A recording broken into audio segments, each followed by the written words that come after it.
Good evening, everyone. I now call to order the regular meeting of the City Council and Housing Authority of Tuesday, February 18th, 2025. Now please join me in standing as Kara Wondercheck leads us in the national anthem. Then please remain standing as we do the Pledge of Allegiance together.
Ready, begin. I pledge allegiance to the flag of the United States of America and to the republic for which it stands, one nation, under God, indivisible, with liberty and justice for all.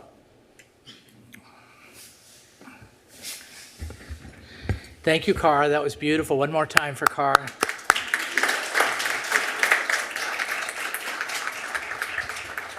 Now it's time for our moment of solemn expression, and we're very, very blessed to have, again, with us in the chambers, Reverend Dr. George Okusi from St. John the Divine Episcopal Church. Reverend, you have the floor.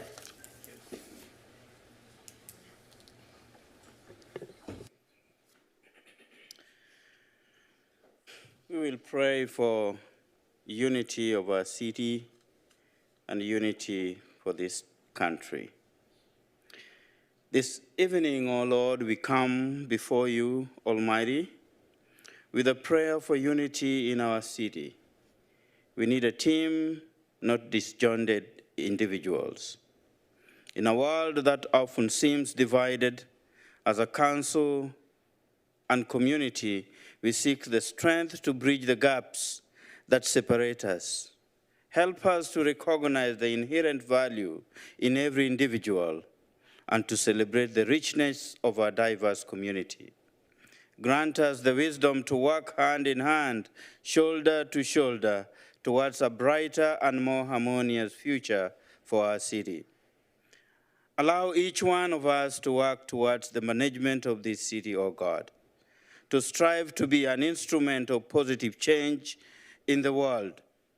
We thank you because you are reminding us from the book of Isaiah chapter 1 verse 18 to come and reason together for the future of the development of our city. It is the time to look back and see what we didn't do right and change direction for the benefits of our community, be it the homeless, our schools, our hospitals, the business community, the fire department, the police department, and the first responders. Your love and care is beyond our understanding, and through your grace, help us to accomplish things which shall bring meaning to all of us. Ignite a powerful flame of love and healing within our community. May our city be forever blessed. May our leaders, the mayor pro tem, and the councillors, the city manager and the staff, be the humble servants of service to the people, and may our prayers this evening be a testament to the enduring power of faith. We thank you, dear God, for the gift of unity. We trust in your guidance to lead us in this path, all in your redeeming power, and we say, Amen. And thank you, Reverend. Thank you. Thank you very much. Madam Clerk, would you please do the roll call? Mr. Mayor, the record will reflect that all council is present. Way to go, way to go. Okay, so next is City Attorney Closed Session Report.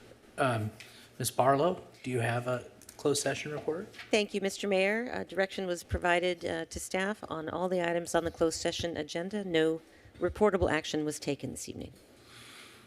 All right, thank you, Ms. City Attorney. So we have one presentation today, but it's a really good one, and it's our only presentation that we're having for the entire month of February. So it's a very special presentation. Tonight we're recognizing Black History Month, and I have a few things to read, and then I'm going to introduce some of my friends, and we're going to have a wonderful presentation.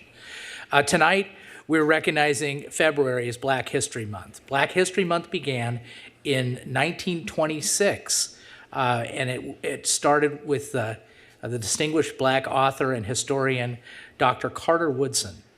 Dr. Woodson chose the second week of February to celebrate and highlight the invaluable contributions of Black Americans to our nation's development as it coincided with the birthdays of two pivotal figures in American history, Frederick Douglass and Abraham Lincoln. In 1976, during the nation's bicentennial celebration, President Gerald Ford officially recognized February as Black History Month. This was a historic moment that expanded the week-long observance into a month-long celebration. This year's theme, African Americans and Labor, sheds light on the deep and diverse connections between work, both free and unfree, skilled and unskilled, vocational and voluntary, and the collective experiences of Black people throughout history. The theme underscores the pivotal role that work has played in shaping the experiences and progress of the Black community.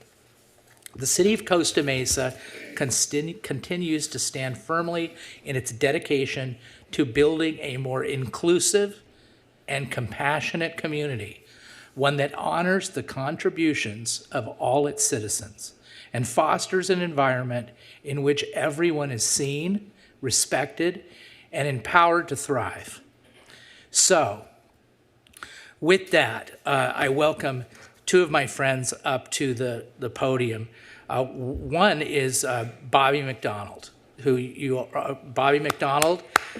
may be familiar with. Bobby McDonald is representing the Black Chamber today, but he also is a director and very involved in director of Heroes Hall right across the street, very involved in the veterans community, and we're very happy to have you here. And then we're also going to call up my good friend, Dr. Stephen Glass, and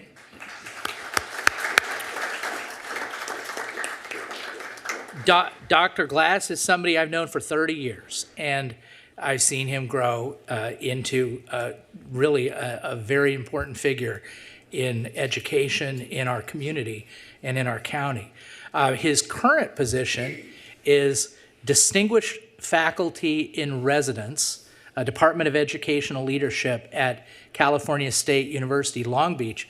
He's also a trustee at the Orange Unified School District, where he's previously taught, and then before he was at Long Beach State, he was the principal of Compton High School.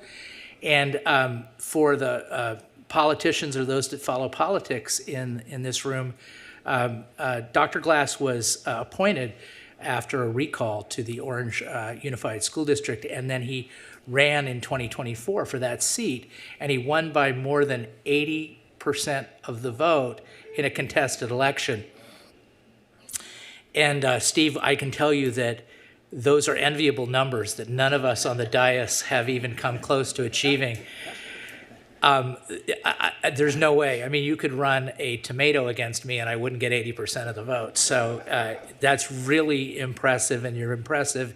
We're very happy to have you here. So I'm going to turn the floor over to you, Bobby and Steve, and say a few words about the meaning of Black History Month to you.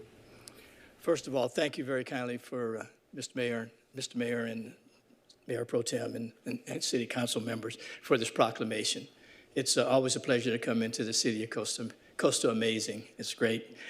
The thing about this year, labor, I look at our county, our country, but more importantly, our county.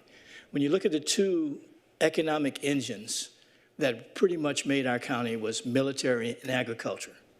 And it took a diverse group of people to make this county. And again, the theme this year for Black History Month is labor. But it took all of us to build this country and build this county. And we shouldn't take this lightly. I'm even reminded even more because this is one of the few times that the Lunar New Year and Black History Month coincide or coexist, if you will. We just haven't had the chance to do it for many times. Anyway, be that as it may, the bottom line is it's just nice to know that all this is coming together at this point in time where we really, really need it. We really need to appreciate diversity in our community. One last thing, because you were asking me about what was getting ready to come up in the future. We're looking forward to March the 8th in Costa Mesa at Orange Coast College to do a special Women's Veterans Mental Health Symposium for the county. So again, using Black History Month, using that diversity to make some better things happen. And again, thank you for this proclamation. Appreciate it. Thank you, Bobby. Dr. Glass. Yes, sir. Good evening, Mayor Stevens, esteemed city council members, and distinguished guests. First of all, it's very difficult to follow Bobby McDonald, so I will not attempt to do that, but it is an honor to stand before you this evening as we recognize and celebrate Black History Month. Black History Month, as was already spoken by the mayor, is more than just a commemoration of the past. It's also a call to action for the present and for the future. The origins of the celebration date back to 1926, when Carter G. Woodson established Negro History Week. And his vision was not for Black history to be confined to a single week or month, but rather for the achievements, struggles, and contributions of Black Americans to be woven into the fabric of our nation's education and historical narrative. As Dr. Woodson so powerfully stated, if a race has no history, it has no worthwhile tradition. It becomes a negligible factor in the thought of the world. I'm also a member, as is Bobby McDonald, of the remarkable, the cold, ice cold, Alpha Phi Alpha Fraternity Incorporated, and we are part of a legacy of Black men who have profoundly shaped the social and political landscape of this country. Our fraternity was founded in 1906 and has been the home and the pioneers of so many who have fought for justice, equity, and the upliftment of our communities. Just to name a few, Dr. Martin Luther King Jr. stood at the forefront of the civil rights movement. Thurgood Marshall shaped the legal system as the first Black Supreme Court justice. W.E.B. Du Bois challenged America to confront the realities of racism. Paul Robeson used his voice and talent to break barriers in the entertainment and activism. And Edward Brooke became the first African-American elected to the United States Senate post-Reconstruction. These men and countless others have demonstrated that leadership, service, and scholarship are the pillars upon which we continue to stand.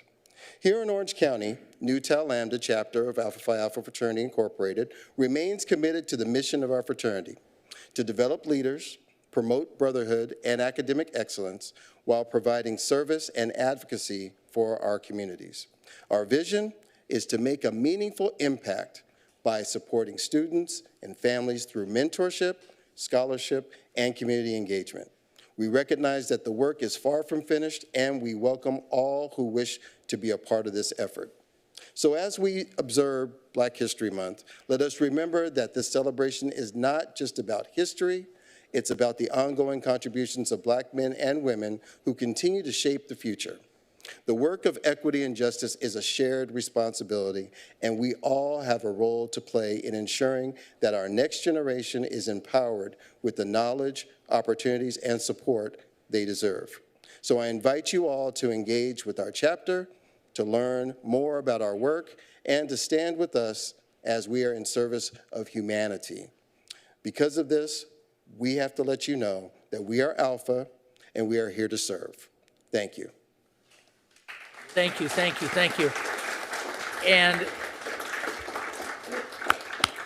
I should have mentioned before, so Dr. Glass is accepting the proclamation that we're going to present to him on behalf of OC Alphas and Bobby on behalf of the Black Chamber.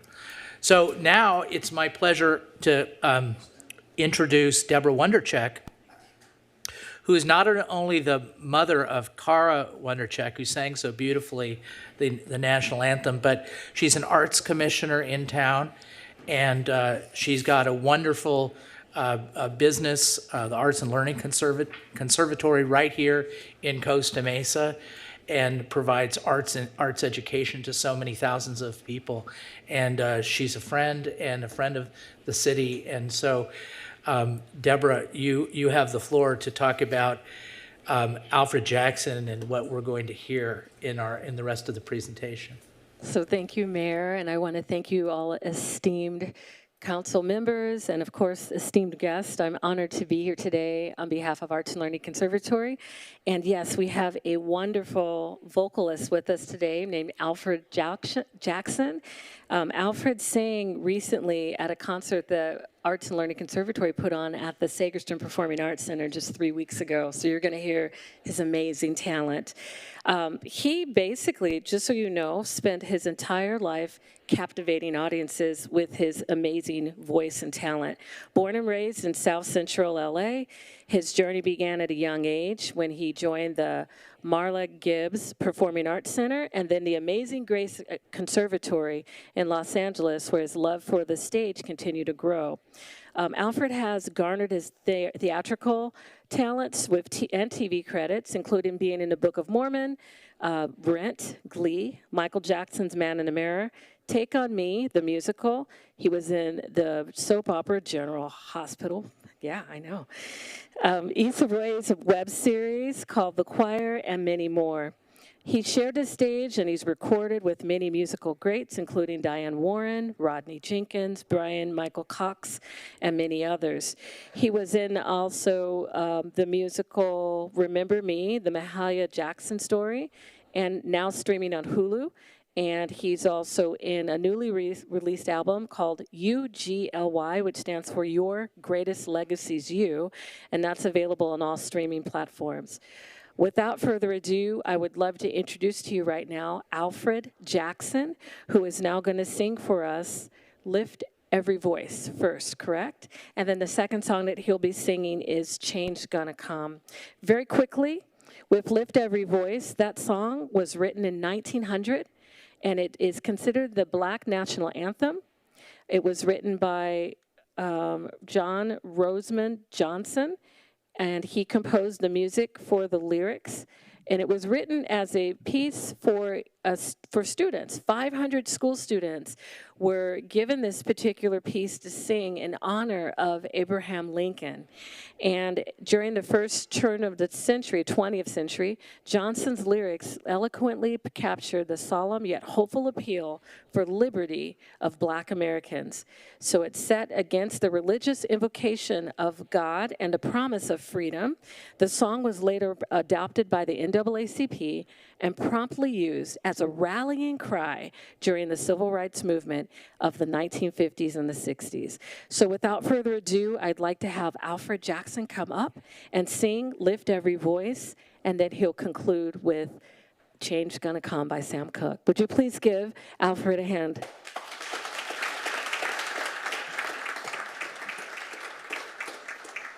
Can I have you please stand for the Black National Anthem?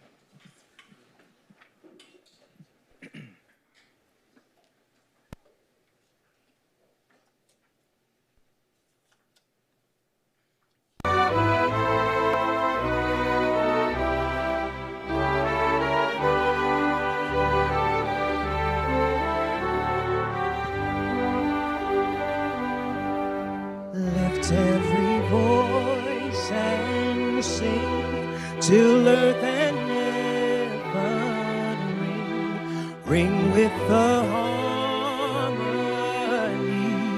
of liberty. Let our rejoicing rise high as the listening skies. Let it resound loud as the rolling sea. Sing a song full of the faith that the dark past has taught us. Sing a song full of the hope that the present has brought us. Facing the rising sun of our new day begun. Let us march on till victory is won. Let us march on till victory is won.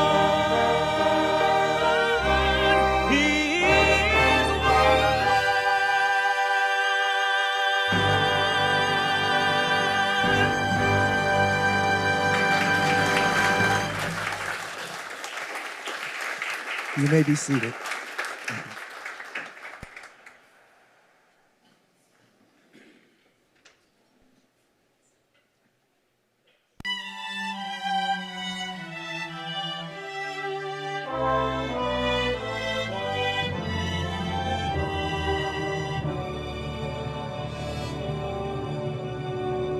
I was born by the river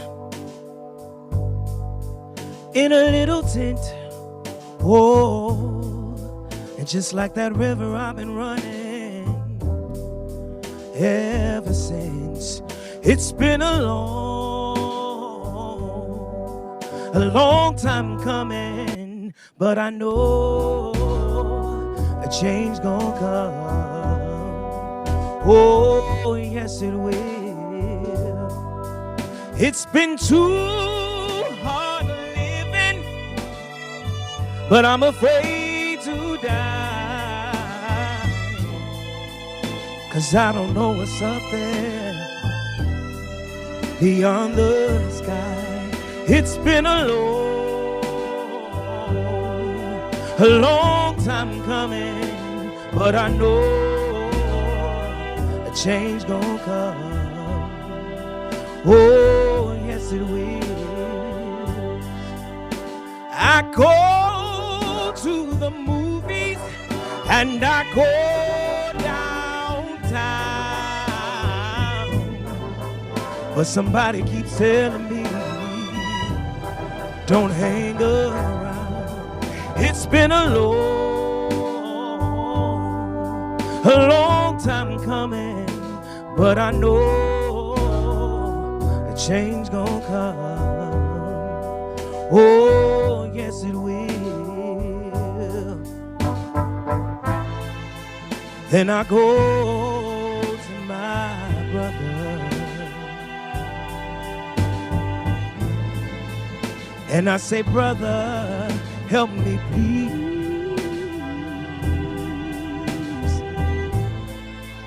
And he winds up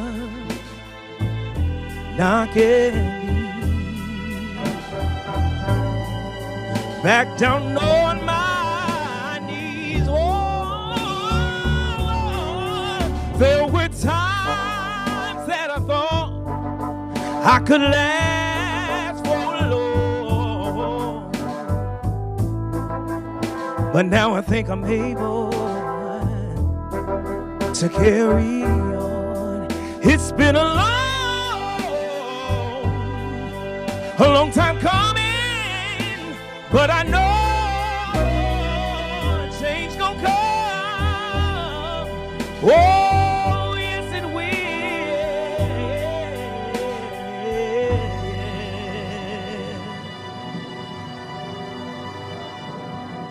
Thank you.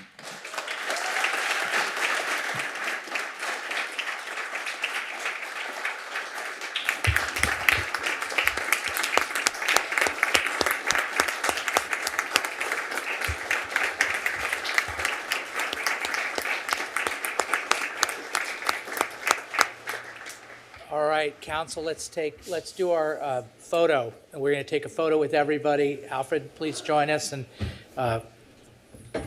so we'll go right out in front.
All right. We can all go home now. No, just kidding. So that was wonderful. Next up, we have public comments. So public comments, as always, we get 3 minutes for the public comments. You're going to hear a tone at minute number 2. Please conclude your comments. The mic will shut off at 3 minutes. You can speak about anything at public comment other than the items that are on our agenda, but you can, of course, speak to consent calendar items if you wish. We'll go to the people in chambers first, and we'll go to Zoom. So, Ms. Martin, Flo, you have the floor. Thank you. Many years ago, I took an online course from Columbia University, History of Slavery in the South. The reading list rattled my cage and ached my heart a lot. One of the series that I read, was John Lewis, March, Book 1. John Lewis, March, Book 2. John Lewis, March, Book 3. I had a friend who, when I was a student at UC Berkeley in the early 60s, joined the Freedom Fighters March. My current read is John Meacham's His Truth is Marching On, John Lewis and the Power of Hope. John Lewis's last book, before he died of cancer, was a book that I would like to address some of you sitting on the dais. Run. Run for office. Thank you. Thank you, Flo. Let's go over here to this podium. You have the floor, sir. Well, happy Black History Month, guys. I think that was a really fantastic performance that we just witnessed here in the council chambers. But Mayor Stevens, Mayor Pro Tem Manuel Chavez, and City Council members, my name is Jose Toscano, and I am a resident of the city of Costa Mesa, and I am coming to this podium to talk about an issue that concerns our democracy. And 2 years ago, I spoke to State Senator, now Congressman Dave Min, about the jungle primary system that the state of California has, and I was really confused about why we have it in the first place. And he brought up a really good point, and that was that we have it in the first place to ensure that every candidate on the ballot hits 50% of the vote and is therefore elected by the majority of the voters. And so he told me he supported it, and he was like a fan of keeping it. And so since 2018, since Costa Mesa switched to districts for city council elections, the purpose of doing that was to be more representative of our people, but the opposite of that has actually happened.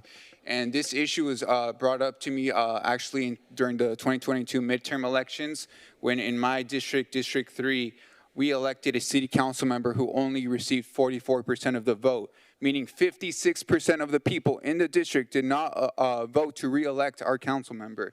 And so therefore we were stuck with a council member who was not elected by the majority of the people, and this is not very democratic in my opinion.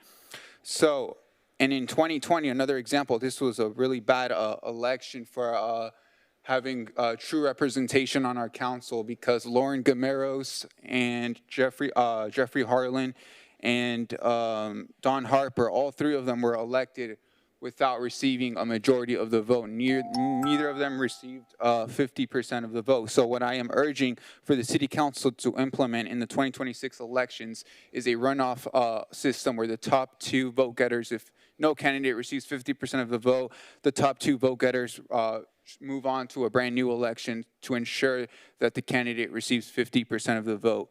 And this will bring true representation to our council. Thank you. Thank you, sir. Yes, sir. Ladies and gentlemen, Costa Mesa taxpayers, we have a name for our working group. It's called GOAT. Government, Openness, and Transparency. It's the Doge for Costa Mesa. It riffs on Goat Hill and the greatest of all time. All are welcome. Our members are growing pretty quickly. We've been talking to city council members, planning commissioners. Some staff has some great ideas of process improvement. Talking to the Chamber of Commerce, realtors, residents, contractors, business people. We're still in the idea formation, but the intent is that we have a city to save. And the consensus is the process at City Hall is broken. I came to the summer strategic retreat and observed a consultant-led discussion. There was lots of happy talk. There was placing of yellow stickers and direction of staff that council needed to have the City Hall culture change, that customer service needed to improve and be prioritized. The staff communication responses were not an option, but part of an accountable expectation. Well, I'm here to say that didn't happen. Staff is managing the city council, and that needs to change, and it needs to change right now. We need to get back to the basic role of government. We need to work together to find and eliminate the waste, which we all know exists. And this isn't about Tessa, so save your ideas of a survey. This is about the entire process. We need to bring accountability to the process and accountability of the people. From this day forward, it can no longer be an option for the staff to respond. We're talking about priorities here and some solutions. We all need to recognize that outside this ivory tower, there is consensus that the process at City Hall is broken.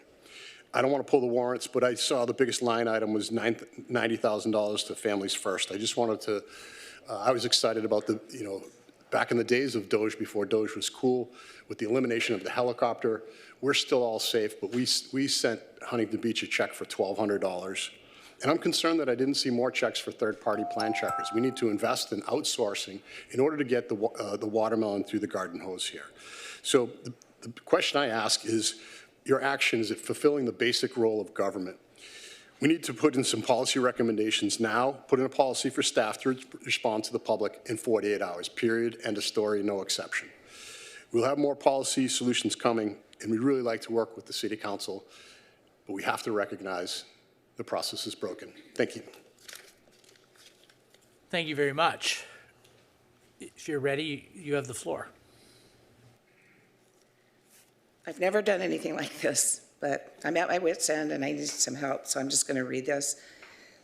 My name is Karen Wolf, and I've lived in my house for over 30 years. For a good portion of this time, my neighbor Cindy McFarland and I have been trying to have these liquid amber trees removed. They are a hazard to the public and destroying our property. I can't tell you how many number of times the city has been out to repair the damage. They have replaced the sidewalk 2 or 3 times, replaced my driveway, cut the roots, put a guardrail in, replaced the asphalt in the street.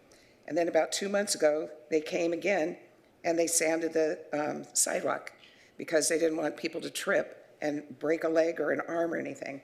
And the roots are pushing the sidewalk out again. And then just this past week, they came out again and they put a rubber substance in the cement. And they put it in one hole and then the crack across the sidewalk, but didn't fill the other hole. And it's all to prevent the people from tripping. For about 20 years now, they have been putting Band-Aids on this problem instead of taking the trees out. The city is wasting money on a problem that needs to be fixed. On January 13th, my shower and my toilet backed up, and the roots from the city tree broke through the pipe. Now we have major damage. For years, I've been told that I cannot trim the trees or take the trees out. In fact, I was given a verbal warning from the city years ago. Now your parkway and your trees and your tree roots have damaged the pipe. I have spoken to 6 different divisions here at the city, and I've met in person with 2 other people. I'm being sent from department to department to find out who's in charge. I have been told by Andy in HR, she's in charge. And she says Jackie Martinez is in charge. Then I go to engineering and spoke with Derek. He says he's in charge. None of these people have helped me. And for 3 people saying they're all in charge, nobody's helped me at all. Nobody's come out to the property. Nobody's seen the damage. And I've provided 2 company estimates for removing the trees, also 2 videos showing that the roots are what put the hole in the sewer. Jackie now wants a video of the outside of the pipe and refuses to give me a reason why. 2 companies have never heard of having a video of the outside of the pipe, only the inside. And they just laughed at me. So anyway, they wanted to know why I need that. I've talked to Jackie, I've talked to Andy, and they will not answer that question. And it's been 5 weeks, and I have no answers at all. And Sorry, your time's up, but call me on the cell phone, okay? I'll help you. You have the floor. Excuse me, I get muscle tweaks. Just give me a second. Okay. Sorry about that. I wanted to thank you for your work, all of City Council.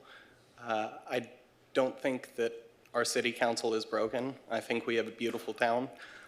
Something that concerns me is the fires that have been going on across California.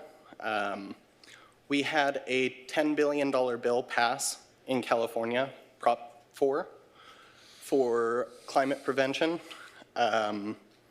Last year, we had $213 billion worth of damage statewide. This year, the fires range in over $1 trillion worth of damage. I just wondered if there was anything that we can do to address this locally, because the fires came very close to home this time, so close that Harbor Freight and Home Depot started running out of generators. We have enough water, but a problem throughout California is the fact that even though we had the water, to prevent more fire, we were shutting off electrical grids, which made it a problem to pump water to the places that needed to have the fire put out. I wanted to know if there is anything that we can do to work on a county, state, or federal level to address this problem. And that's pretty much all I have to say. Thank you. Yes, sir. So I wanted to be here to ask if common sense could come back to the council and many of the spending expenses that are going on. Right now, there's over 400 million of liabilities the city has on their books. The last 2 years, it's gone up over 90 million.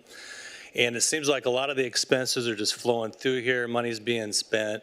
And that's really my taxpayer dollars and a lot of the taxpayer dollars of everyone else here being spent in ways that are not essential to the city and really should be focused on driving the debt down. I looked at the latest report that came out. It looks like it went up another 9 million on the debt. And I did see also the cash balance so increased by 9 million. So I'm wondering why that wasn't put in part to the debt. I know some cities like Newport Beach have been smart. They did like an amortization schedule and they've been paying it down. And so looking at what John Morlock's done and studying the cities, we're like the second worst. But Newport Beach was like way down the list, but now they've gone way up because they've been paying the debt down. So I'm very concerned that we're not addressing a big issue of our city, and that is having healthy finances. It is good to see there's like 100 million in liquid cash or various securities, so that's great. That's like over 6 months of expenses here. But if we do have another big stock market correction, that 400 million number is going to drive up. Also, I was looking at the discounting rate at 6.9%. To me, that doesn't seem realistic. Usually discounting is done at 5%, so really that 400 million plus number should really be more like $500 million, maybe even $600 million or to 500 million in that range. So there's some definite issues in terms of where the expenses, I think, building on what that gentleman said, should be cut. And personally, I love baseball, I love Little League, but that was very offensive to me, seeing everyone here in the council voted for that. I was hoping we'd have at least some common sense. Some people would vote no, because you could ask for businesses like mine or others to help out. We'd be more than willing to support that. We don't need to be wasting city dollars on that when it should be going to fire or police or driving the debt down. Thank you. Thank you, sir. I don't see anybody else in the chambers. Is anybody on Zoom? Yes, phone number ending in 613, please. 613, you have the floor.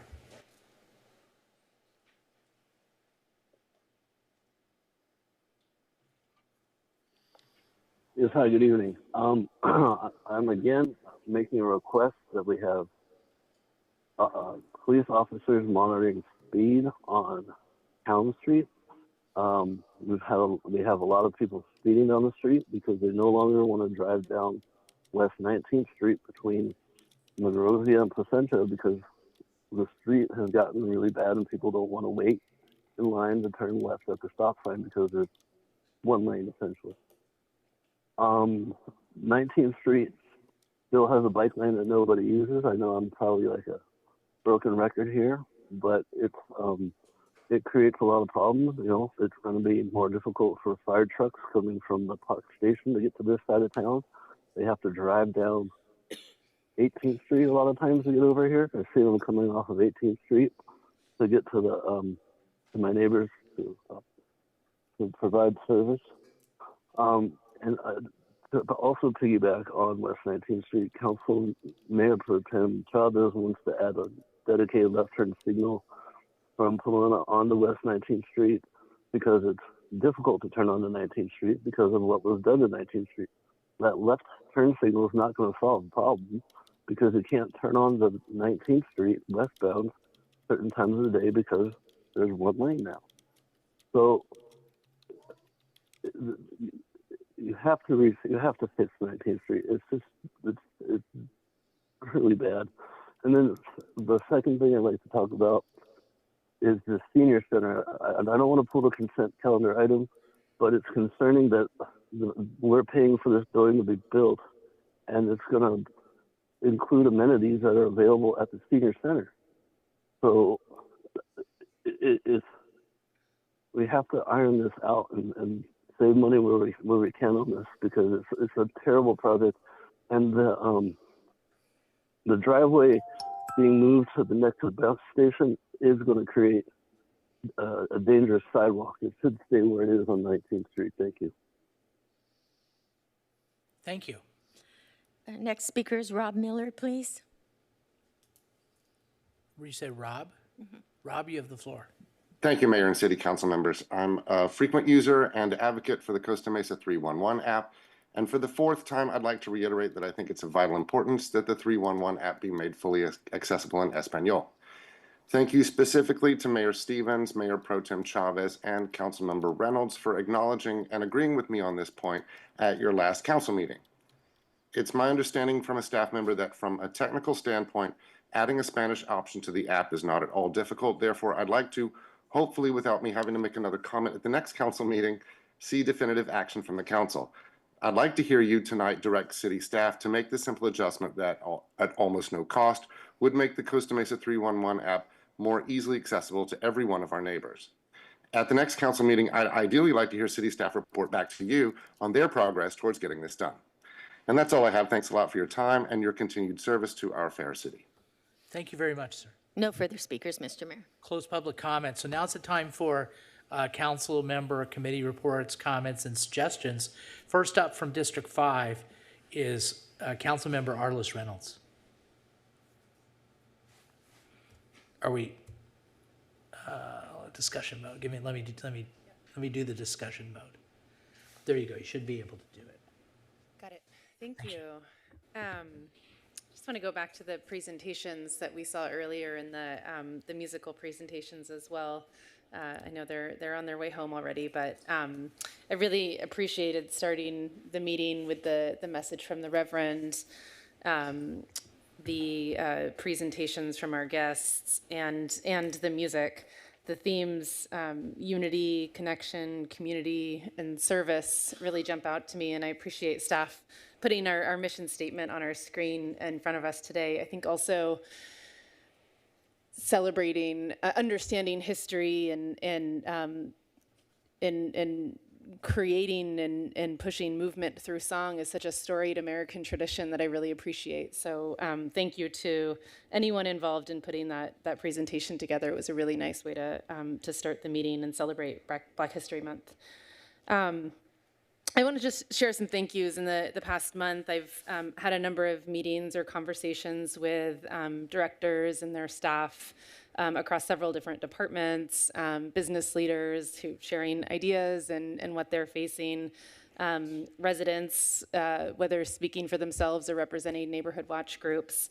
And so we're working on a lot of different things, but that have important impacts in different parts of our community. And I just want to thank all of our staff and business leaders and residents for putting in that time. I've always believed that some of our most impactful change happens at the local level, and it's because of all of our individual efforts towards supporting our community. So thank you to everyone I've been working with in the past month and really over the last 6 years. I have just one request for staff today. As I was reading the sort of the reading list, you know, there seems to always be a few trips and falls due to sidewalk damages. I know we have a contract now to be more proactive in actually looking at, you know, where we do have missing sidewalk links or sidewalks that need to be repaired. I was thinking of 311 app, which has come up a bit, and also I've seen a really nice increase in our community outreach through different communication channels, that it would be, I think it'd be really helpful to do some proactive messaging to ask people to report where there is uneven sidewalks through the 311 app, because I know we can get out there very quickly and do some grinding and fix that. I think several of you know that it's hit pretty close to home. One of my parents has tripped on a sidewalk. I have some close neighbors who've tripped on a sidewalk, and I've seen reports from other residents. So I'd really appreciate doing a really big push to report on that and try to fix as many as we can as quickly as we can. Thank you. Thank you. Next up from District 6, Councilmember Jeff Pettis. Thank you, Mayor Stevens. And yeah, I'm glad that Councilmember Reynolds brought up well, not only the 311 app, but the importance of being responsive to the community best we can as local officials. It's important to me, and I've seen some good things happen lately. Just on the 311 app, I had a resident email me concerned about an issue on the 311 app that needed to be cleared. I copied our staff on that, and it was resolved in an extremely timely manner. So I appreciate the staff for the responsiveness to that. And, there's a number of reasons that I'm here as a council member. There's a lot of reasons, but one of my main things is that I want to pay attention to in my district and the city in general is infrastructure. And there's many important things, but that's a major one. And I'm keenly aware that there have been many projects that have come and are ongoing before my arrival to the dais. But I've made it a point to try and educate myself. It's going to take some time, but I did a park tour over the weekend, brought my little girl and my wife out, and we got through half the parks. And one of the reasons I wanted to start there was because I've had some pretty consistent communication with the community. We'll start with Harper Park. I'm only going to cover off on 3 of them. Shout out to Jen Tanaka. She's known here on the council, very involved resident, and she sent me a lot of material on an ongoing issue with Harper Park. So if those of you don't know, it's over on Tustin between 17th and 18th Street. And I'm not going to go into the hows and the whys, but there's a dividing line between the school use and the city use of the park. There's these sandwich signs up there that are dividing the 2 areas, and it doesn't look good. It looks haphazard and disorganized, and there's a lot of there's work currently underway being on that right now, but I am going to ask Parks, namely Jason Kamala, to get with Jen Tanaka, and we'll start looking at that and follow up until that's completed. That one is important. Secondly, Jordan Park, we went over to, that's by the Boys and Girls Club there on Tustin between 21st and 22nd. I'd like to make a special point to mention Kate Kennard, who's a resident that has been emailing the council, and she says she has her complaints have gone unaddressed. So I went over there to look at what she was referring to, and her main complaints are safety for the kids. Her requests are things like a crosswalk, painted curbs, and signage. And from what I can tell, I wasn't there during the busiest time because it was a holiday, but I will be visiting when school gets out or Boys Club is at the most active time. I definitely see crosswalk being something that's implementable. I need more information on the curb painting. We have to do some research on that, but I'm going to urge city to get out there and at least take a peek at it during peak business hours and see what we are talking about. I think Ms. Kennard has some valid concerns, and I'm going to do my best to follow up and address that. Finally, Brentwood Park, I know that there was, and I won't get into the details on that, I know work's being done on that. There's been money already allocated to some refurbishment of Brentwood Park. I've had some communications from District 6 residents that are concerned that it hasn't taken place yet, so I'm going to urge our staff to at least, if it's been delayed, we can get a report out on why, and then maybe an estimated time of when Brentwood Park renovations can be complete. And I'm going to go ahead and cut my time short in the interest of the rest of the council. Thank you very much.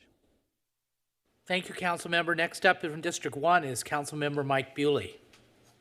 Thank you, Mayor Stevens. So yeah, I'll be fairly brief here. There was some comments during public comment about financing and budgeting, and I'll reserve some comments I have on that until I think we get to new business item 2 tonight. A couple things I'd touch on. Last session, there was some public comments about Tessa, and some of the public were concerned that there was numerous 200-300 permits that apparently had been completely closed out, but hadn't been closed out in the system. And I want to thank staff. I brought that to your attention, asked if you could drill down and determine how much of that is fact versus fiction and what's the story there, so that I could at least see what's going on with that and be responsive. I appreciate staff getting back to me. My understanding, and for public who may be wanting to follow up on that issue, that yes, when Tessa was being implemented, there was some coding or input discrepancies or difficulties that did, and staff was aware of, and they came to light near the end of 2024, and it required that they had to manually start going in, pulling those files and closing them. And if I understood properly, we're on top of that and just about have that completed. So I appreciate you guys being responsive and getting back to me on that, and I just want to report that back. Seems the theme tonight is the 311 app. I did have some comments to make on that as well, and I also had an ask. First, I've started familiarizing myself with it, and it seems like a critical and a great app for the community to interface and and to give city council and staff an opportunity to be responsive to our community. So it's a great app, and we need to make it as good as possible and continue to improve on it.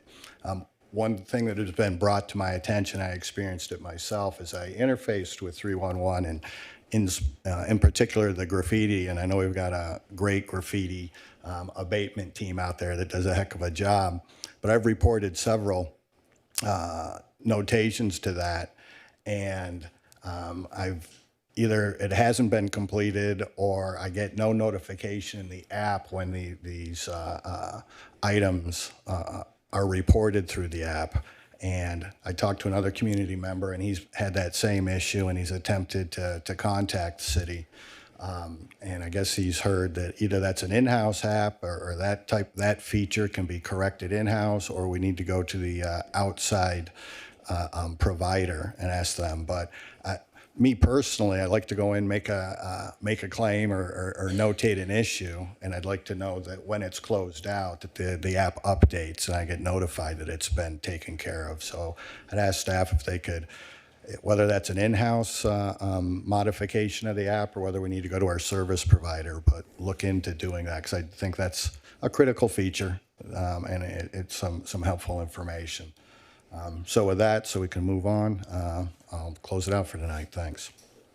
Thank you, Councilmember. Next up is Councilmember from District 2, Lauren Gameros.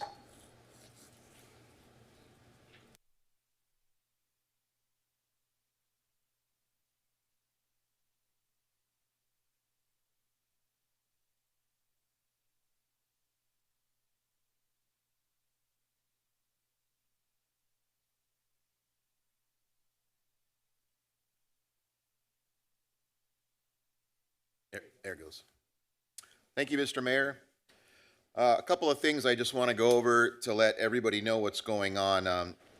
On March 12th, we're going to be having a City of Costa Mesa skate park expansion conceptual review design.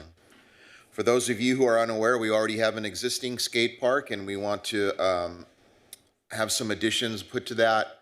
It's really important that everybody who can does attend. For those of you who have already utilized the current skate park that we have, it's very well attended. It's usually to capacity every day, and it's very well used. We want to add on that. We want to support our youth and some adults as well to utilize the skate park. It's here for everyone, and we want to make sure that everybody has a chance.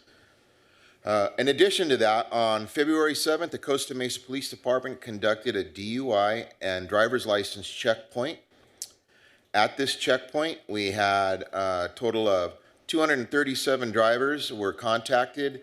It yielded 19 field evaluations for impairment and 6 DUI arrests.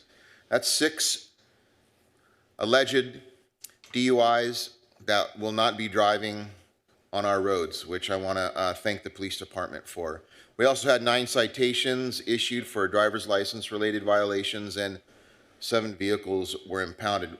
473 vehicles passed through this checkpoint. So just want to thank our police department for keeping the community safe. I also want to recognize the Costa Mesa Fire Department. They deployed a Cal OES Type 3 fire engine for pre-positioning during the rainstorm, and I just want to thank our chief for having the forethought to make sure that we're prepared if there is an emergency, that we can take action, and that also, in addition to the police department, the fire department has a big role in keeping our community safe. And finally, I want to thank the volunteers that assisted with planting native vegetation at Fairview Park. They're a big part of our community, and it's very helpful to know that they're there in support of all of the users of the park, and they help to plant the native plants. We had 85 native plants in the coastal sage scrub buffer in the vernal pool 5, 6, and 7, and they're helping to restore that. We've had Fairview Park staff that's been working to prepare the site for plant installation prior to this event, and I just want to thank all of the users of the park and the user groups for being conscious of the sensitive nature and habitat that lives there. That's all I have. Thanks. Thank you. Next up from District 3, Councilmember Andrea Marr. Well, goodness, I think everyone's stolen my thunder tonight. Thank you for staff for organizing that wonderful Black History Month celebration. I really enjoyed that. If we could have professional singers at every council meeting, that would be wonderful. For the gentleman who asked about fire preparedness, we are doing a series of community meetings. The first one is next Tuesday at 5:30 at the Senior Center. And then also had a great opportunity to spend time with Congressman Min today, along with the mayor, at the Senior Center for Meals on Wheels. That is one of the programs, and I think the mayor will probably do a better job than I of explaining this, but it is one of the programs that is potentially at risk under this federal administration. And so we were there to show our support and serve some cherry pie and talk to the 76 seniors who benefit every single day from the Meals on Wheels program here in Costa Mesa that is in part city funded, but mostly federal funded. Mr. Mayor, to you. Thank you. That's good. A smattering of applause. That's good.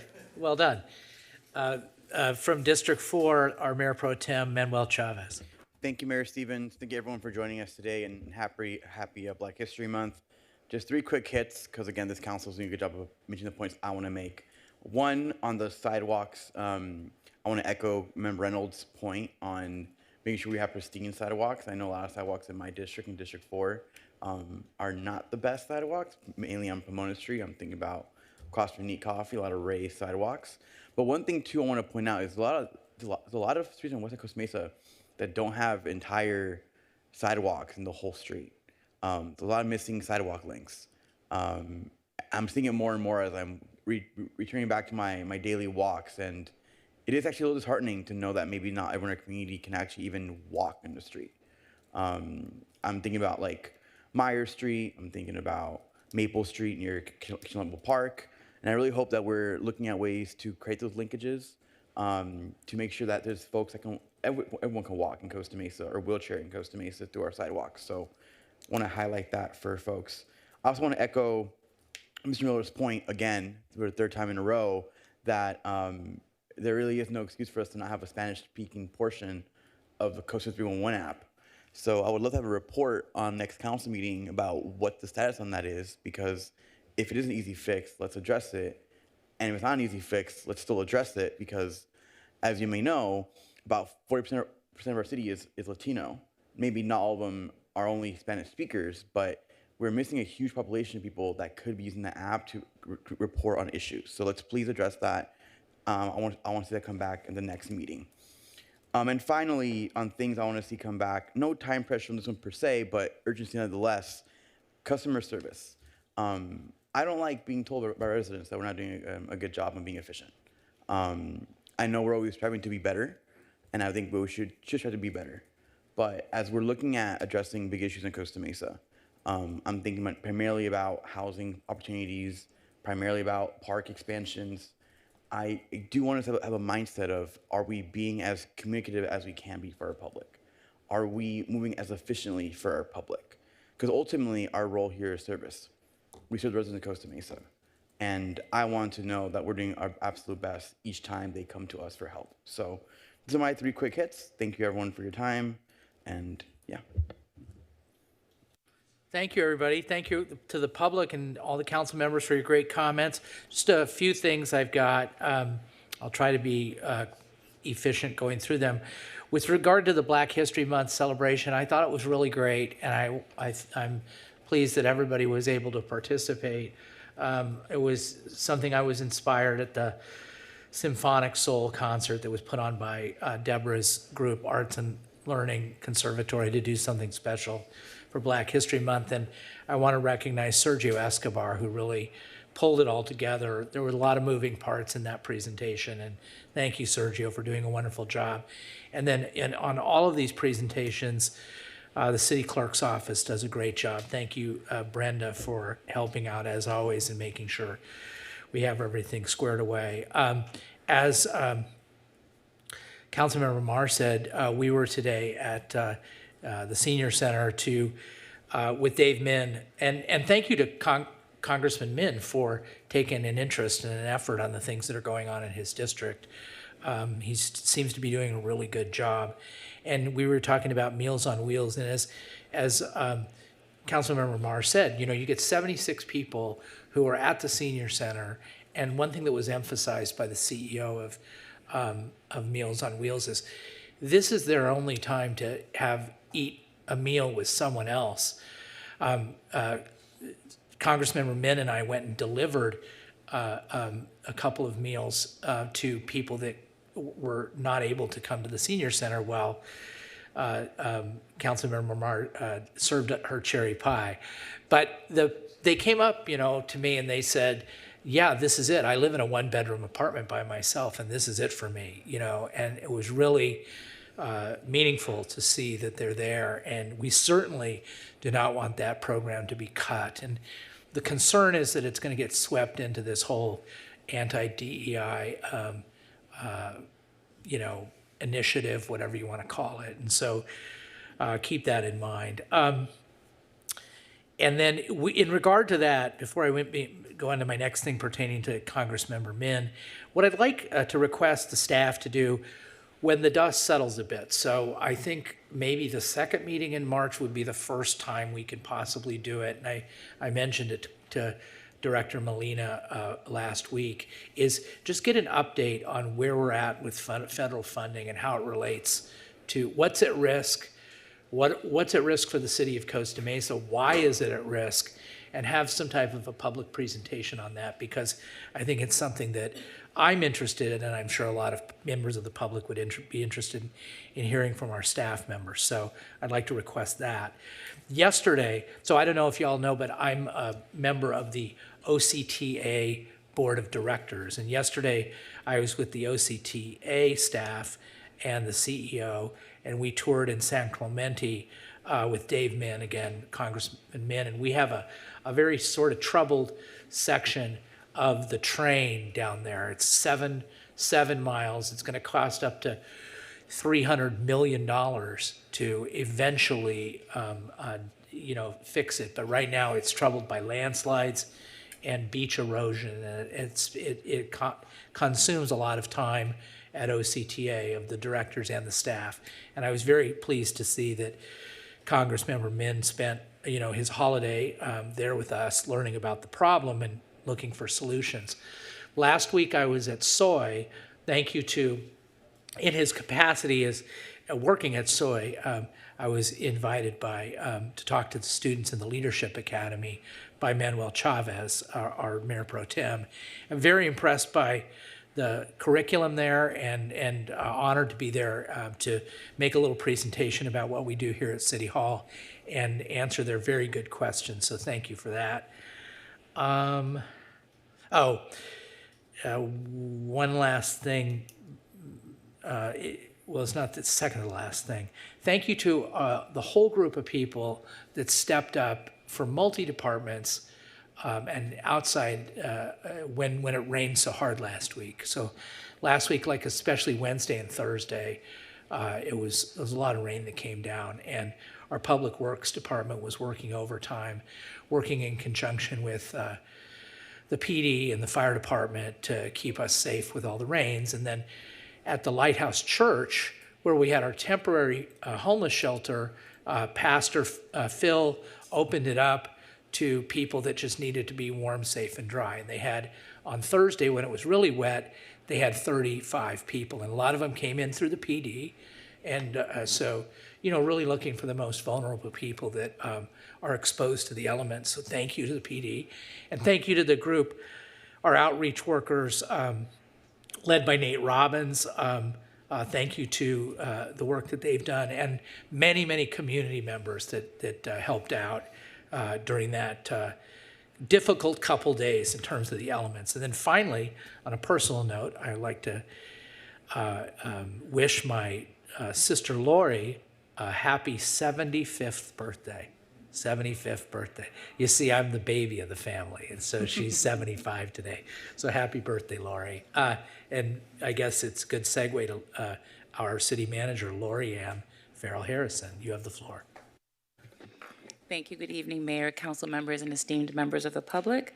Just a few highlights for this evening. First, we'll follow up on the comments and questions raised this evening and get back to you on all of those. I wanted to, again, mention that the Costa Mesa 311 app does not have the Spanish functionality at this time. I know the caller said that he had spoken to someone on staff, but based on our conversation with the production folks of this app, which is not us, that's a proprietary product, they're looking into that, but that functionality is not available at this time. We expressed a strong interest in that, and they're working on it for us, and I presume their other clients.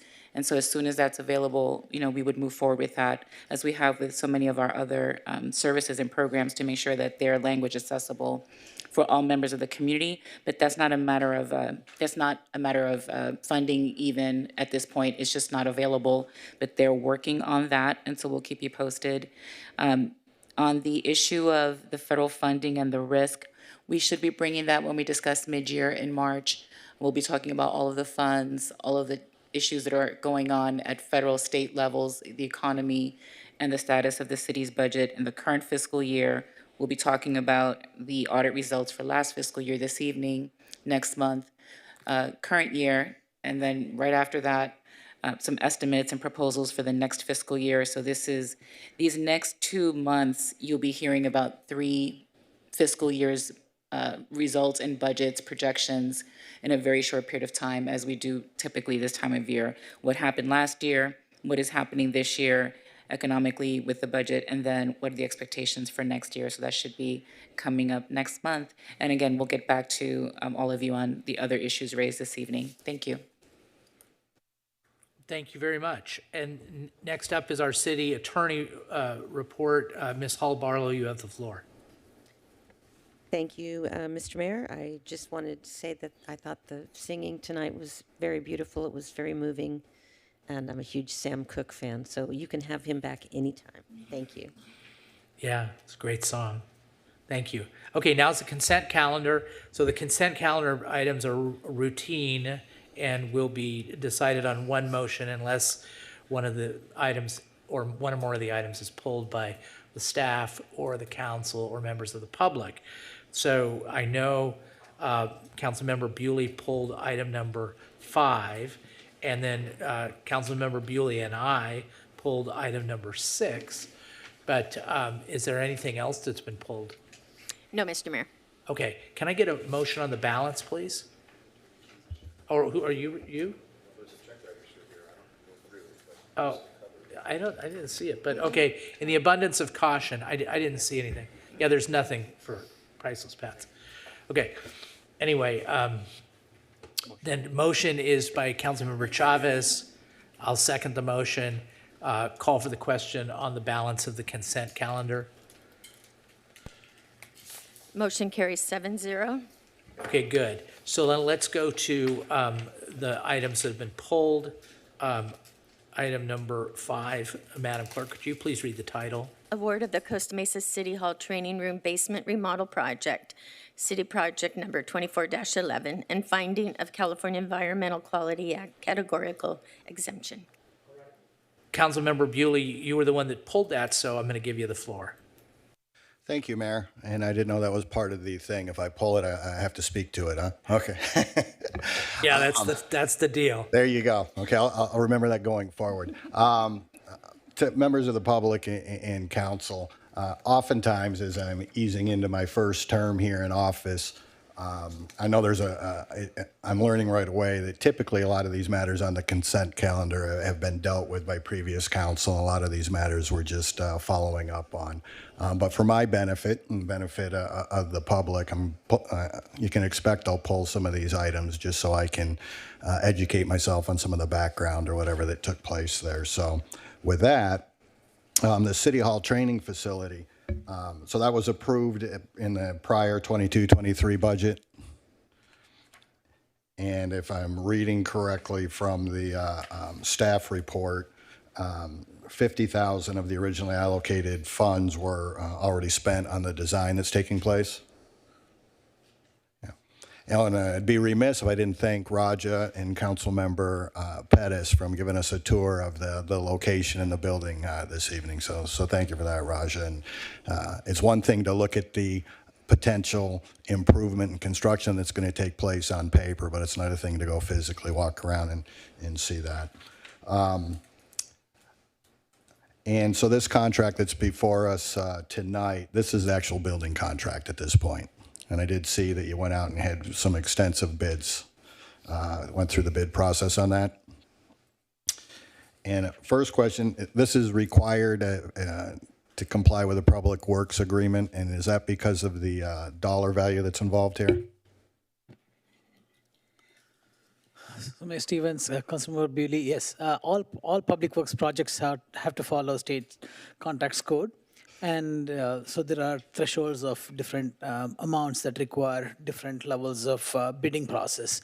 And this one, as it is over $220,000, it requires a formal bid that we went through and noticed appropriately and received the bids. And if it falls under the PWA agreement, is that also fall under a prevailing wage? Yes, all projects that are implemented by the city are prevailing wage projects. And it's my understanding that the need for this, it's an infrastructure improvement, and staff and employees here in the city, is it continuing education type courses that is one of the primary needs for this dedicated space? So Councilmember Bewley, it could serve many purposes, mainly for training of different software, or it could be that. It could be any other training that we want to do to city staff for limited number of staff or in batches, multiple staff. So we don't have a dedicated room for that. We used to have one, but we don't have anymore. So this is reestablishing that. And on a, I don't know, annual basis, how many of those types of teaching sessions take place where that kind of space is needed in the last couple of years, generally? So, Councilman Bewley, I don't have the exact number, but we have done in multiple ways, try to accommodate them in the council chambers. Sometimes we have used our EOC, which is not intended for that purpose, but we had to use sometimes like that. And some of the time we rely on individual staff doing training on their own. But this will give a little bit more formal way to provide that training. And you shared with me on our little tour that a recent application that I think is of the moment, so to speak. The city has just implemented this TESA system that we've been hearing a great deal about. And if you could elaborate, there was a contractual requirement for staff to be trained up on that, or could you elaborate on that? Yes, Councilman Bewley, anytime we, that's a large upgrade that we did for the city's permitting process. And typically, so we need to have all our staff trained on that system. And I think we did some of that training in the community room, things like that. So this will give a little better way for us to provide that training. And in the future, there are more similar upgrades that are being planned, software upgrades. And it's like the enterprise software. So we need to have a place where we can provide that training in a better manner. Other than this TESA necessitated training, what were some of the other exemplars of the type of training or needs for this space? Margie, you want me to answer since so we're seeing it as a citywide training facility. There's a plethora of different types of activities. There's cybersecurity training, sexual harassment and discrimination. For some of our managers, there would be training as to code of ethics and other requirements, Form 700 that are legally required. We would also have HR modules for different types of training that they would be able to do. Police and fire could use it for some of their training sessions as well. We have trainings that are happening citywide. When we over-rely on Zoom, what ends up happening is it's not as much of a return on investment in terms of the timeliness of the training actually happen. And so having the facility facilitates people being able to be there in person, having the facilitator or the instructor right there, getting that done and moving on so that we can meet our training goals for all of the staff. But just about every department will have training protocols.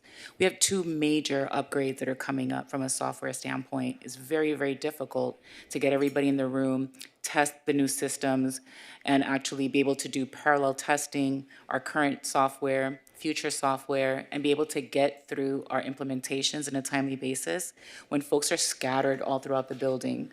So to your question, the next major implementation after TESA is the financial and enterprise resource system. That will be a massive upgrade. It's going to take a 25-year-old, very outdated financial software system that speaks to just about every other system that collects money in the city, probably 20 to 30 other systems that collect funds. We're going through that process now to issue an RFP.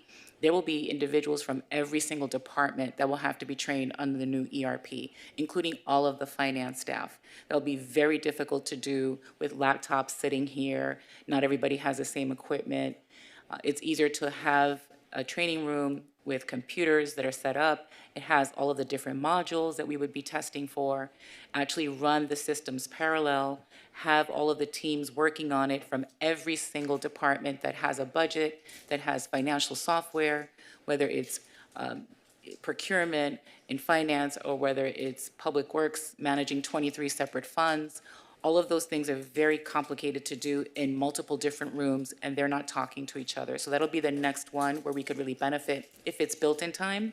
I'm hoping that, at least the parallel testing, when we test the current system against the next system and we see that everything's flowing, we could do it there. And then immediately after that, it's our CAD RMS for police and fire. And so that would be the next big upgrade, another $3 to $4, maybe even $5 million project at this point, where we would really want to have our teams centrally located. 911 might have to take turns, right? Our communications staff that are 911 dispatchers at dispatch and in the training room together to explore, to make sure that all of the different integrations are happening, that our officers have the information, and it'd be very difficult to do from their workstations on Zoom, scattered throughout.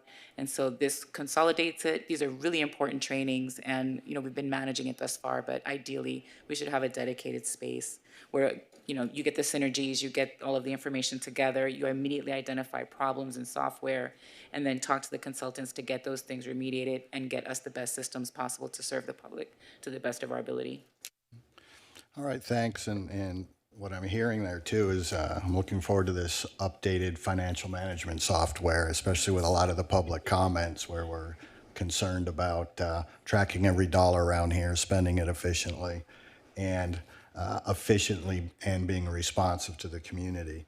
Yeah, and having run my own office, I know the value of having my employees and staff running around there, so you never know what's going to happen or the good things that come out of having direct communication as opposed to trying to schedule a Zoom or get people together or whatnot. So no, that answered my questions, and I appreciate all the background. Thanks, Councilmember. Do any other council members? Councilmember Pettis, you have the floor. I'll be brief. Thanks, Mike, for pulling that. One of the things it's going to be for me going on in forever in the future will be financial responsibility. And first of all, thanks, Raja, for taking us downstairs. I had this vision when I thought I heard the basement, like it's going to be like a Freddy Krueger chain rattling situation down there. But it was actually, there's some very usable space down there. It's nice to see. And I also had some questions answered in Mike's comments. Thank you for the TESA thing. Sounds like Lorianne was, there's a lot of use that can come out of that. But $500,000 seemed like a lot to me. But Raja, just one question, or any staff. So we have the walls, drywall, paint, carpet. What else is included in that $500,000? Or you can be best. Does that include AV equipment, all that stuff? Thank you, Councilor Pettis. It includes basically not just all the walls and painting and all that. You have to do mechanical stuff like making sure that the air conditioning and all that is all implemented in all the rooms. And also, we need to make sure the audio video system and all the electrical work that needs to happen with this project. So there is a lot of different parts of the project that will be included in this one. Roger, when's the estimated completion of that? It's probably in there. I don't remember. Do we know yet? When estimated opening day would be? Timeline, we think it's in about six months or so, we should be completing the project. That's lightning speed for a city. Okay, sounds good. I'm all about upgrading our facilities. Just want to have a better understanding, and now I do, so thank you very much. Thank you. Anything else from the council? Okay, let's open it up to the public. Anybody from the public wishes to speak? Yes. Yes, sir.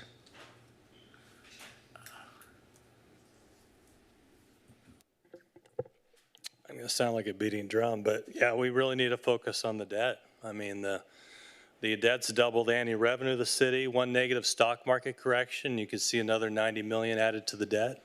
I'm assuming that big uptick was from the 22 real estate correction and the stock market correction that occurred. If there's a hiccup in South Coast Plaza and the tax revenue that represents about 44% of the revenue the city is receiving, that could also up the debt. And really, I mean, our founding fathers had a revolution over a 3% sales tax. We're way beyond that now, and if you stack on top of all the other taxes, it's really out of control. But my other question is, has anyone reviewed the option of maybe leasing some space from Vanguard? I mean, they got a lot of conference rooms. Looks like the city here has one or more conference rooms I'm aware of.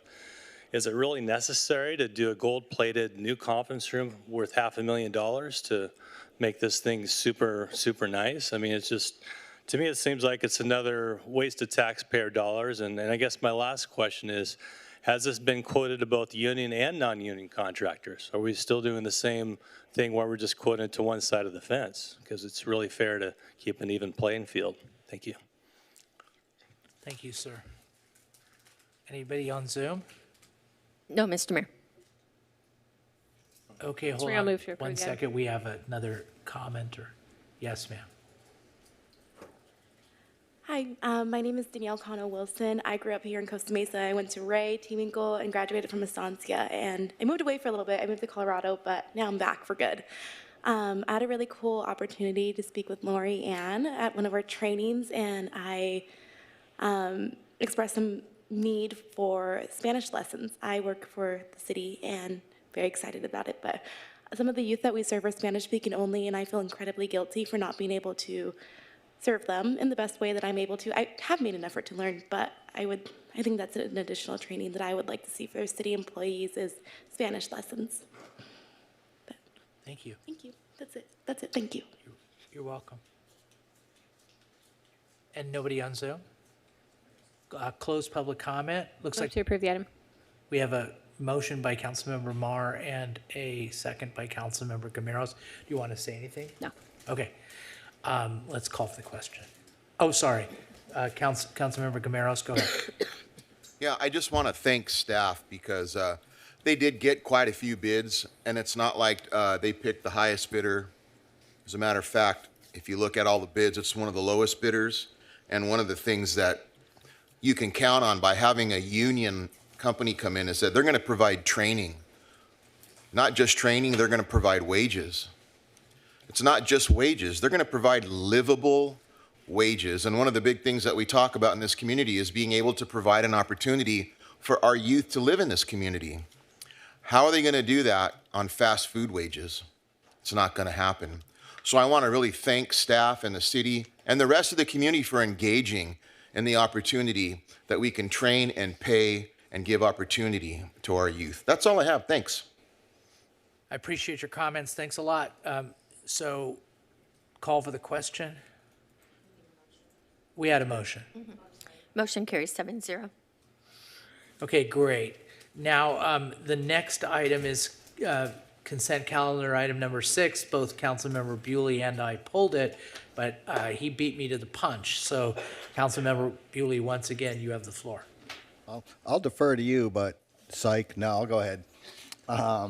Again, this is another one that I wanted to pull. It's relatively recent and urgent need for the city. I know this issue came to light during the recent Santa Ana storms, and I guess if staff could just first elaborate as to how this backup generator being outdated and having reliability issues first came to light, and kind of shed light a little bit on us on how you addressed it at that time and why we're here right now with this relatively urgent need for new funding. somebody wants to respond to that for me.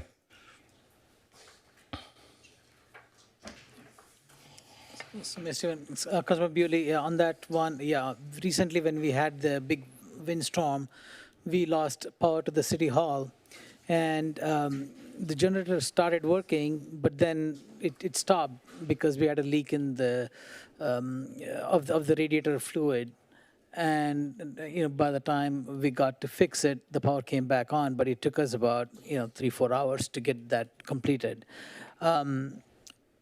So it kind of brought to our attention the need for having reliable power supply for City Hall and Communications Building, because both of these generators are over 25 years old and have exceeded the service life, and it kind of brought an urgency to the situation that we need to take care of this. So that's the reason. Yeah, and I appreciate that. And it is unfortunate that it got brought to light during these recent storms or whatnot, but I think it's a blessing in disguise to catch it now before it was a more significant. And my understanding is we lost power for a relatively short period of time here in City Hall itself. The police communications system had not, but it's got about the same deterioration as the current one, and that's why what's before us, you guys are looking to replace both? That's correct, yeah. The police department did not lose power, however, ours did, and it's time to replace that. And just on a budgeting question, I guess I'll learn more of this as we get going. Probably not best plans to move along with some of our infrastructure and wait for them to fail, and then we scramble to find funds. And I don't know if this is a question for city manager or anyone who wants to take it, and I think I kind of know the answer, but I'll throw this out there and see if I'm right or not. Is the plan as we move forward as a city and we take on some major infrastructure repairs? Unfortunately, this one's, in the grand scheme of things, it's not insanely huge. But, these generators will have a useful life of 5, 10, 15 years. And do we allocate a fund that as it depreciates and its effective life is diminishing, we're putting away funds with an expectation that this infrastructure is going to need to be maintained, going to need to be replaced. So when we have a failure like this, we're not scrambling to pull it out of this fund or that fund and maintain our critical infrastructure. I mean, I don't know if we've done that in the past, that type of budgeting, and if not, are we doing that presently? Do we plan on doing it going forward? That's a question. Yeah, Councilor Bewley, the council here recently approved an infrastructure facilities master plan, to look at all our facilities and come up with what's needed in the near term and long term. That will give us a blueprint for budgeting things like that. And the intent is to have a sustained plan that we can work over time to make sure that our facilities are managed in a better manner. It wasn't done before, but that's the idea, is to move forward in that way. Also, let me go ahead and jump in here too. We also have $2 million set aside in our general fund reserves specifically for facilities, which once this plan is done, we're planning to go back to and take a look at that. And so we had available funds in this instance. Correct. Okay. That's all I've got. Hopefully I've saved some for you, Mayor. Mr. Mayor, I have a question. Yeah, no, I mean, you asked some of the questions that I wanted to ask. I appreciate you describing what exactly happened on January 8th. That was one of my questions. I just, for my part, I just wanted to say, I remember being in people's backyards talking when I was trying to get elected in 2016. And council member, mayor, whatever you want to call it, Guinness, was talking about the generators. And I feel a little bad, quite honestly, that I didn't, and of course, it's her fault too. She was here for 4 years. But I feel bad that I didn't continue that thread and focus on the generators. So I can only speak for myself.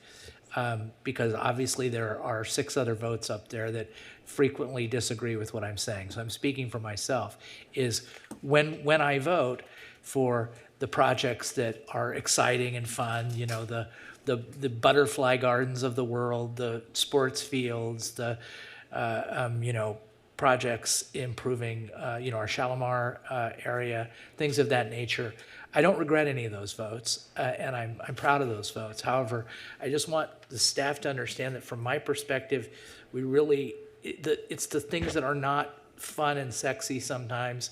It's the bread and butter, the generators, the, you know, hardcore stuff that when we have a scarcity of funds and a scarcity of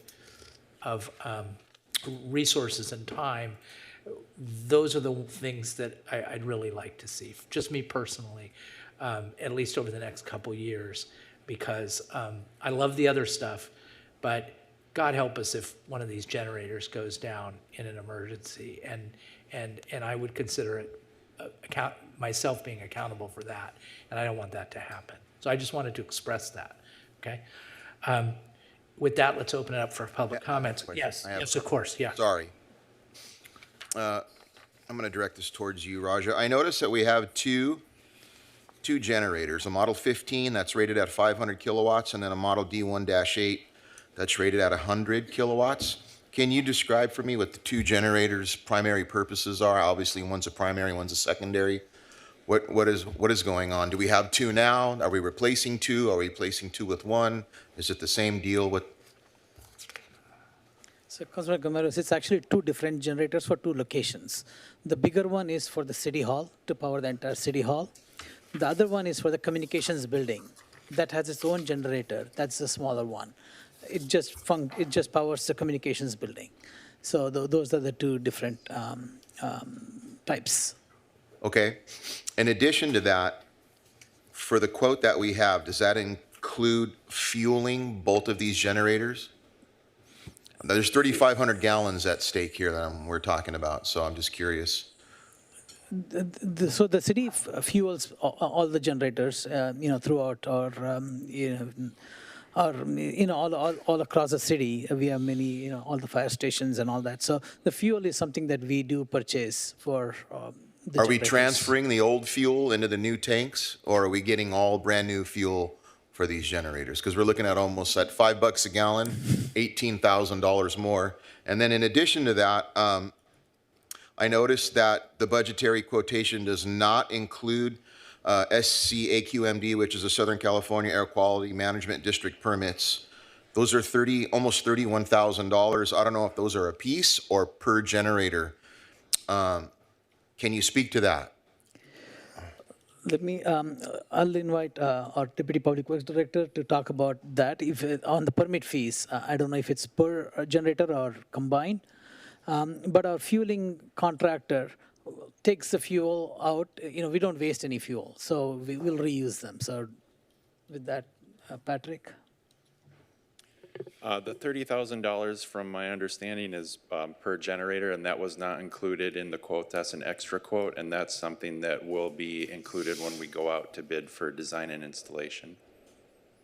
Okay, so in addition to the 2 $30,000 additions and call it about 18, that we're looking at almost another 100 grand on top of what we're seeing here just for fuel and SCA QMD permits, right? What we can do with the fuel is, if it is in good condition, we can transfer it directly over. Another practice that we've done is fuel polishing, where we can take the fuel out, run it through a filtration system so that it doesn't damage the new generators. That's an option that we can exercise. So do we have that? Do we have the ability to polish diesel? Yes. Okay. Well, we don't inside, but we have, I've done The it vendors. with, we have contractors that do it. Okay. They're All right, actually I just wanted to make sure that we were clear on that. All right, that's all I have. Thank you. Mhm. Okay. Sir, you have the floor. Yes, sir.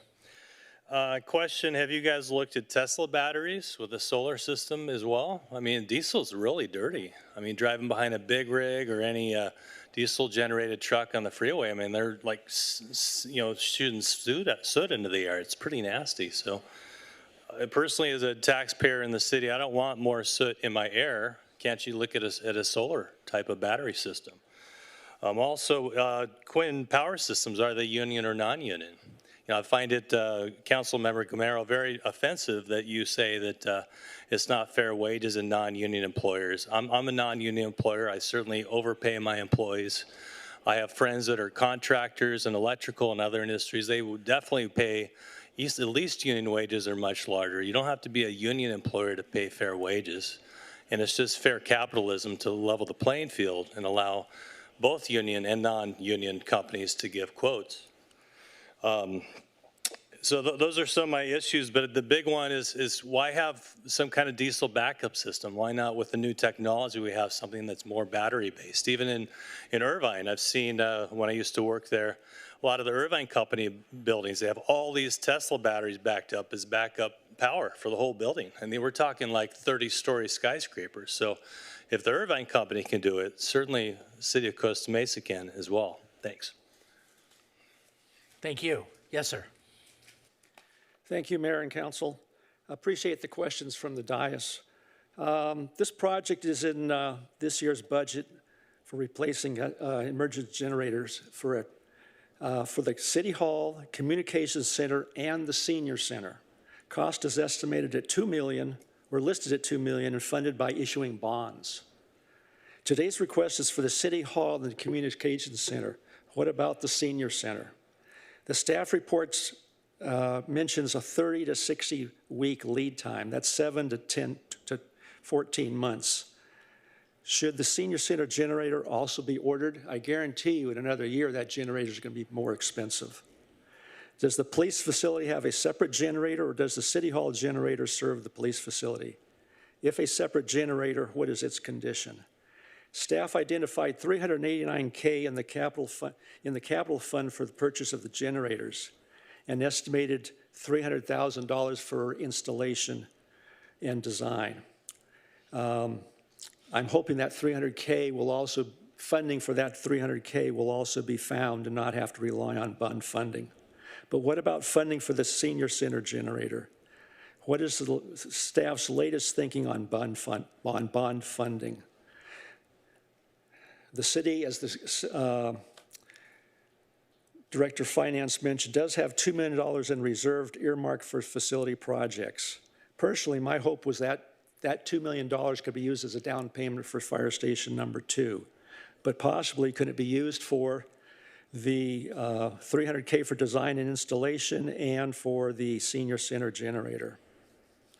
On the operational side, were these generators started up and run for regularly scheduled maintenance checks? I would hope so. The City Hall generator failing was bad enough, but what would have happened if the Communications Center generator also broke down? Would 911 calls be unanswered? I think that question should be answered from the dais. The City Hall generator, does the City Hall have a risk mitigation plan if power goes out between now and installation of these new generators? What happens if something happens between now and another 7 months, a year from now, whatever? What's that plan? From a planning process perspective, emergency generators were not in the 5-year CIP forecast until the current year. I went back 3 years. Mayor talked about 2014 time frame talking about generators. This project has not been in the 5-year forecast in this year. So it concerns me about the long-range planning for capital that the city is doing or not doing. That seems to... Thank you very much. Let me get the podium mic on. Yes, Commissioner. Thank you, Mr. Mayor, members of the City Council, speaking on behalf of myself only. One of Costa Mesa's goals is sustainability, advanced environmental sustainability and climate resiliency. So, of course, I'm going to ask not to do diesel generators, but instead do municipal battery storage. And you'll come back at me and you'll say, well, no, we already have this in place. We're already doing this. Let's do this for the next one. To which I'll say, you know what? fair enough. It sounds like the senior center is going to need a new generator soon. Maybe instead of a generator there, we do battery storage there. There's going to be a lot of construction there anyways. And you will hopefully give direction to study that option for future emergency power generators. The thing is, last time I came to ask for switching from gas or diesel to electric, council gave that same direction. This was for police motorcycles. I suggested electric motorcycles. The council said, that's a good idea. Let's study that for the next time we get electric motorcycles. That direction was then ignored. A new set of motorcycles was purchased. No mention of electric options were done at the second time. So what I hope happens today is that you give that direction to study an electric option, and then that study actually does happen. So I hope that we can get some more sustainable power sources here in this city. Thank you. Thank you. Yes, sir. Hello. I am extremely excited that so many people are caring about the current state of our climate. That gives me hope. One thing I would like people to remember is that lithium does have a shelf life, and if this is for an emergency, maybe we should use lithium for things like motorcycles instead of something that can sit and die over time, as opposed to mechanically running generators for emergencies. Another thing I'd like to mention is there was mention of using city taxpayer funds for Musk-sponsored solar panels or batteries. I showed up to a protest yesterday in Irvine. They're happening all across the country. I am against Elon Musk taking my data, my family's data. I am against him gutting the Consumer Protection Financial Bureau, or Consumer Financial Protection Bureau. I do not support our city spending any money supporting his businesses. I would much rather go to other businesses if we are going to push for climate technology. I would much rather us push for other companies like Toyota that push for hydrogen energy or other forms of energy. I'm all for the push for the green movement, but we have a huge amount of people in the community right now that are showing up on our streets, and they are making it very clear that they don't want Musk. And I don't either, and I hope that my council members will also look at it the same way. Thank you. Thank you, sir. Anybody on Zoom? No, Mr. Mayor. All right, close public comment. I'm gonna make a motion to approve the item, but before I do, can we just answer the question about why not batteries? I am curious about that. I'm gonna make a motion to approve it, but. Yeah, Mr. Mayor, at this point, I mean, it's not just sustainable, we want to be reliable too. And I think the most reliable option right now that we have for a facility this large and an important facility, a communications building, is to have the replacement generators that we are proposing at this point. As the recent comment mentioned, batteries do have a shelf life, and we don't know if it's 5 years or what. But if you'll be replacing a lot more often, and this one we know for a fact it'll work at least 20-25 years. Do we have a generator at the senior center? At this point, we don't have a generator at the senior center. Okay, thank you. All right, that's my motion. I think we've talked it out. We have I'm not sure who the second is. Gameros is the second? Okay. Do you have anything to say? Do you have something to say, Councilmember Marr? I could talk more about battery reliability if anybody's interested, but I'll reserve my comments. No, it's okay. Well, I should have given it to the second, though. I'm sorry. No, she can go first. Okay, go ahead. Go ahead, Councilmember Marr. Do it. Yeah, I just want to, so I work in this field. I just wanted to reinforce Raj's point. I think we're seeing a lot of solar plus battery storage opportunities at community centers, at senior centers, at places that don't rely on an absolutely critical source of power. And so I still think we should explore it. I still think that's what we should do at the senior center. We've had conversations about this. But somewhere where you need a fast transfer, where you need absolute 100% reliability no matter what, unfortunately, diesel is still the best option. Also agree with the commenter that we need to be very specific about what types of batteries we're specifying in the future as well. Thank you.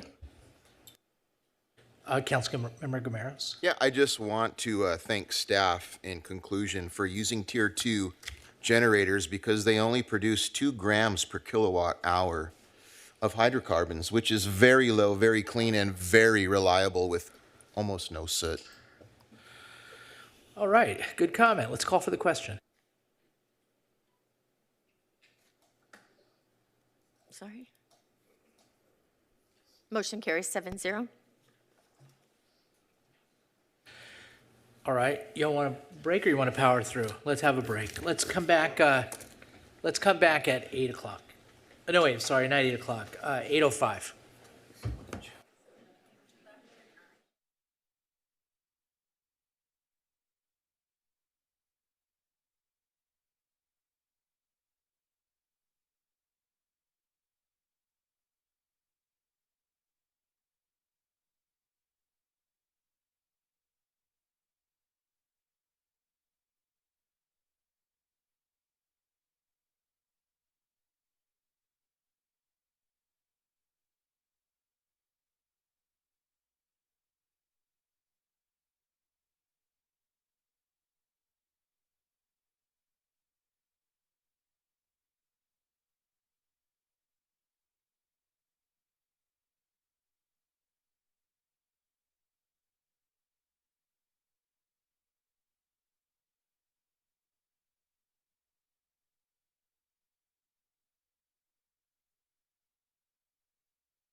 We're back on the record after a short break, and we're at new business item number 1. Madam Clerk, would you please read the title? Professional Services Agreement with Dudek for Housing Element Rezoning Program and Environmental Impact Report. Presentation by Ms. McGill, Planning and Sustainable Development Manager. Ms. McGill, you have the floor. Thank you, Mayor Stevens, and good evening, Council. Anna McGill, I'm the city's Advanced Planning Manager, and I have a few folks on my team who are here tonight, too, to help answer questions. To my left is Michelle Halligan, Senior Planner in our Advanced Planning team, and would be the project manager for the rezone program. Carrie Ty is also here tonight, our Economic and Development Services Director. And then we also have a few representatives from DUDEC, the consultant team. They're behind me in the audience and here to help answer any questions that you have. Catherine Tang Saiz would be the project manager, and Gaurav Srivastava would be the principal in charge. So I'm going to deliver the staff presentation tonight on the professional services agreement for the housing element rezoning and EIR. First, we'll do a little bit of background just on the housing element and how we got to the point that we are today. So as you're probably aware, the city adopted the 6th cycle housing element in November 2022 and subsequently submitted it to HCD for their review. They then issued the city a letter in May 2023 stating that our housing element meets the statutory requirements of state housing law. And really what that means is it has all the necessary components of a housing element, but that we would need rezoning for our 11,760 regional housing needs assessments units to be HCD certified. So in order to attain certification, really a major effort needs to take place to amend our existing commercial corridors and other parcels to allow for residential development. And that's, you're gonna see on later slides, that is really gonna be the bulk of the rezoning program effort. A little bit more background on City Council actions. Between 2021 and 2024, the City Council continued to refine an updated strategic plan. Some of the conversations around housing, which is a strategic priority for the council, included conducting community visioning forums and rezoning for Measure K sites, and completing the housing element update and getting certification. In addition to that, the City Council had held 2 study sessions, one in December 2023 and another in October 2024, to further discuss the implementation of the city's housing element. And in October, a big piece of that discussion was kicking off the rezoning effort, and so that brings us back to you tonight. Finally, a big effort requires funding, and so in June 2023, the City Council approved $1.5 million for rezoning. In November of that year, the City Council approved an additional $900,000. At that meeting, it was discussed that there would be needed an estimated $3 million to implement the housing element. And so what we have set aside is $2.4 million for the rezone program. We also have an advanced planning team who is responsible for implementation of the housing element. So some of our staffing and budgeting is assigned to that effort as well. That kind of gets us close to that $3 million mark. So just to set the scene a little bit, the goal and purpose of the rezoning program kind of has 4 elements to it. Obviously, the first is implementing our housing element program, which has 47 programs, 18 of which address in some way or account for in some way the rezoning program. So it accounts for a big chunk of our housing element implementation. In addition to that, new zoning and or increased capacity needs to happen for 97 sites, which are our housing element opportunity sites. In addition to that, the city also needs to create zoning or housing potential for our existing commercial corridors and industrial areas. And I would think of this as additive The city already has very strong commercial uses. We have low vacancy rates. We have high demand for commercial uses. So the intent here is to allow housing as an additional use and also allow mixed-use developments. But if a commercial use wanted to continue to exist in the future, that would still be an option for an applicant. And then finally, obtain housing element certification from HCD. And that's really going to be the impetus for the schedule that I'm going to show you in a few minutes. So the project is extensive, and so is the scope of work. This is kind of a brief overview of it. But as part of the process, the city would be analyzing our existing adopted specific plans, urban plans, overlays, and existing regulations. We would identify the required amendments to the adopted plans. We would also develop new zones and overlays with their own development standards to accommodate housing at the densities that are already specified in our housing element. Conduct community engagement, put together a community engagement strategy, and then also conduct the outreach. Update the general plan so that we have consistency with that zoning. In addition to that, forecasting local housing market potential. So this is really, the purpose of this is to assess the opportunity for housing while balancing that need to retain and grow non-residential land uses as well, like I previously mentioned. And then actually do some prototypes for fiscal impact modeling. So this would look at both hypothetical residential and mixed-use development scenarios to really try and understand what would be in demand for an applicant, what would actually be feasible to build in different areas of our city. The city would also establish objective design standards for residential and mixed-use development, improve permitting procedures so that applicants can get through our permitting process with ease, prepare an environmental impact report so that future projects could potentially rely on it for streamlined review, and then finally submit to our housing element with that completed rezoning to the state for certification. I think this is a good representation of the amount of work that needs to happen. Our existing specific plans, overlays, and urban plans need to be updated in terms of their densities so that they are consistent with the densities that we already committed to in our housing element.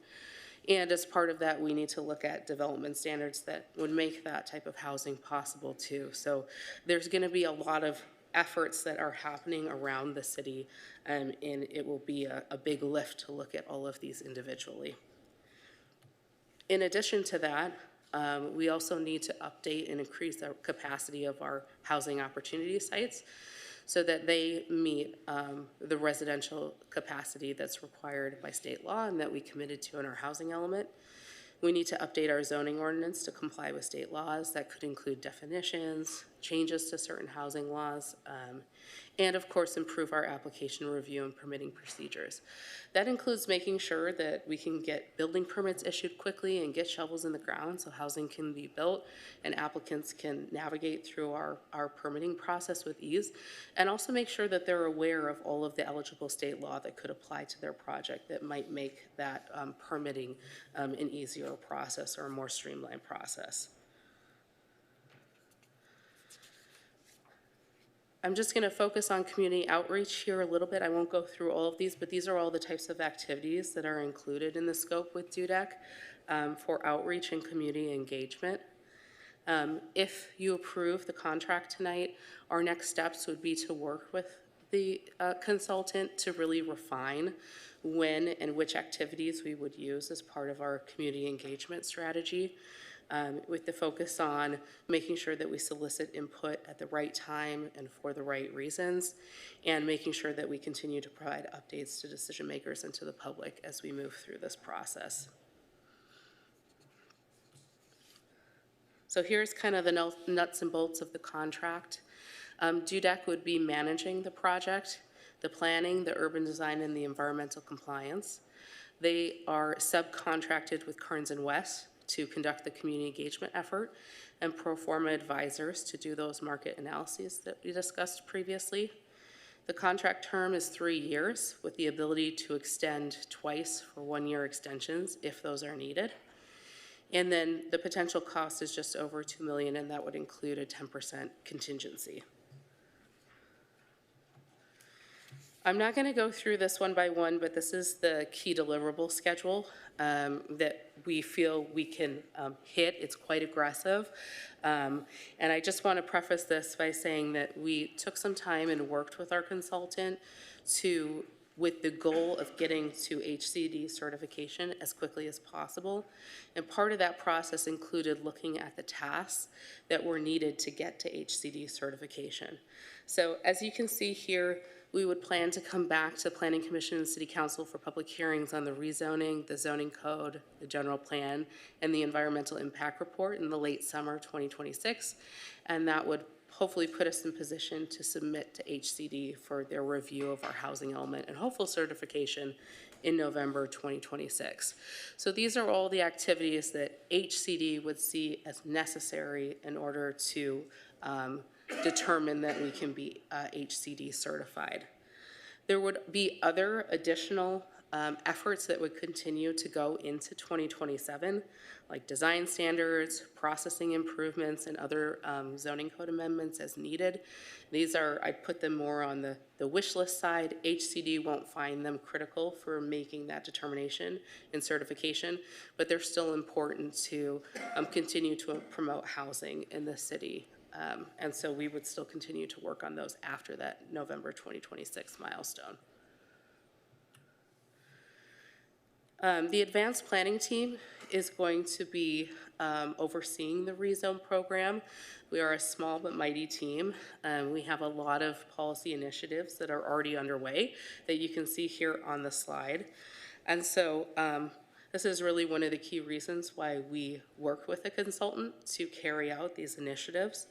Not only is it an industry standard to do so for most municipalities, but we really see our consultants as an extension of our team.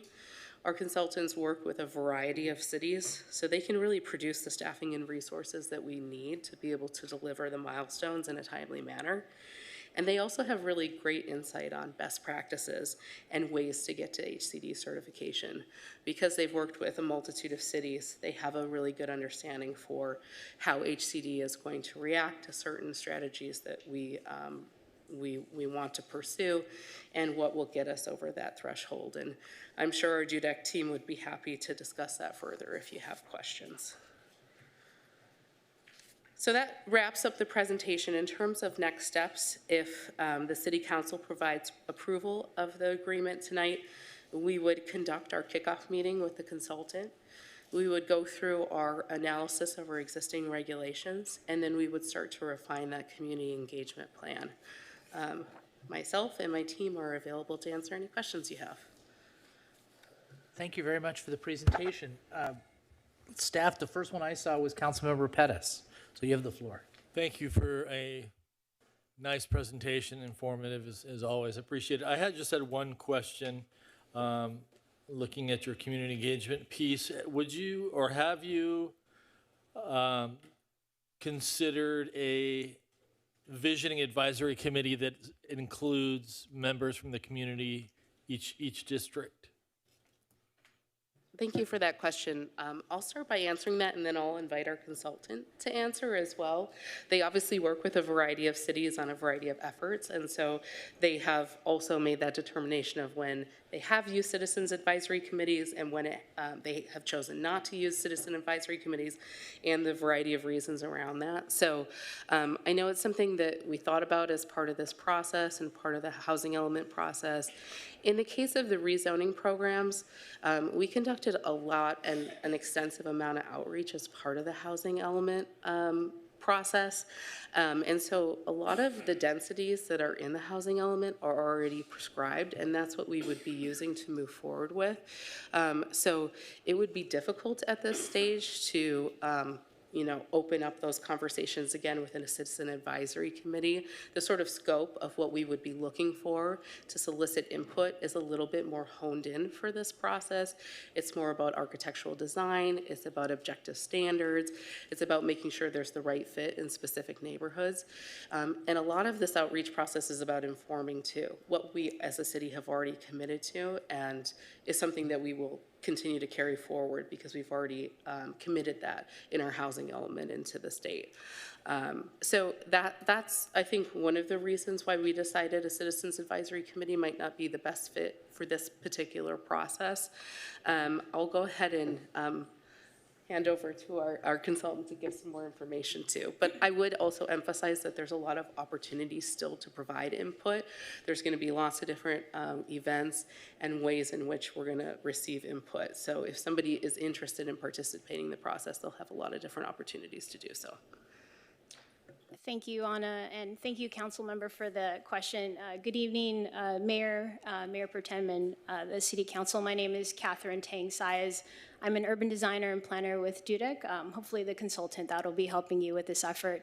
I echo Anna's response that citizen and resident engagement is going to be very important to this effort, so we welcome anyone and everyone that wants to engage in the process and provide their input.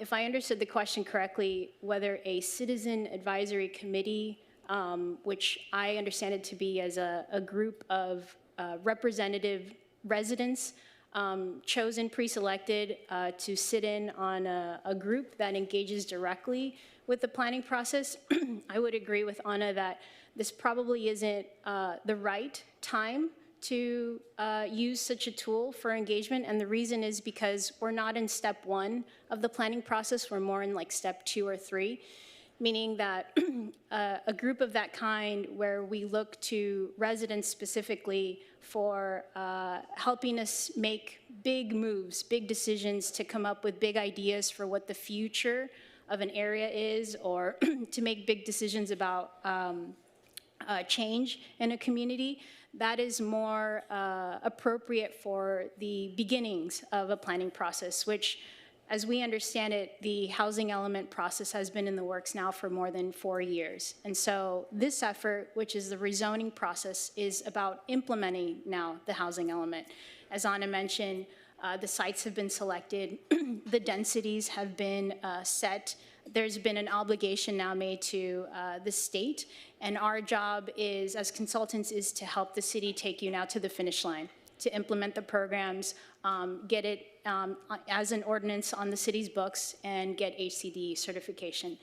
That is not to say that we don't welcome citizen engagement, resident input. As Anna mentioned, we've proposed a very robust community outreach and engagement process, and we're going to have multiple opportunities for folks to talk to us, for us to go out to the community to talk to everyone in the community. So while we may not have a dedicated body of citizens alone engaging us directly, we will have many one-on-one conversations with anyone who wants to engage with us.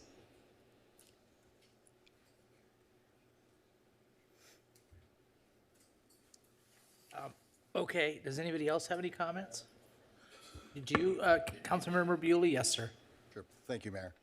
And just a couple general questions, I guess, probably for staff and possibly for city attorney. So the funding of this is coming from the city. We've set aside funding for this, correct? And if I'm following this, you know, housing element, RENA, that's mandated by state, and as a result of state's mandate, our city now is incurring these expenses to comply with state effectively. And is there any fund, is there any assistance, anything coming from state, or is there any way for us to request that type of funding if their mandates are putting this rather substantial financial burden on our city to comply at threat of all kinds of terrible prosecution and lawsuits and whatnot and penalties? If somebody can educate me on that. Yeah, so the state, prior to starting the 6th RENA cycle, issued non-competitive grants, which the city has utilized to conduct the housing element process. So there was an SB2 grant, and there was also a LEAP grant. We just got reimbursed for that portion of our grant, so we utilized those grants. Part of the remit of the advanced planning team is to continue to look at grant opportunities opportunities, which we are doing. One of the challenges is that a lot of grant opportunities are available for cities who have certified housing elements. And so it's a little bit of a chicken egg situation, right? We And need not to that cut you funding. off, so we outlay the funds for this DUDEC report. And thank you for your presentation. And thank you, staff, for your presentation as well. And then the hope is we will now qualify for a potential reimbursement. We would qualify for future grant opportunities to continue to implement our housing element, or for the next cycle, or to make additional changes to our zoning code. So it could be that partway through our rezoning program, or as we get closer to certification, there may be more funding opportunities available. One of the things we're working towards is becoming a pro-housing designated city. That also opens up grant opportunities.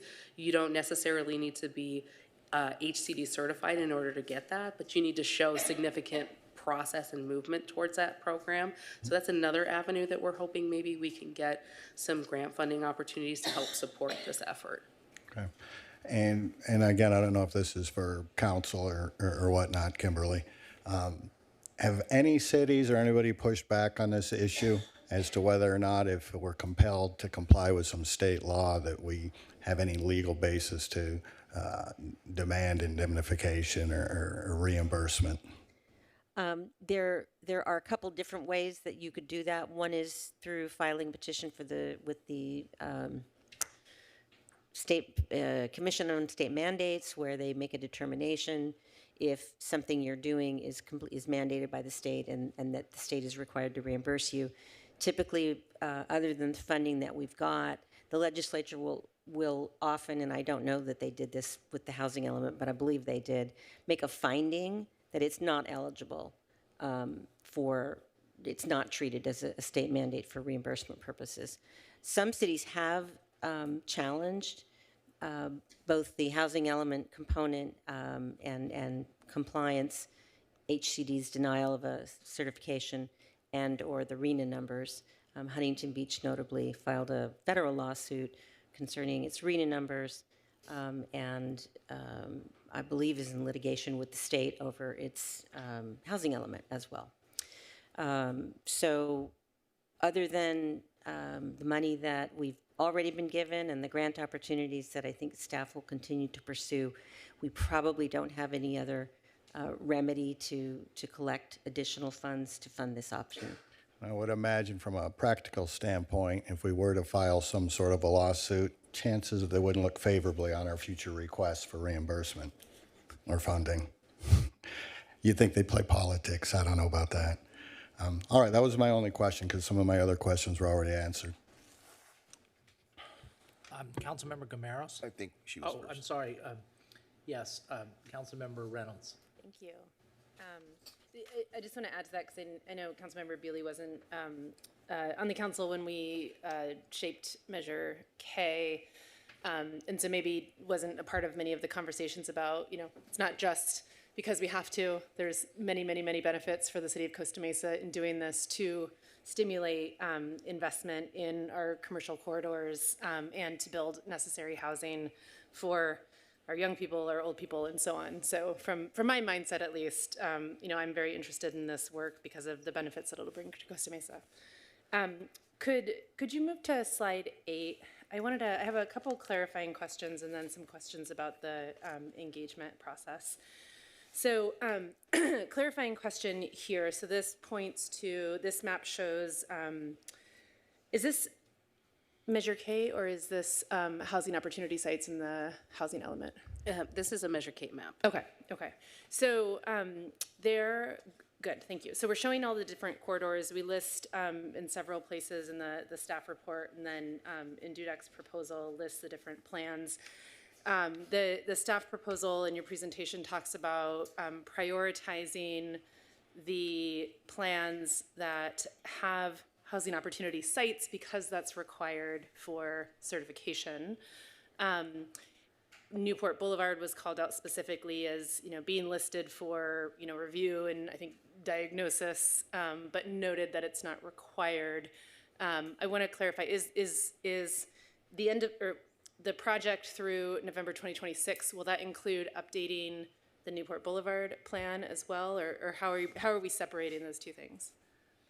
Yeah, I mean, we haven't gotten to the point with our consultant where we've refined it, but I think for efficiency purposes, we probably will include it in there. It makes sense. Yeah, there's just some things that make sense to do at the same time, particularly so we can study it from an environmental perspective at the same time. Right. So that's going to be the key for our timeline. The sooner that we can get that project description established and get everything that we anticipate needed in that, we can really move forward with that CEQA process. So yeah, it probably will be included in the pre-November 2026 milestone. Okay. And at what point, if there was a consideration within the project team that maybe we can't include it for some reason, at what point would that come up in the project? Sorry, what is it in the sentence? I'm trying to the Newport follow it. I feel Boulevard, like, the like Newport all of Boulevard Newport specific. Boulevard, or just the Measure K sites, or the specific plan? Newport Boulevard, all all Newport the Boulevard things? plan with the K sites in it, with the housing Okay. Yeah, with the K sites in it. Yeah. All, yeah. All. Yeah. Ideally, Okay. all. Okay. There, so this is part of the piece, and I'll get to your question, but just to clarify this, there are some urban plans and specific plans where there are overlay with Measure K sites, and there are areas where there's not overlay. So part of the strategy that we're going to have to work through with our consultant is how we sort of refine those plans to kind of identify where that density is supposed to be, where housing can be, what happens on those other sites that maybe are outside of Measure K. So that's a conversation that we need to continue to have and Thank kind you. of I apologize for butting in. yeah, I'll get off. finesse a little bit. Yeah.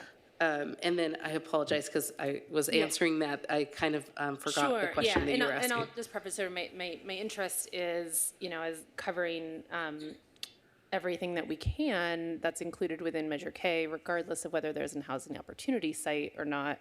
And so, and I'm hearing from your previous response that that's ideal because it's much more efficient, especially with the EIR phase. But you said maybe, at some point we might need to cut it out. And so what would be the reason and what would be the timing for saying, maybe we can't include it? And I'm asking that because I want to know when we might want to interfere and say include it. Yeah, absolutely. That's a great question. The timeline would be like our last chance to make that decision or potentially change it would be before we release the notice of availability for the EIR. And so if we're looking at that overall timeline, let me go back to that because this might be helpful. That's really coming up to the end of the summer because we really do need 12 months at the minimum to be able to conduct that environmental impact report. That's a tight and aggressive timeline in and of itself. So as we kind of wrap up the chunks of our outreach that's going to kind of set the scene to be able to start CEQA, that's when we'll have those decisions. The things that I foresee happening after that November 2026 timeline is more the sort of wish list of zoning code updates. How do we help get our applicants through the process faster? How do we adjust definitions maybe to better meet state law or to make it easier? Do we look at different development standards that maybe aren't needed for certification but are good to continue to promote housing? So it would be more things like that. The densities and the urban plans and the specific plans would all be at the forefront of this process. Okay, thank you. Okay, I think I do have a general question, and I apologize for not getting this to you ahead of time, but I want to go to community engagement first. So I appreciate the detailed schedule, what you're showing in front of us now, and what was laid out in the staff report. This is I'll call it a high-profile project. It's certainly one of the things I'm most interested in over the next couple years. I think it's something that many in the public are interested in, and we want many in the public to be aware of and engaged in because of its potential future impact. So can you tell me, given that, at what point, where in the process is there an update or a check-in with council? It was only clear to me that, the public hearings in late summer 2026, but that's a long time to not have something brought to council. So what is the plan for updates or check-ins with council? Yeah, and give me a second. I'm going to go to the schedule that DUDEC proposed, and then I'll invite them to add to anything that I might have missed. So we refined this project schedule that's in the request for proposal a little bit. This is something that we continue to refine as we kick off the project and we develop our community engagement strategies. But the goal is to continue to have check-ins of some sort, whether it be website updates, written updates to the council, public hearings throughout the course of the process. There are some natural checkpoints, like when we release the draft EIR, that's when we would be holding a public hearing. As we get closer to decision points, that's when we would be holding public hearings. As we summarize the community outreach, we would have a check-in. Can you, I'm just going to interrupt quickly. Can you clarify where the public hearings are? I'm only seeing public hearings in the red boxes, which are 12 months past today, 18 months past the first month. Like, where are public hearings? Do you see on this slide 3.4, so community events, that would be included in there. And if I go to, maybe it's actually easier to answer that question with the schedule. So, you know, as we finish the bulk of the initial community outreach, so as you get into maybe in the fall of 2025, that would be at a point where we'd come back and provide a summary of the community outreach. After we conduct the market demand and economic feasibility, there would be some sort of update happening there. When we release the notice availability for our EIR, that would be a point to have a check-in. As we conduct objective design standards and we get solicit input from the community, that would be another checkpoint. We talked about the EIR process, so that has its own, public hearings that are required as part of that process. But one of the things that we'll do if we move forward, if the council decides to move forward with the contract, is work with our consultant to develop a community engagement strategy. That's when we really start to hone in those specific deadlines of when we'd come back and what those checkpoints would be. So we can continue to provide that information after it gets refined a little bit more. Yeah, I would appreciate that, and I certainly wouldn't want to slow down the process, but and so, you know, pinning certain things to a council approval is not necessarily what I'm looking for, where that's not already prescribed or part of the process. But continuing to bring light updates through a regular meeting, like a regular council meeting, I think would be very beneficial for the public to have those updates and to have, you know, confirmations that we're on schedule. Okay, so going to broader public engagement, this may be a question for staff or the proposed consultant. So I appreciated the commentary on, you know, want to be careful about, you know, confusion and outreach fatigue. There's a lot of things that we're going to be doing outreach on, but again, I do think I'm thinking about how do we really make this breakthrough, but also how do we make sure people really know where to engage on the topics most interesting to them. So someone, you know, living in the southwest corner of the city may not be interested in the north of the 405 discussions and vice versa, right? Maybe they are, maybe they aren't. But if we can get it's hard to get people's attention for a little bit. We want to make sure that they know clearly, you know, in a list of lots of different public engagement events, how do I focus on the stuff that's really in my neighborhood or the places that I frequent in Costa Mesa? So I'd love to hear sort of what that strategy is, given the discussion about really, you know, kind of having a common theme and a single outreach point. Yeah, that was the question. Okay. Yeah. I'll actually go ahead and invite our consultant up to talk about that a little bit, mostly because they've worked with cities of a variety of different sizes who've had to implement rezonings in a variety of ways, and so. And let me add a second part to that question, if you've been the first one, because it's related. I was surprised to see only 3 walking tours listed when we have like 6 or 7 sort of distinct areas in the plan. So if you could comment on that too, and you know, how hard it would be to just do a walking tour in each of the areas. Yep, thanks. Okay. Yes, thank you for the question, council member. One of the things that we have made staff aware, and this was one of the interview questions that came up as part of the interview process, was that our approach to community outreach and engagement relies on 4 prongs. It's going to be multi-method, multilingual, multi-locational, and multi-generational. And so what that means is our campaign for engaging with the public and outreaching to the public is going to use a variety of different strategies and methods and places and times to be able to get as many folks as possible involved in the process. In terms of multi-method, we're going to be online as much as we are offline. We're going to have a project website. We're going to work with the city to use the city's social media platforms. We're going to have email blasts. We're going to try as much as possible to get a lot of that information in terms of transparency and information online so that people can access it at any point in time during the project.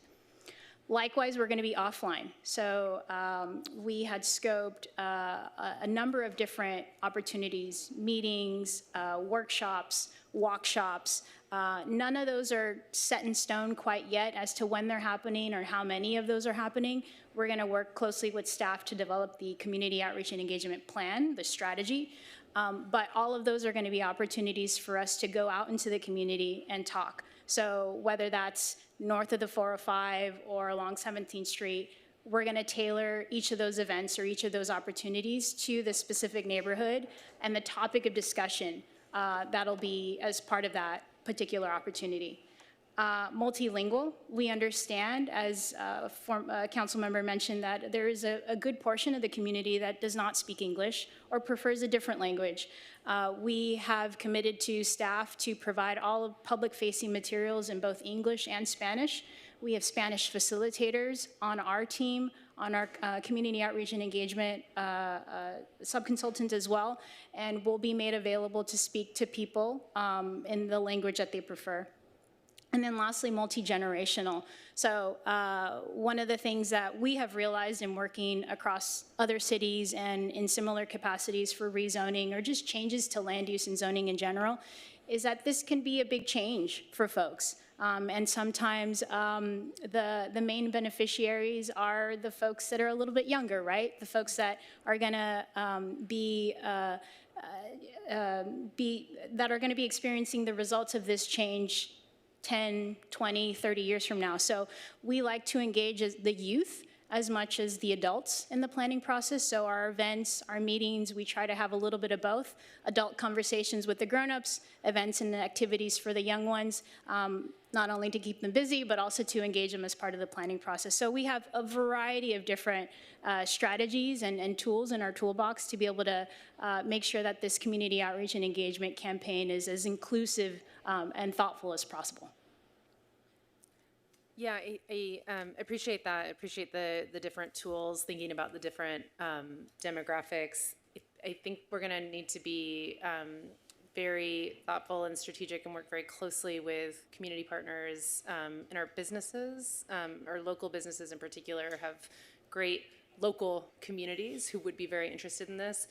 They're not going to get notices from city social media channels and city newsletters, right? So notices at those businesses is going to be really important, I think, to engage a broader population. So I'm really focused on that, like, how do we break through all of the noise of all of the other stuff that's happening to engage community at the very, very local level.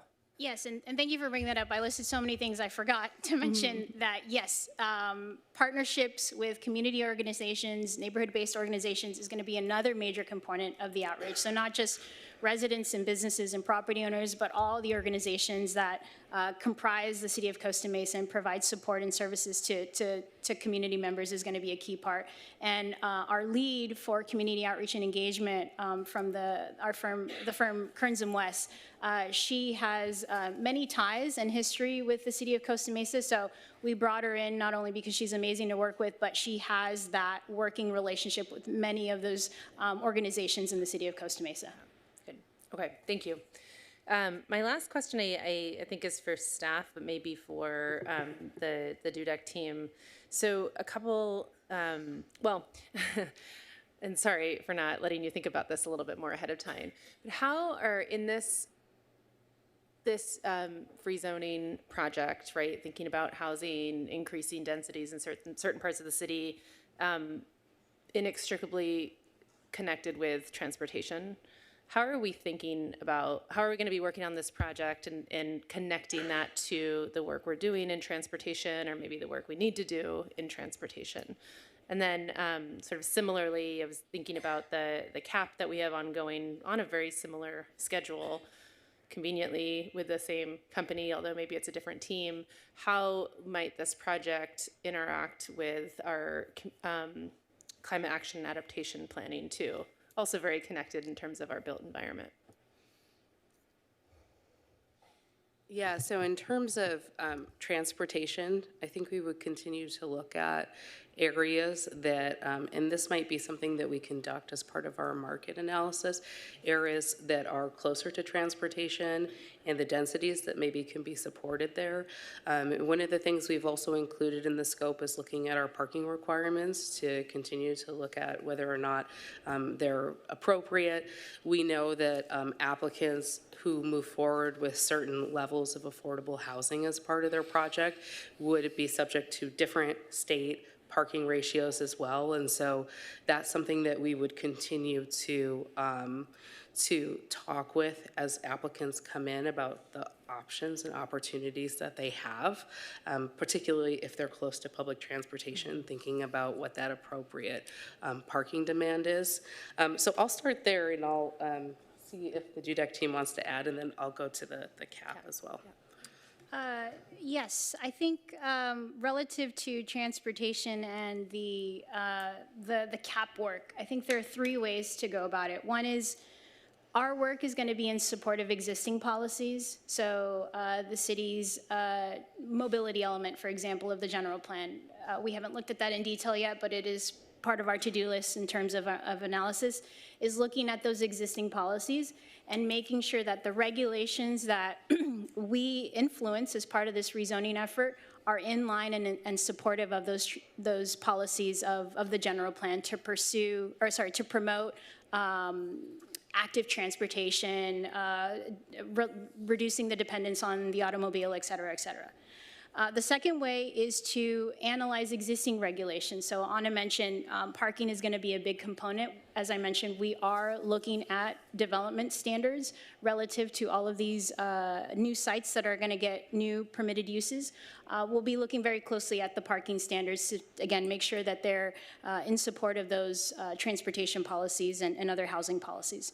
And then the last one is sharing opportunities for outreach and engagement. So I understand that the CAP just kicked off.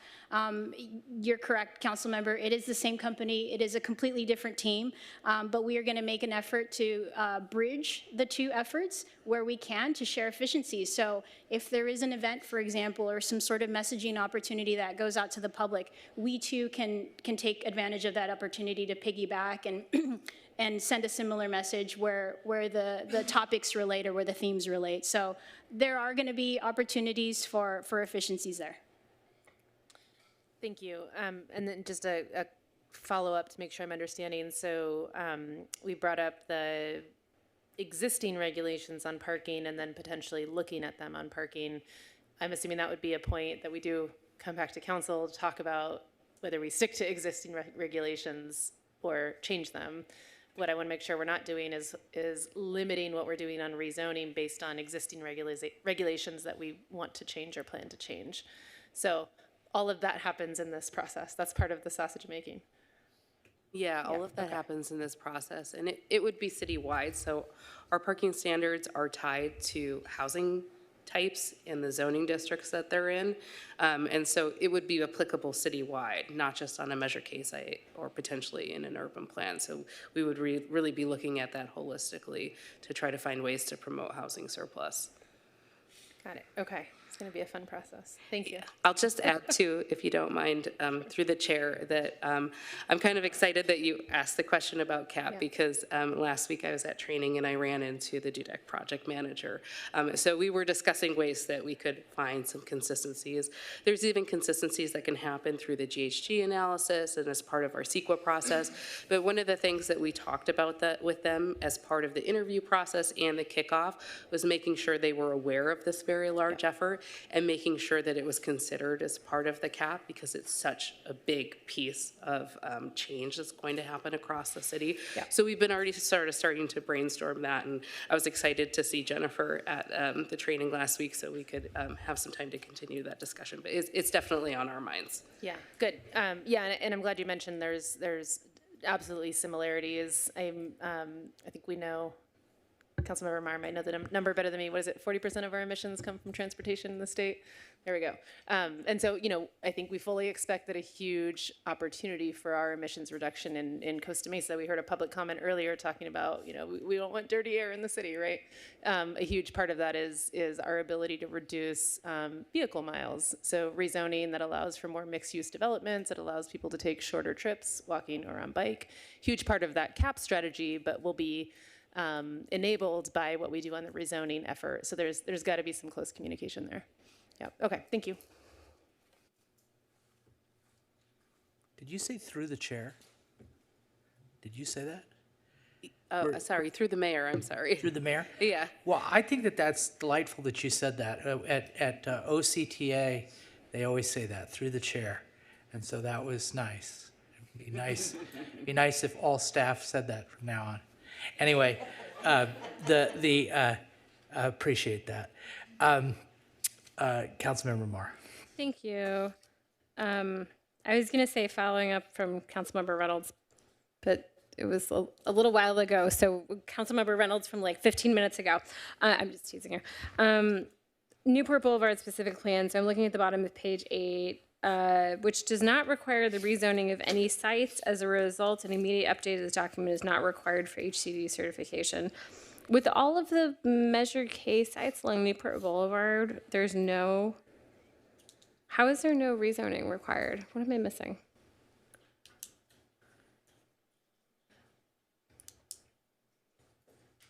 Councilmember Marr, there are higher density opportunities along Newport Boulevard through that specific plan, as well as some mixed use opportunities. But we are interested in looking at opening up that plan and trying to maximize potential there. But it wasn't critical to addressing the RENA because of the opportunities that were already there. Got it. Okay. Okay. And then just looking at sorry, my sticky is covering the number. Slide 8. We've talked a lot about our dislike of the residential ownership urban plan on this council. I'm wondering because while there is some overlap with Measure K sites, there's also a lot of, to your point, places that are not overlapped. I mean, is that as simple as sort of striking the specific plan, or how do we make that easier on ourselves? Given that I'm sure you've heard the sentiment at this point about our feelings. I just don't want Dudek to spend a bunch of time studying it when I don't know, I don't want to speak for the whole council. I feel like there's some strong feelings about it as it stands right now. Yeah, you've kind of hit on a key challenge that I saw when I first started looking at this process and joining the city. My first idea was to update those outdated urban plans. And then, of course, I started to realize that there was overlap on Measure K sites. And Right. so that's a conversation that we've already discussed with Dudek as part of our interview process, and something that needs refined discussions, if we move forward with the contract. We think there's some ideas. It could be replacing them with mixed zoning districts. We could also do that in the areas where there are urban plans, but there are not Measure K sites because they already allow for housing. We may be a little bit limited in the densities that we can propose there. Right. But there are some options so that we can maybe, update these outdated plans that maybe aren't working for applicants anymore and aren't, encouraging the demand for housing supply, and replace it with something that would be more appropriate. Okay. Yeah, that's helpful. I was just thinking about, I think we have this tendency to sort of keep updating some things, and sometimes there's a time to just throw them away and start again. And if we're focused on Measure K sites in particular, if we're focused on mixed use and other things, then I certainly hope, I know this is Dudek's proposal, so proposals are not reality, but I hope in practice we consider, frankly, the utility of some of the existing urban plans and whether they even need to exist to continue achieving the aims that they set out to achieve. I think the Sobeka urban plan is also a good example of this, where we wanted to create a lively neighborhood that included things like breweries and funky shops, and like mission accomplished. We got it, right? So like, do we need to continue sort of promoting something when we're really shifting our focus to housing? I think the Newport Boulevard specific plan is just, for me, a great example of a document that has also exceeded its purpose. I think the last time I looked at it, there's pages in the Newport Boulevard specific plan that are from the 90s. And so if we think that what we want to accomplish can be accomplished by the rezoning corridor efforts, I fail to see what a specific plan is going to accomplish outside of that rezoning. And so I think I just want to make sure we're really critically thinking through some of those items before, frankly, wasting the consultants' time and effort on them. Sorry, that was more of a comment than a question, but yeah, I think so. Those are my big ones. I guess before I just relinquish the mic here, I want to say thank you. I mean, this has just been a huge lift to even get us to this point. I don't know that the public or the new council members like fully realize when we started talking about this, and I mean, we've been talking about this the entire time I've been elected, essentially. This has been so much effort to get us to this point. Measure K, I think we get some criticism for Measure K like not being done yet. It was like, we just needed to pass Measure K so that we could even have this conversation in this room right now. And staff has been very supportive of the vision of this council and all of the hard work that happens behind the scenes to get us to this point. Can you pull up that timeline that shows the the really colorful one?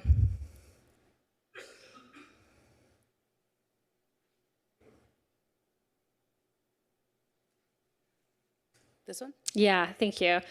So what, again, the public may not realize is that staff took the time to walk, and assuming almost every council member, through this in a tremendous amount of detail before this meeting, and took our feedback, things like the X's and O's and the orange, right, and how we're going to think about community outreach. And so I certainly don't want folks to think that this hour we're going to spend on this item is it. This has been literally years in the making.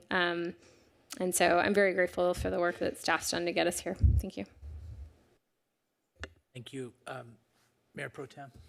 Thank you, Mayor Stevens. And again, the joy of going near the end is a lot of people ask good questions and make points you wanted to make. I want to reiterate Councilmember Marr's point about the utility of some of these urban plants.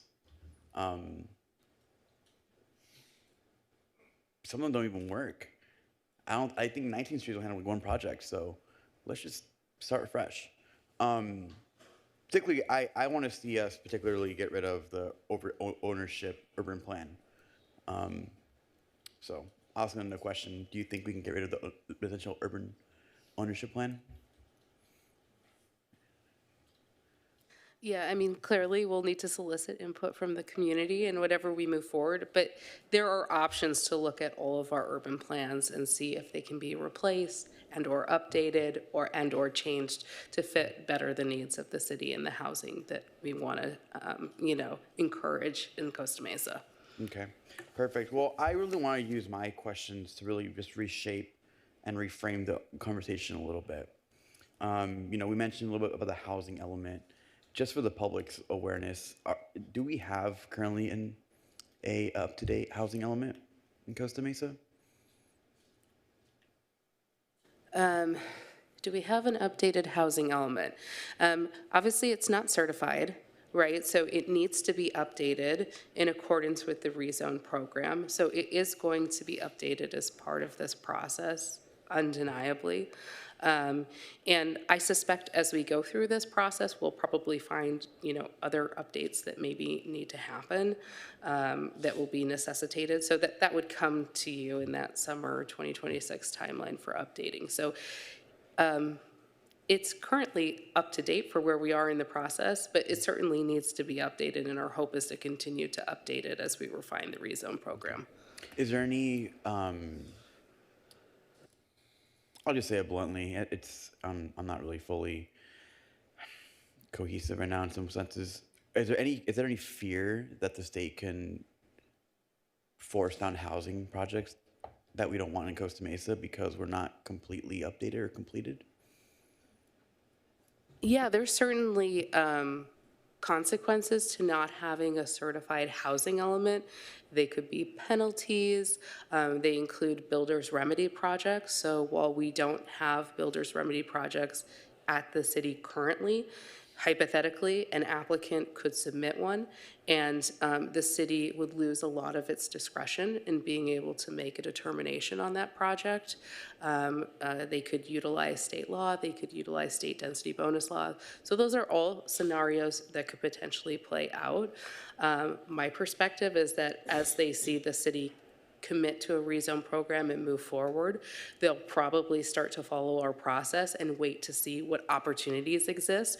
You know, most developers don't want to come to council with a builder's remedy project. It's contentious. They would rather come to you and say, hey, we're fulfilling, you know, your wish list, your strategic priorities, and here's a great housing project that you can support. They'd rather be in that position than to be able to come in with a builder's remedy project. So that's my hope. We maybe start to get some interested applicants as we move through this process and they start to see what opportunities might be available to them.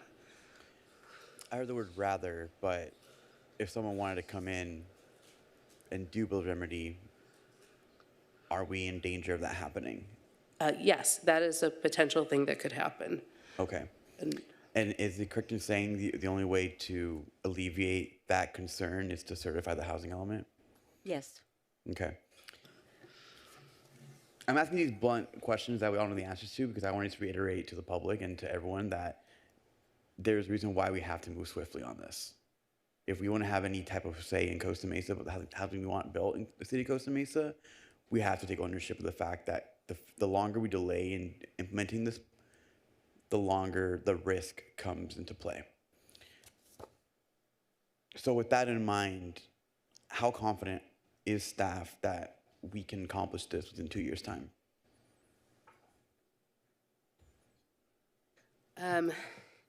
It's definitely an aggressive timeline. You know, I will be blunt in that.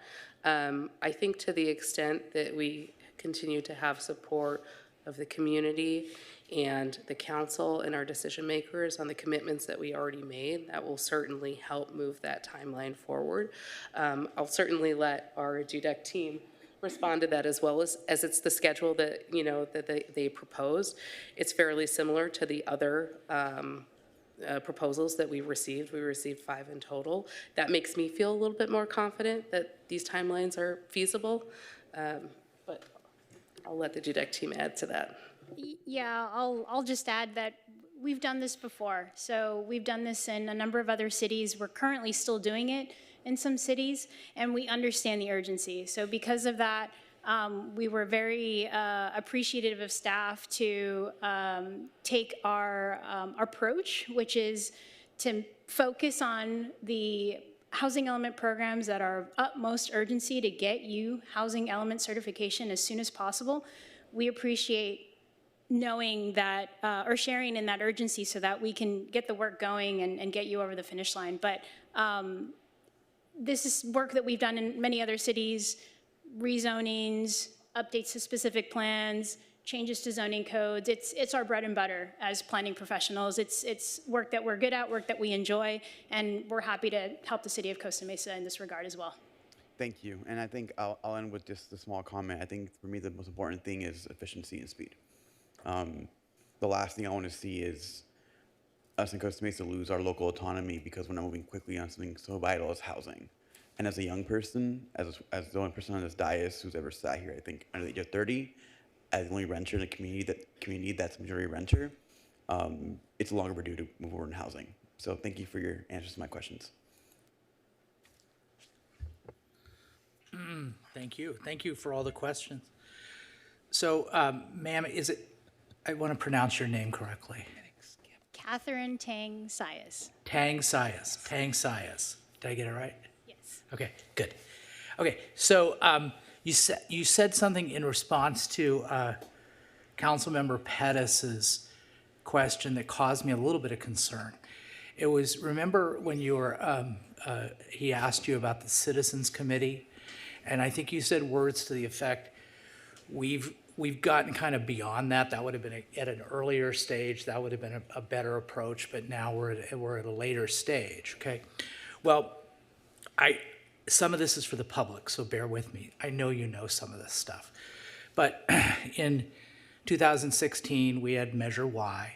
Measure Y was passed, and it required for any substantial housing project, it required a vote of the people.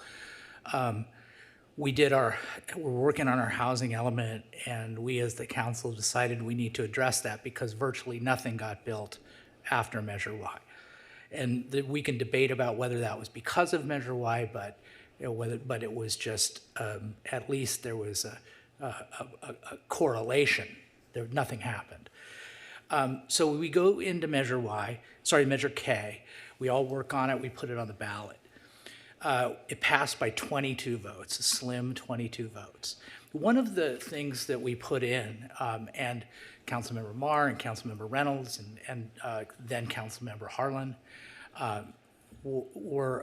they put in and we all voted on it, put it on the ballot, passed by 22 votes, was this idea that there would be visioning. Are you familiar with that? Yes. Okay.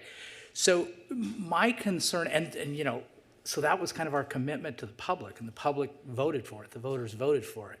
So when I heard you say that we're kind of beyond that point, and it might just be nomenclature, right, is like kind of like we've already gone to this point and now we're into kind of the implementation of this.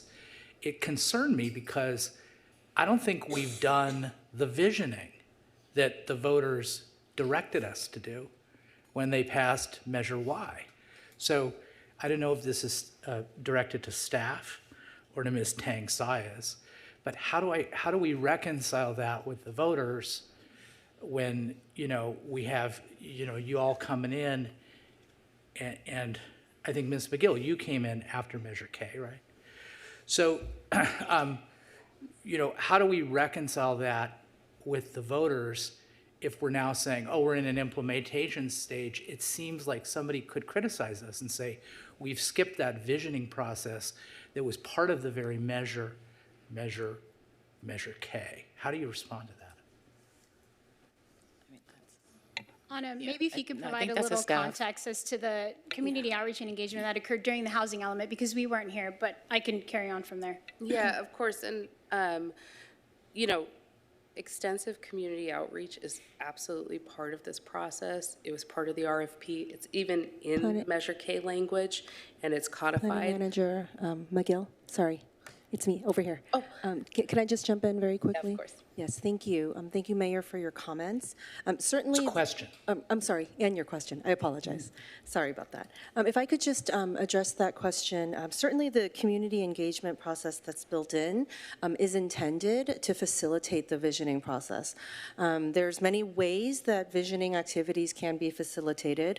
And I think we're not questioning certainly whether visioning is part of this. It absolutely is, because it is directed by Measure K. It was part of the RFP, and it's definitely part of the proposal.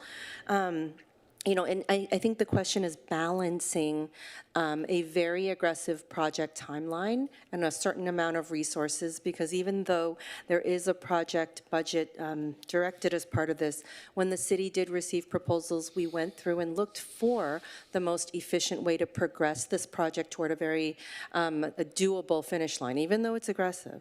And so the visioning process is in the form of the multi-pronged engagement that Ms. Sayans talked about. And so that's the proposal, is to, in order to meet this schedule and to progress the visioning throughout, it is in this multi-pronged format rather than, say, a citizens advisory committee.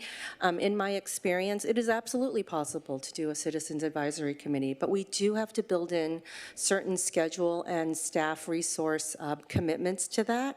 And so in this case, given the urgency of needing to accomplish the housing element certification and the need to deliver on all of the steps that were promised to the community in Measure K, including visioning, this was the best approach that staff has crafted along with DUDEC at this time. And so I wanted to shed some light on that, is this absolutely encompasses the visioning process in a method that accomplishes a schedule that the city needs to deliver on. So I hope that explains a bit. Thank you. Okay.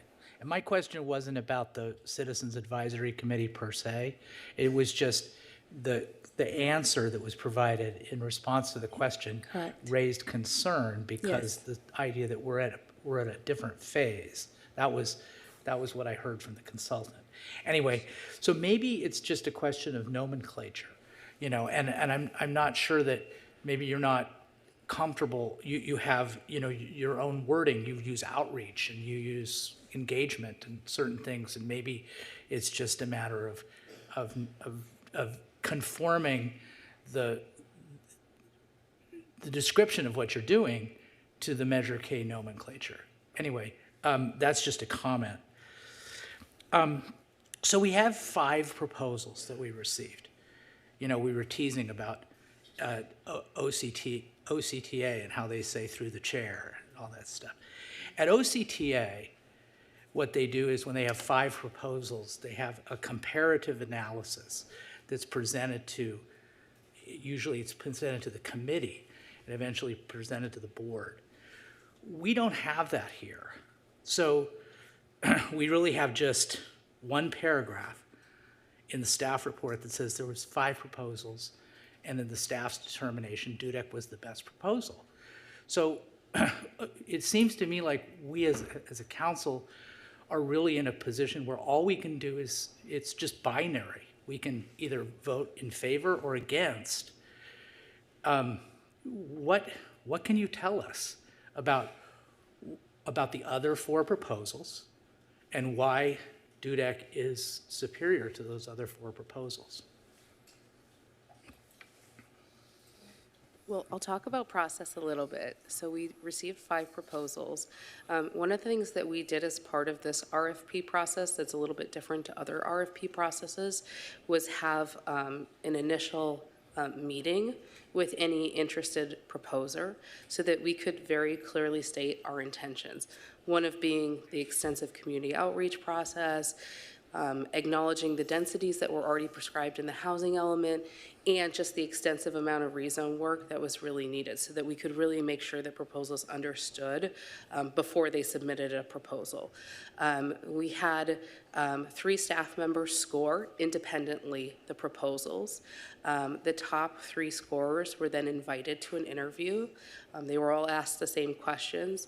After that, there was scoring as well, and DUDEC scored on top. Part of the reason that they scored on top, they have a very extensive staffing and resource team. They have so much expertise. They are working with sub-consultants who have a good understanding of our city and the outreach and have already formed alliances with community organizations to solicit input. They have done this on a multitude of different cities. They've worked with the city of San Diego on their housing element process, and so they actually were able to see in real time HCD forming some of its determination on how cities are getting certified. So they got to see some of those real nuances with that city and with other cities. They can speak further to it. They've done this with a variety of different cities, a variety of rezone programs. But the sort of tail end of that process was that we called jurisdictions for 2 of the consultants that we interviewed and did reference checks. Every reference that I spoke to on behalf of DUDEC, who they had worked previously, had very good things to say. They stuck to the schedule that was promised. In the cases where timelines slipped, it was because decision makers asked for additional work to be done, or the community asked for additional work, and so it wasn't because of their inability to meet a deadline. They were communicative.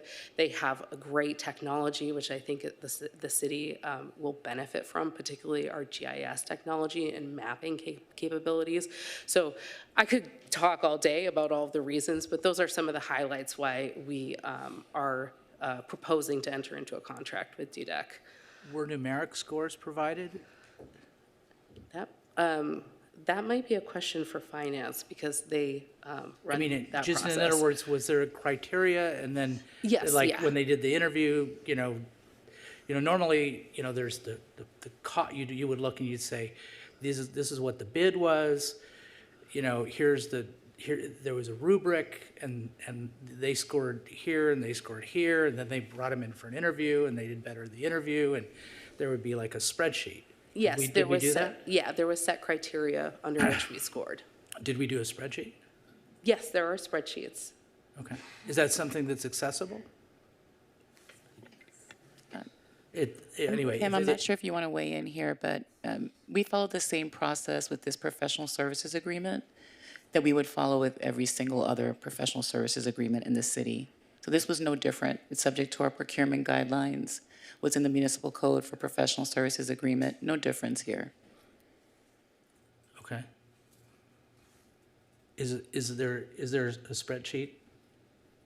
There is, and we always, just like the city manager just mentioned, it's something that we follow with every single professional service bid. Did you say there is a spreadsheet? Yes, there is. Okay. All right. We don't, I'm sorry, Mr. Mayor, if I might, we normally don't include those since they reflect staff's deliberative process in evaluating the proposers. If the council wants us to do something like that in the future, we could do that, but it would have to be in a specific way so that it wouldn't reflect improperly on any of the proposers, but would simply reflect, the sort of objective grading, if you will, for the applicants. Right. I think it's helpful. So in the future, I think it'd be great to do it. And if there's some question about how it's done, the way they do it at OCTA seems really good. Okay, so the third thing is we've got all these overlays and specific plans, and honestly, and I'm not asking you to tell me now, I'm not 100% sure the difference between an overlay and a specific plan and all that stuff, and I've been up here for 9 years.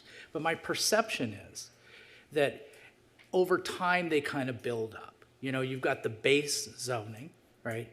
And then you have maybe a specific plan over here, and then maybe an overlay over here, and an overlay on top of a specific plan, and it reminds me of like when you wallpaper over wallpaper, right? And you've got so why not rather than study all the stuff that's happened in the past and get to the bottom of all that, why not just strip off the wallpaper and say, let's get a base, because I see all this discussion in the proposal about we're going to do more overlays and we're going to do another specific plan over here. Why not just strip off the wallpaper and start at base zoning? And this is not a, what do you call it, it's not a rhetorical question. I really want to know if there's a reason for that. If there's a reason why overlays or specific plans are better than stripping it down and doing the base zoning, is there a concise answer to my question? Mayor, if I could. Yeah. If I could, thank you.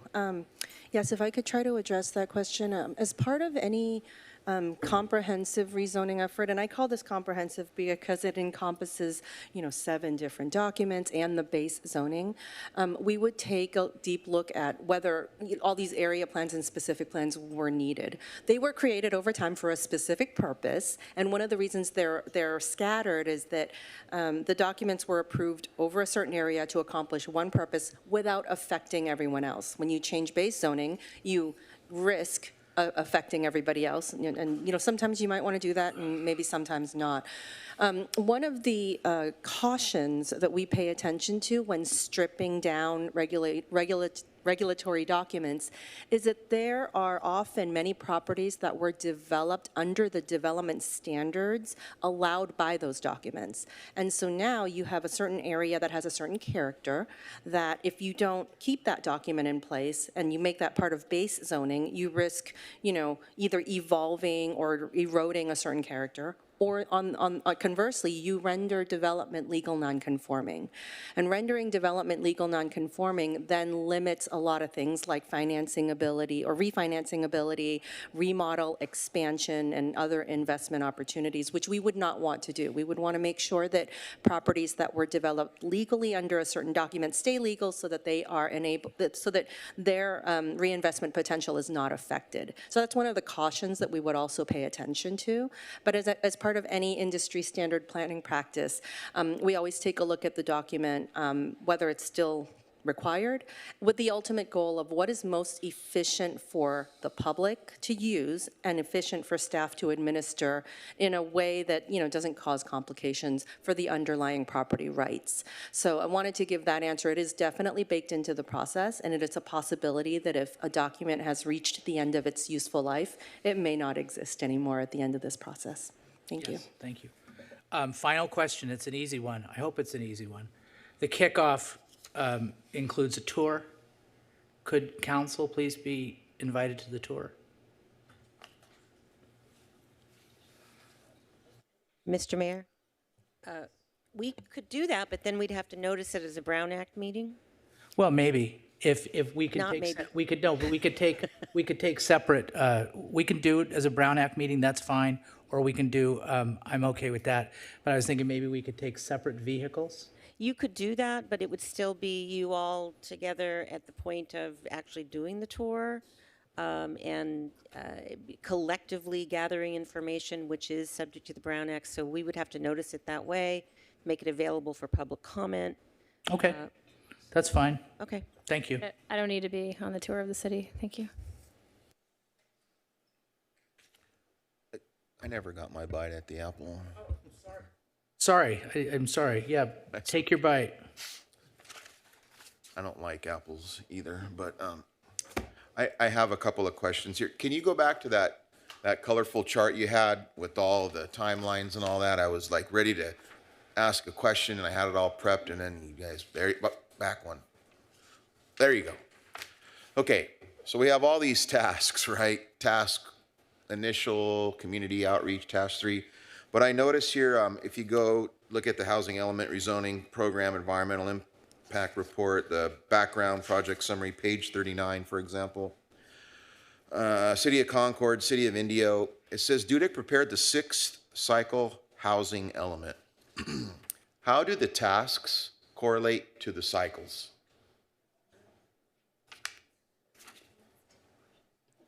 For our process or for that particular process?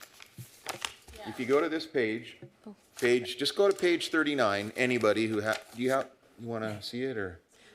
And then it says that DUDIC prepared the 6th cycle, but I don't see a 5th or a 4th cycle, and then I see tasks. So I'm just trying to correlate how they all, do you know?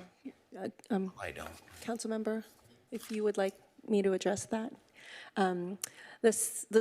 So housing elements have gone back to the 1960s. We are now, and the state requires the cities to update their housing element every certain number of years. That number of years changes with the cycle.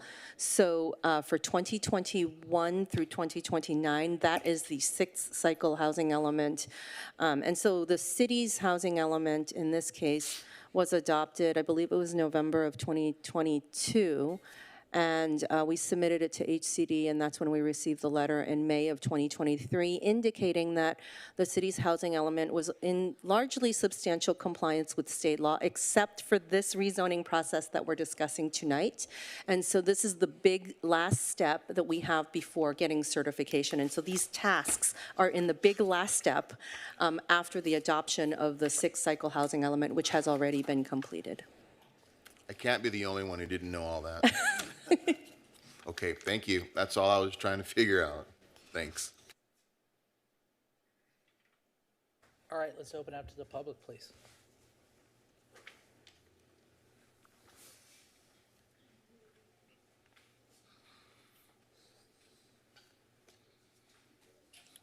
Yes, sir. Yes, sir. So last chance of the night for conservatives to take a conservative stance on this.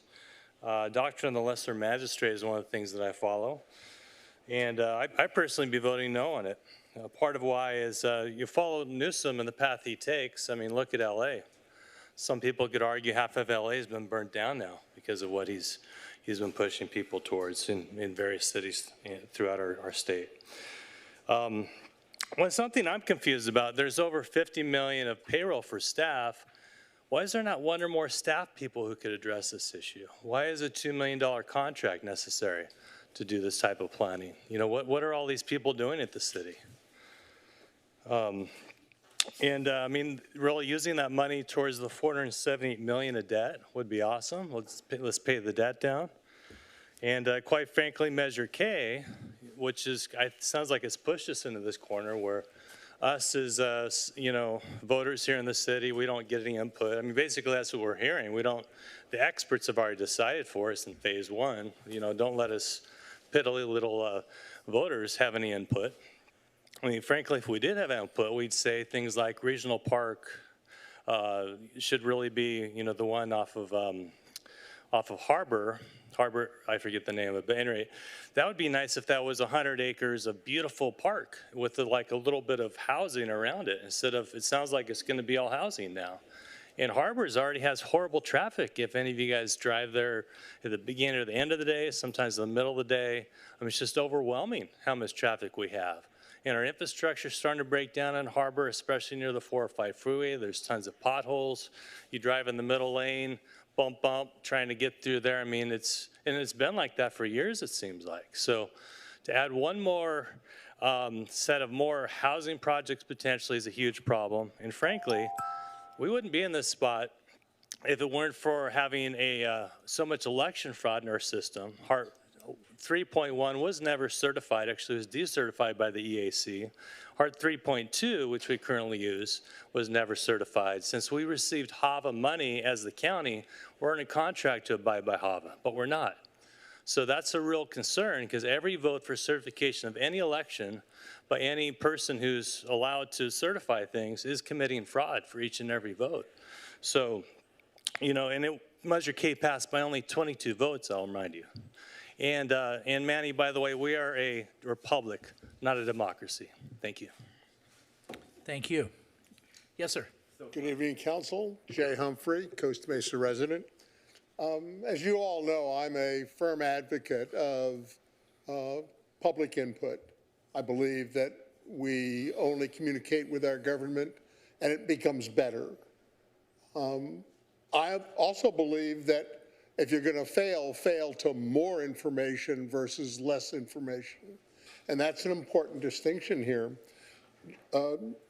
Mayor Stevens, your question about whether we can do one or we should do the other, a citizens advisory, some kind of an advisory group, or just outreach, you do both of them at the same time. They can be concomitant with no problem.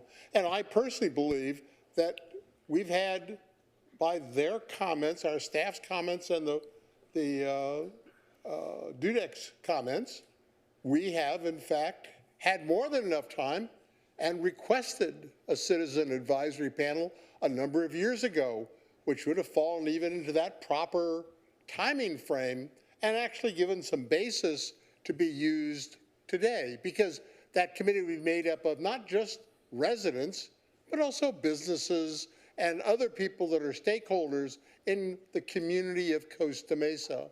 So it's really very important that we do that. I appreciate the information we've got about the kind of outreach that is planned for, and it looks like a great plan. I do have concerns, however. I've been to a number of outreach meetings and found that the information the public wanted to get through didn't seem to follow the options given by the consultant, and therefore never seemed to be made to you guys. And my concern here is that, like when you have a meeting and questions are deferred to the individual little meeting spots, as opposed to in the public concern, so everybody in the meeting hears every question and every concern of the people that are talking about it. Because there's good ideas, and there's also bad ideas. And the public should be able to voice those and be heard by you guys. because it makes you guys make better decisions. This is not just a housing element update consideration. Certainly that's what the document is. This is probably one of the most major rezone efforts in the Costa Mesa in 35 years, for God's sakes. You guys need to make the best possible decisions on those that you can make, not for me, Jay Humphrey, but for this community and for my grandkids, because the decisions you make on this process are going to be with us for another 35, 40 years. Thank you for your Thank you, Jay. Yes. Hold on one second. I need to get your mic up.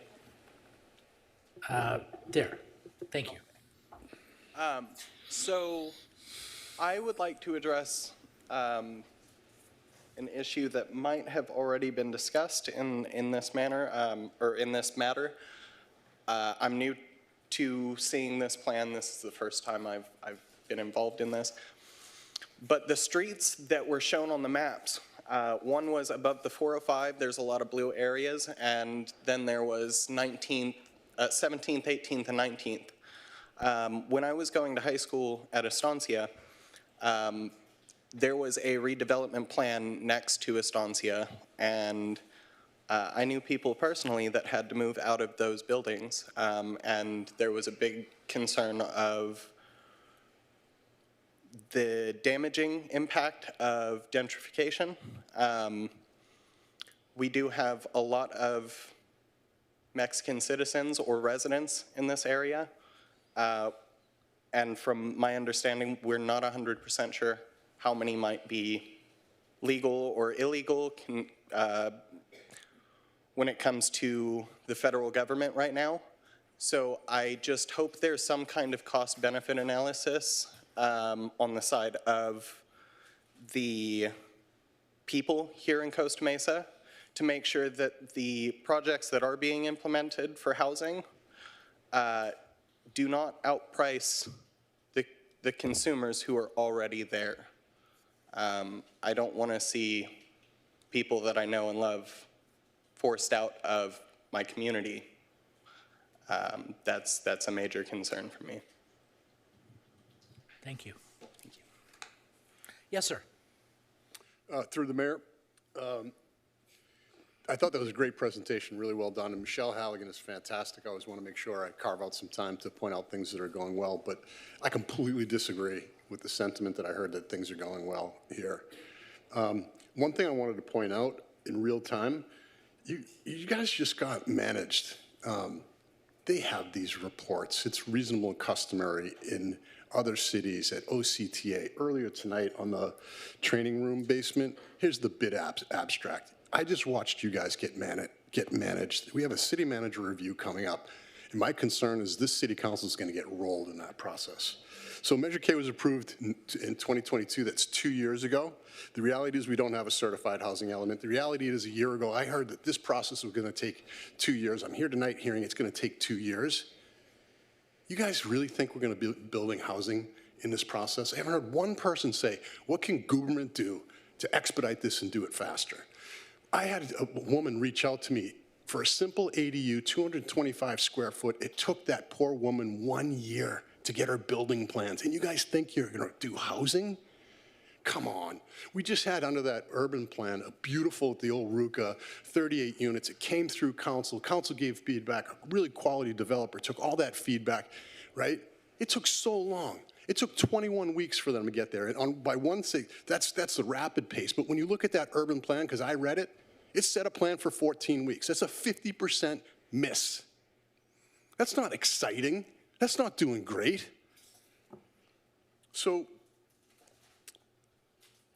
that's the reason why developers aren't excited about this community. They know City Hall is broken. Ask any one of them. And if you don't know that, you are not having the right conversations. And this isn't a Tessa issue, folks. This is a process. Tessa's just a little shiny object, right? This is a process that we are not doing well on. I tried to help somebody yesterday with Fairview Development Center. I dare you to go on the city's website and try and educate and inform people from what's public. So what do we do here? I'm fine with Dudek You know, they're a strong performer. They do this in a lot of cities. They've got really quality staff. But I haven't heard one person say, how can we speed this up? Right? What can we do to drive time and money out of this business? What can we be doing in parallel to fix this broken system? I haven't seen a single person admit that it's broken, not one. The other thing is, you know what's a simple thing we could do right now? Reinstitute the Permit Streamlining Act. Are you aware for the last 3 years the city has not been following that? Are you? Will somebody please ask publicly why we're not following the Permit Streamlining Act? Please demonstrate to us that you recognize something is broken and you want to change it. Thank you. Thank you. Yes, ma'am. Good evening, Mayor and City Council members. I'm Diane Russell. I was an advocate for Measure K. I worked really hard. And part of the appeal of Measure K was that it would encourage the development of affordable housing. And now I'm concerned that with the weakening of the inclusionary housing ordinance after the community input and the consultants' recommendations for a stronger ordinance, that this now will be missed in this rezoning process. Measure K has a strong requirement for community engagement, and I think part of the commitment that, and I will say we made in advocating for it, was that there would be input from the community. I'm requesting that there be an establishment of a community general plan advisory committee for the direction of the process. I know we're now in a big hurry after all these years, but I think that it can be included in some way. My experience of the community processes that we've had in the past were just so general that the consultants and the staff could use the information to create whatever plan they wanted. I think a committee drawn from various stakeholder groups that starts the process could focus the community meetings more effectively and give residents of the wider community the opportunity to create a plan that aligns with our vision of Costa Mesa. I want to do everything I can to encourage the city and developers to construct affordable housing. And then finally, as we pointed out, many of the Measure K zones are entry points to our city. We need to create areas that are visually attractive to people driving down the 55 and Harbor Boulevard. And I think having a focused group of community representatives would facilitate that process. These committees have been successful in other communities, and I think it would work in Costa Mesa even at this late date. And then just finally, I just want to say, despite what you guys are doing a really fabulous job. I know you're putting a lot of work into this and a lot of sweat, and I just want you to know that we appreciate it. Thank you. Thanks. Brenda, is there anyone on Zoom? Phone number ending in 613. 613. Brenda, I sent you a text. 613, you have the floor. Yes, good evening. First off, I have a question about arena numbers. They're still listed as 11,000 plus. If I'm not mistaken, we have Hive Live and One Metro West at over 1,000 units. And then the Trinity Broadcasting Project, I forget how many, there's a couple hundred of that. Should those numbers be applied towards that 11,000 so they have a smaller total that we have to go for? I also want to point out that we're in this mess of high density development because who runs California? Democrats. They are hell-bent on destroying our beautiful state, and they have a mentality where everybody gets a blue ribbon. So because they don't understand that not everyone gets to live where they want, and they're trying to make everything equitable, cities like Costa Mesa and Huntington are in Newport, and basically every city except for Fair Oaks, where Newsom lives, they only have an arena number of 51 units. But anyways, every city is going to be destroyed by this. It's concerning watching how nonchalant the attitude is about this. This is one of the biggest things that's going to happen to the city. It's going to destroy the city. It's not going to make housing more affordable. And I know that we have to get in line because of the state mandates. But again, I'm going to point out that this is a state run by Democrats, and Democrats are absolutely destroying the state. And I hope that people become wiser and realize that we can't keep voting the same people in office, because they are going to, because of who we voted for or who other people voted for, our beautiful city is going to be destroyed. And it's just sad to sit here and watch when the reality is that there's nothing that can be done, because again, the people who are running the state are ruining the state. I also want to clarify some comments. Measure Y, that was a resident-driven ordinance. Residents went door to door, gathered signatures in response to the out-of-control development. That was an absolutely beautiful moment.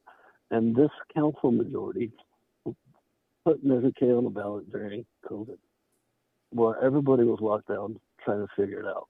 This is when you slid this by. I understand that it had to be passed, but again, shame on you guys for taking advantage of a dark time in our history. So, let's back to the original comment. Let's adjust those unit numbers. Thank you. Thank you. Cynthia McDonald, please. Good evening, Cynthia. You have the floor. Good evening, Mr. Mayor and council members. I wrote an email earlier requesting that the city establish an advisory committee, a request that I have made many times, so many times I can't count, since 2018. And the reason I repeatedly asked for it is because rezoning will impact Costa Mesa for the rest of our lives, and then some. I think everyone understands the rezoning needs to be done. Most of it is in response to the state's demand that the city provide for the construction of new housing, most of it in the form of affordable housing. The city is a living thing. It will continue to grow. The problem is, how do you grow the best city possible? Engaging the public is a big part to solving that problem.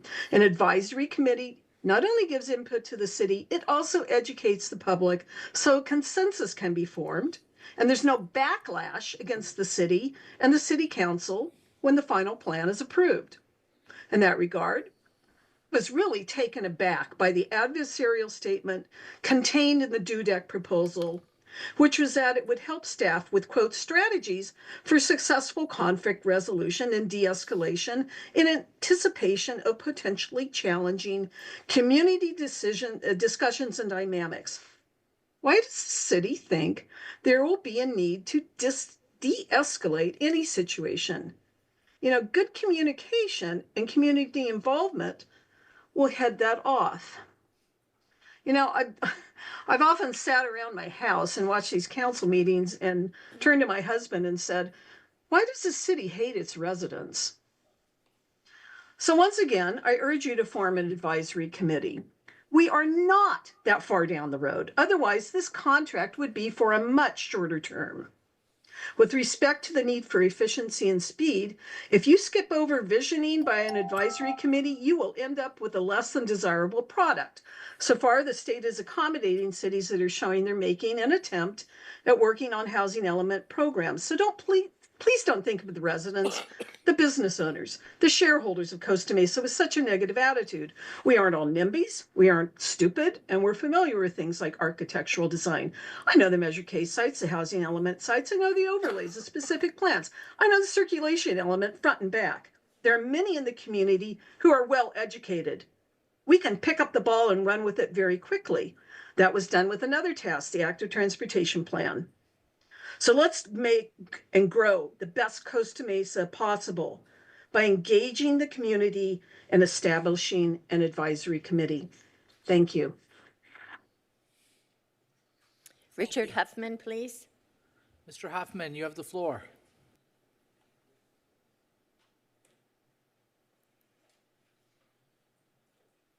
Rick? Okay, I'm unmuted. Can you hear me? Yeah, now we can hear you. Okay, thank you very much. Task force, task force, task force. This is so necessary to build a community consensus on this major rezoning of the city. This is like Jay was saying, this much rezoning hasn't been done for 25, 30 years. And if the state of California instruction manual, if your typical textbooks for urban planning recommend task force, what's wrong with it? What's the argument against it? Oh, well, we've delayed so long on getting around to doing any visioning and working on this rezoning that now there's not time for it. This is just shameful. It's ridiculous. It's a runaround on what should be done. And there's plenty of examples in other cities that have used a task force to look into rezoning. And so I don't know what else to say. It's just sad that you're pushing this off to the side and that the consultant is poo-pooing it. Thank you. Thanks, Rick. Is there anybody else on Zoom? Okay, let's close public comment. Councilmember Marr.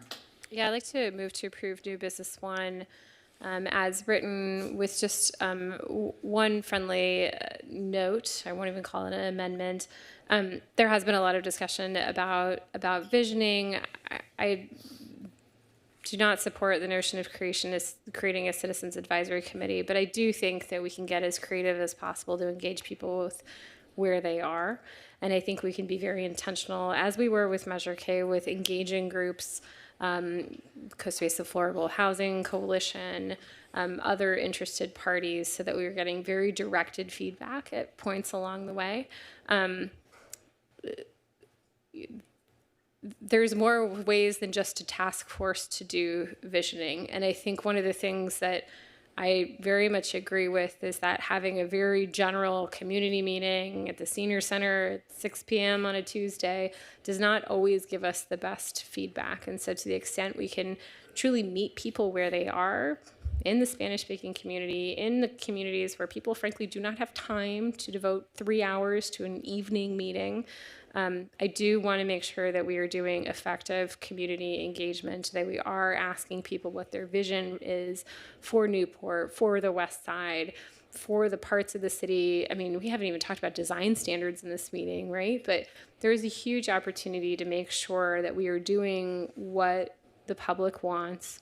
And I don't know that that's like fully captured in the staff report right now, which is why I'm tacking it on to my motion in this very long and rambling way, but I think you understand where I'm coming from. Second. What was the add-on? Just go ahead. Doing it really well. I can say it again.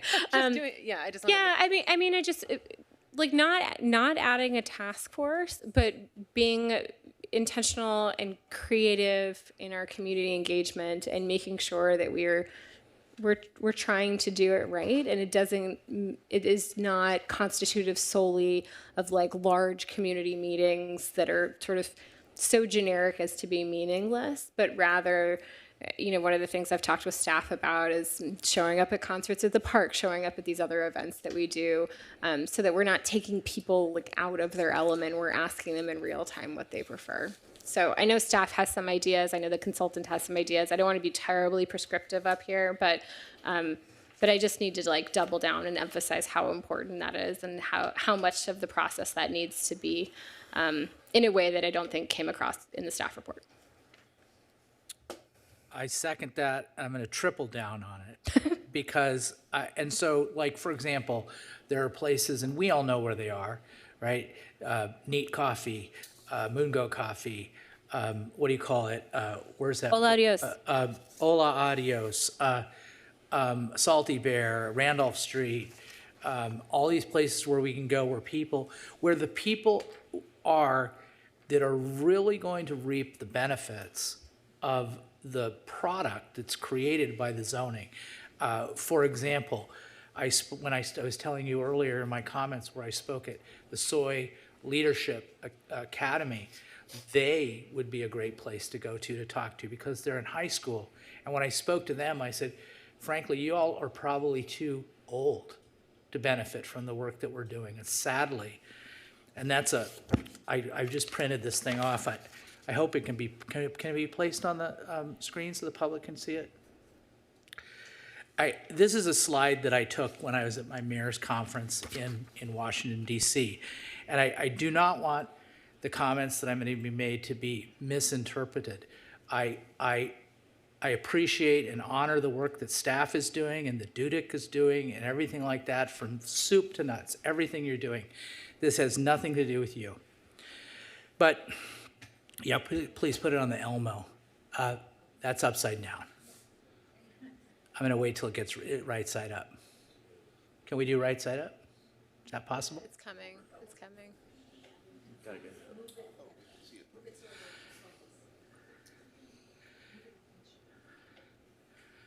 Okay.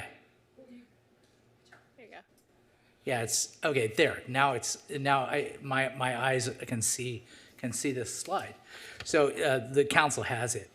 So anyway, this was put up, and I had to take a photo of this chart because it's very interesting. This is all market rate housing, by the way. Market rate housing. It's not an inclusionary housing ordinance plan.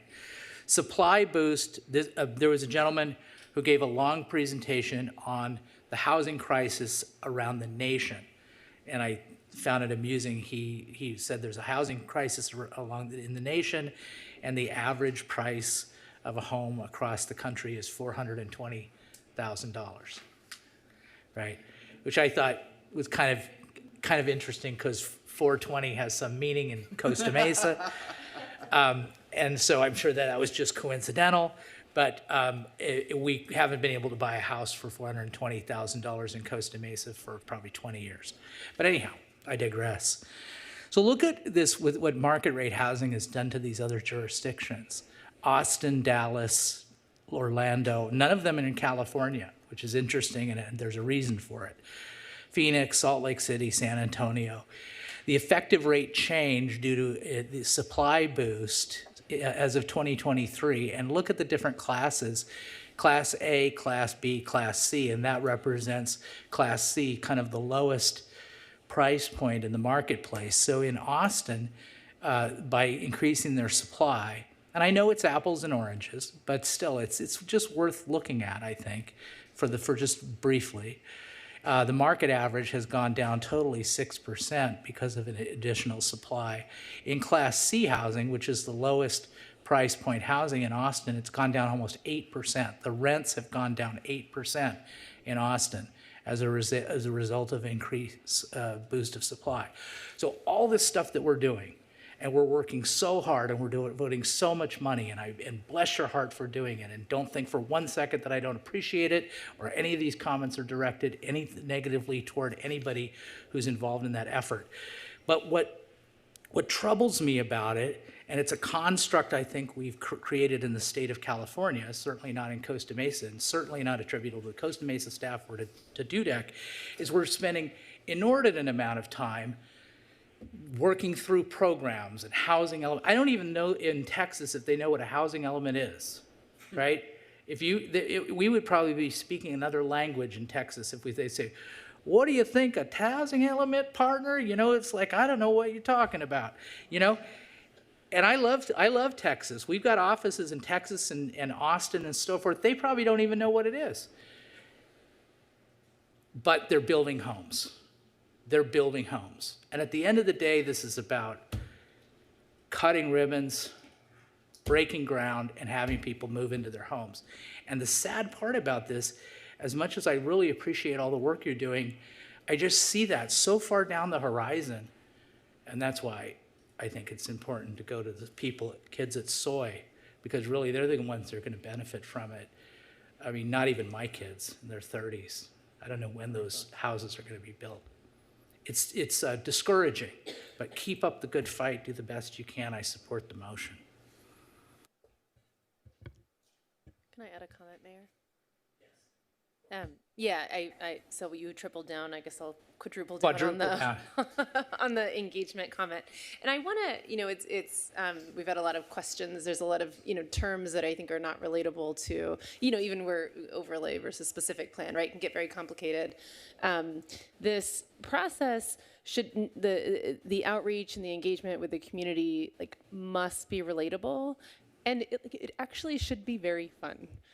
In my conversations with people in the community, folks who've never been to a council meeting, who've never watched a meeting, who don't really pay attention to what we're doing day to day, are very, very excited about this effort. They want to be part of the effort, and it should be really fun. If we do it right, it should be really fun.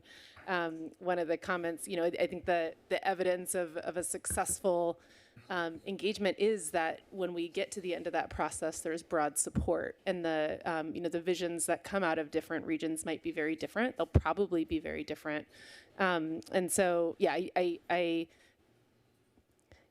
there's a lot of interest in the community. I think it's a really positive opportunity to engage people in a positive way, to think together about what their city looks like, what their neighborhoods look like, how they want to see it evolve. I'm excited to see it. I want to make sure we do it very well. And so maybe in addition to the different ideas you've heard shared, and I'm sure we'll all continue to share based on our individual conversations and our expertise in the different districts, think about a feedback loop through the engagement process of are people finding this meaningful? Are people finding it enjoyable? Are people continuing to engage?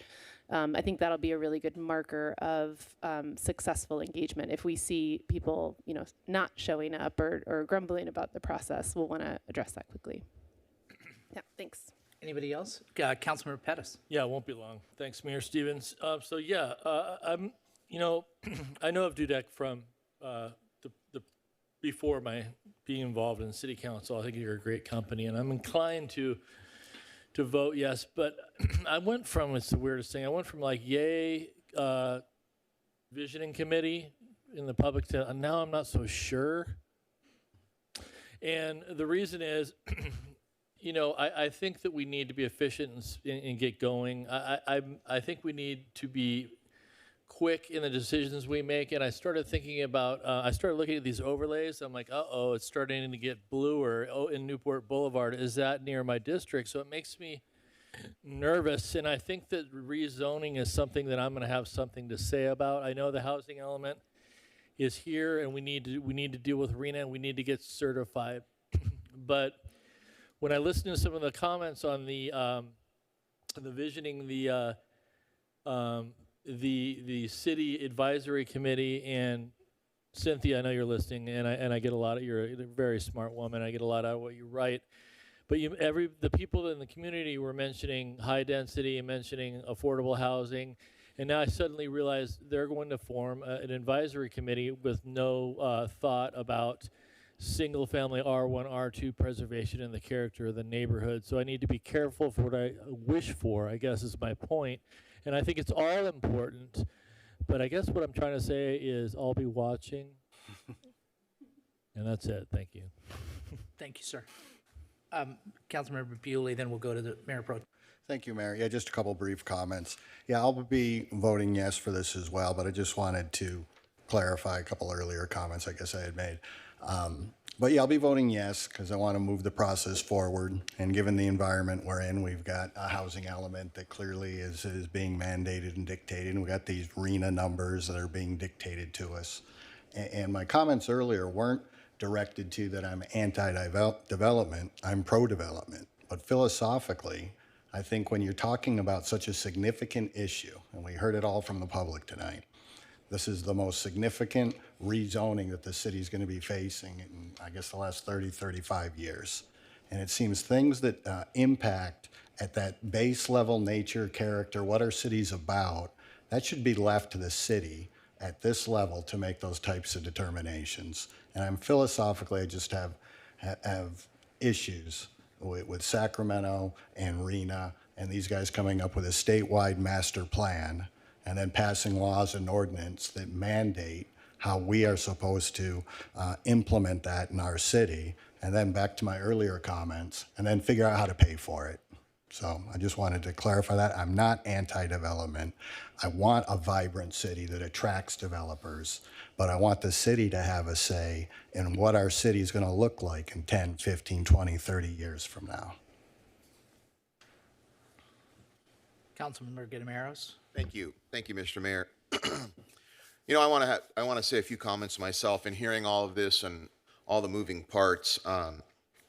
In my district, there is only one little chunk that made it into Measure K, and basically it was something that I asked for on the dais, just so that I had an opportunity, because there really isn't too many places in my district that we could develop or redevelop.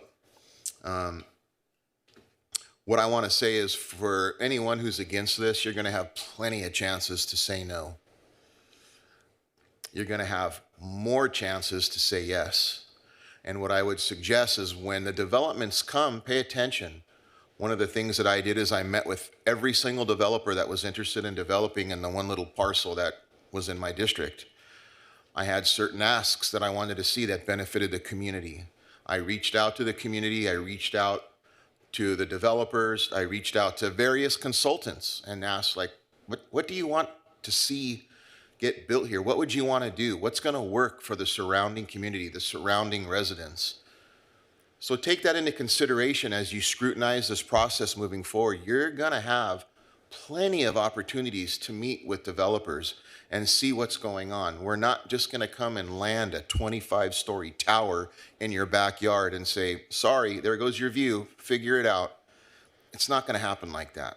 You're going to have a lot of opportunity to have plenty of involvement. I know that I want to make sure that I have involvement in my community, and I want to make sure that you do as well. So just keep that in mind moving forward with this. Thanks. Thank you. Mayor Pro Tem. Thank you, Mayor Stevens. Again, learning the joy of being second to last. It's new to me. But again, a lot of great comments here, and I'll kind of just go scatterbrain, but there is a common thread, which is the future of Costa Mesa.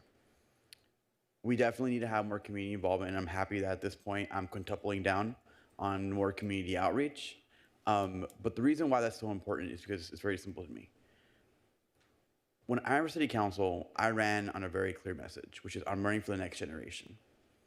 I was 23 years old, and even then I realized that to embark on any housing production would probably not even benefit me.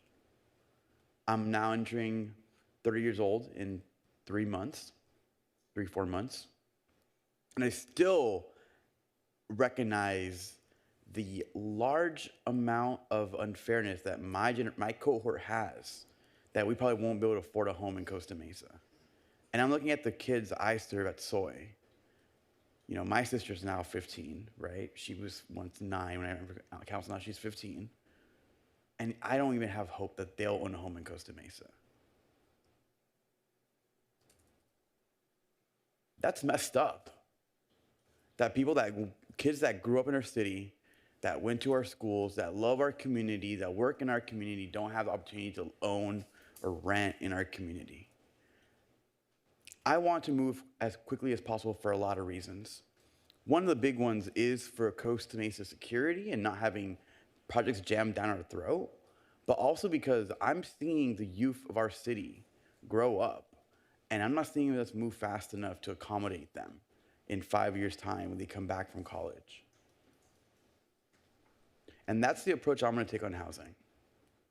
I'm always going to want to move 200 miles an hour. Great is never going to be great enough. Perfect is never going to be perfect enough. Because any hesitation we have is harming our future generations. On this dais, there's many folks that have kids. I know they understand what I'm saying when I say what I'm saying. That there's no guarantee that even their children who grew up in this community have a chance to be in this community. So yes, we need community output, community input. Yes, it's vital to do it. I agree entirely. I wish we did this last year. But don't think for 1 second that I'm going to slow down. Because at this point, we're on a time crunch. Because every year we delay is 1 year that our own Costa Mesa youth cannot guarantee to live in our community. And that's who I'm doing this for. So I'm excited for the input we get from the public. I'm excited for everyone's input on the process, on the different types of housing tracks. That input is crucial and necessary. But let's not forget our sight of the goal. The same way we don't plant trees for our benefit is the same thing you do with housing. We don't build housing so that we live in housing. We build housing so that folks in our community get to enjoy that housing. The same way we don't plant trees for ourselves. We plant trees for others to enjoy the shade. So that's my mindset. This is a great motion. Happy to move forward with it. All right, in that case, let's call for the question. Motion carries 7-0. All right. I'm glad we worked that out. Okay. So who's heaven help us if we have a close vote. How long will that take? Oh, man. All right, let's go with the last item, new business item number 2. City of Costa Mesa Finance Authority, and Costa Mesa Housing Authority audited financial statements and housing successor annual report for the period ending June 30th, 2024. Presentation by Ms. Molina, Finance Director.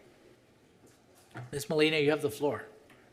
Thank you. Good evening, Honorable Mayor and City Council. It's my pleasure to bring forth on you tonight the fiscal year 23-24 audited financial reports. I do want to take a moment, though, to thank staff for their dedication and countless hours to be putting before you this tonight. It is a Herculean effort. It takes staff across all departments to bring before you these financial results. It requires the finance manager here, Anna, our accounting finance officer, Ash, and his staff, as well as staff across all departments to ensure that the audit is thoroughly reviewed.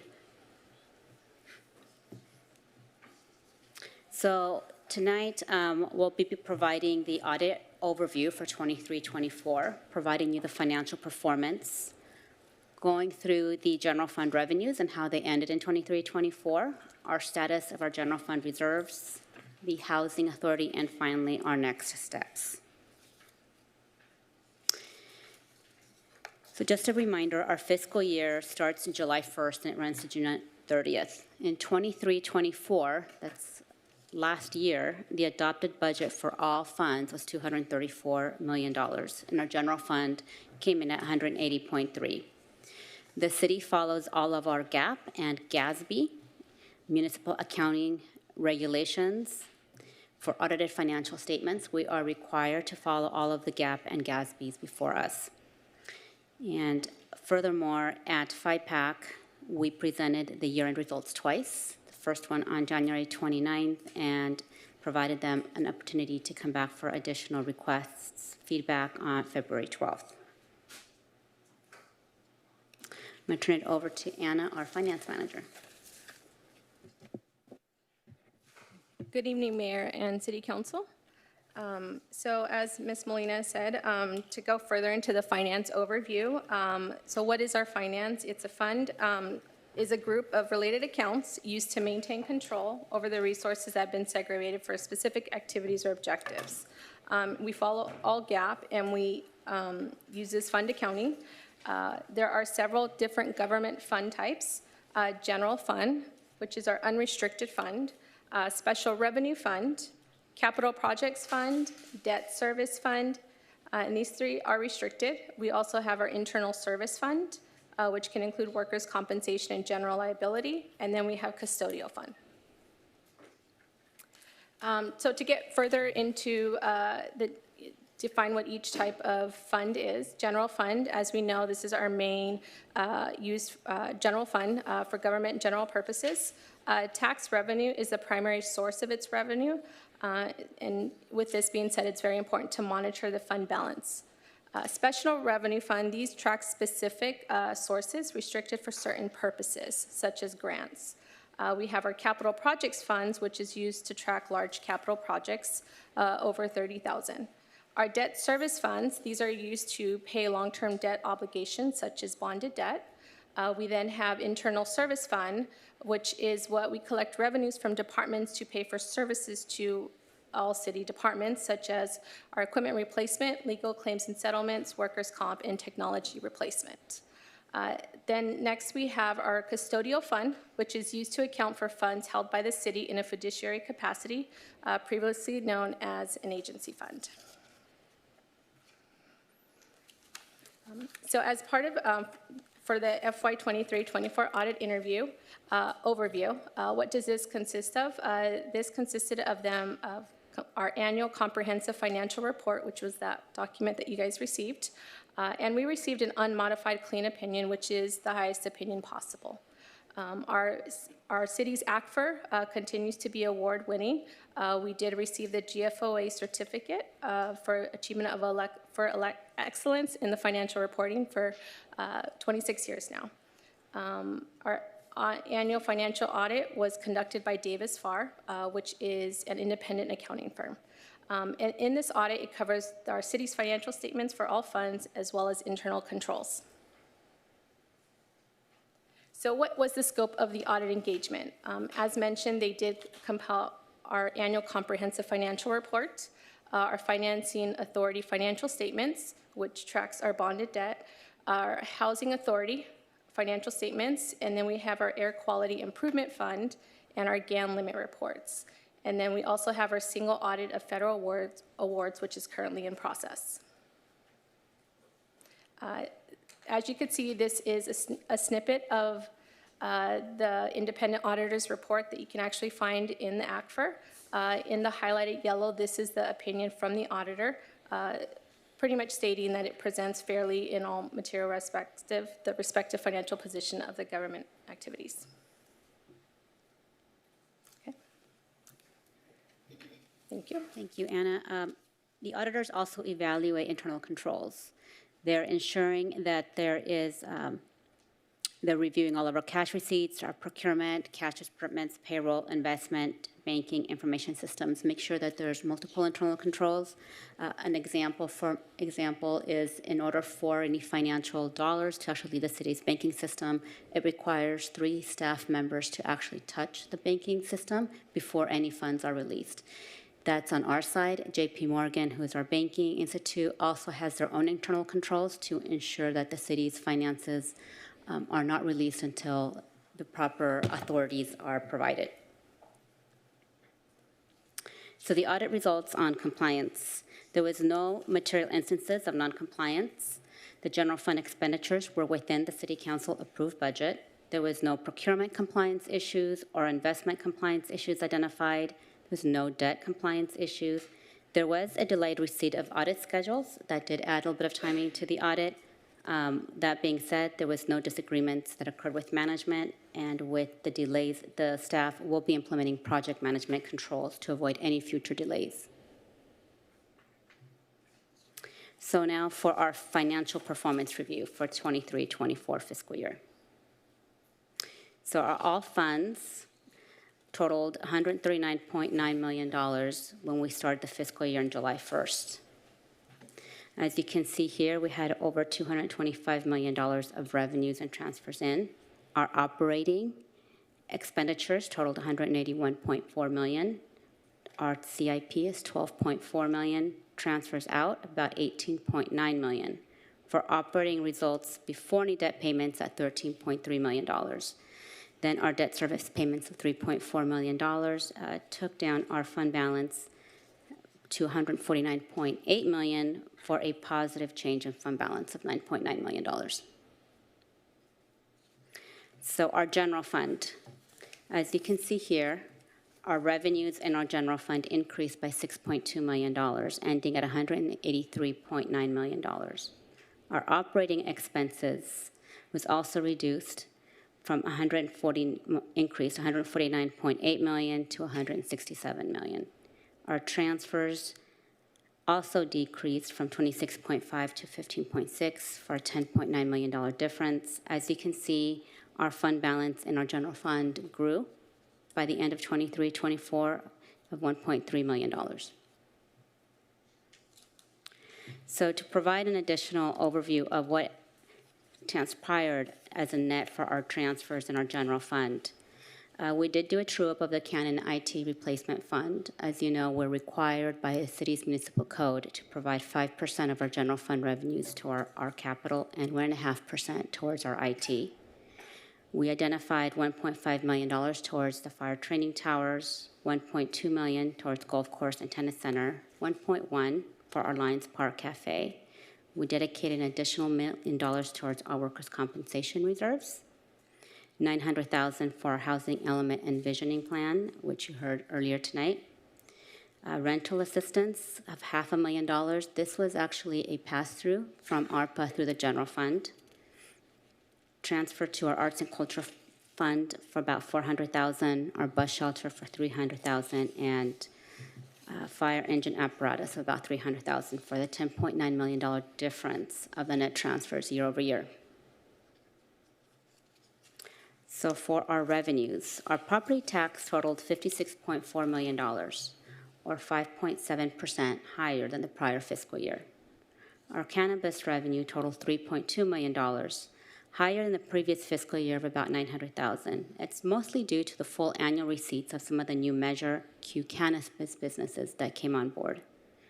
Our TOT, our hotel tax, also increased to $10.2 million, or 3.3%.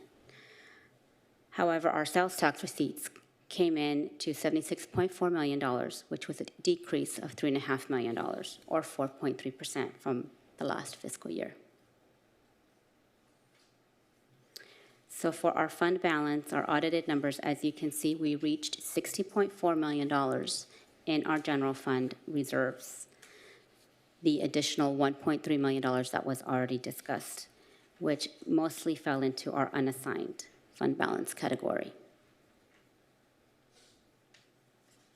Some of our notable fiscal achievements is our general fund revenues now exceed the City Council policy of $55 million by $5.4 million. We fully funded the CAN at $7.2 million.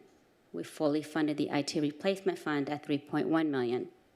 And we strategically utilized multiple funding sources to purchase 2 fire combination pumpers. We utilized $938,000 from CDBG, $300,000 from prior year general fund year-end savings, and we utilized the master lease agreement of $1.5 million for interest rate of 3.9%. We also had no major audit findings or internal control breaches. Now for our housing authority.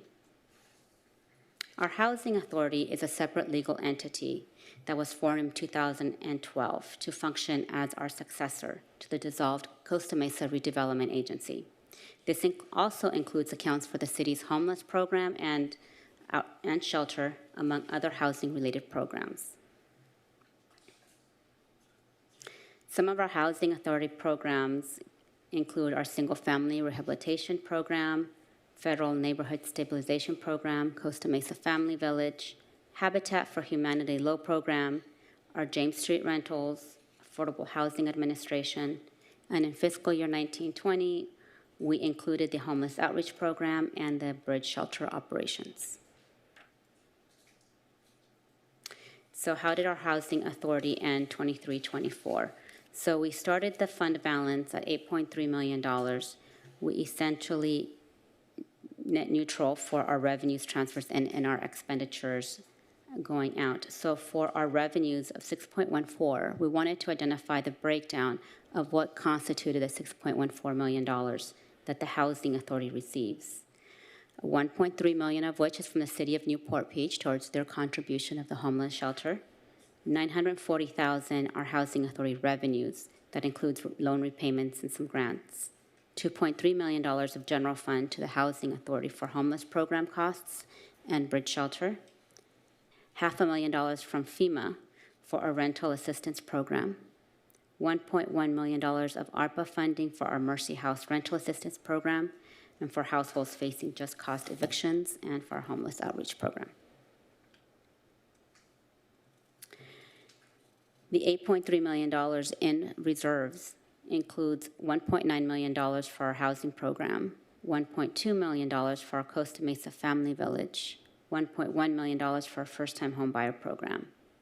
Homeless program also includes $2.6 million within the reserves, $1 million of the tenant protection program, which came in through ARPA, and $500,000 for James Street for the $8.3 million. So for our next steps, as previously mentioned earlier tonight, this is a time of year where the finance department is essentially reviewing, closing, and preparing 3 fiscal years. So we just closed out 23-24. We are in the process of our single audit for fiscal year 23-24. We're also monitoring and reviewing the 24-25 fiscal year, which we'll be bringing before you in March. And we're also preparing 25-26 proposed budget. So it's a very, very busy time for the finance department. And as you can see here, we're going to start bringing to you 25-26 in April with our CIP presentation.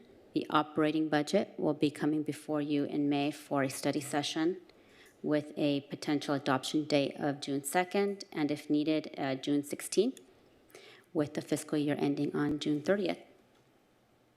With that, I'll open it up to questions. Council? Mr. Mayor. Yes, of course.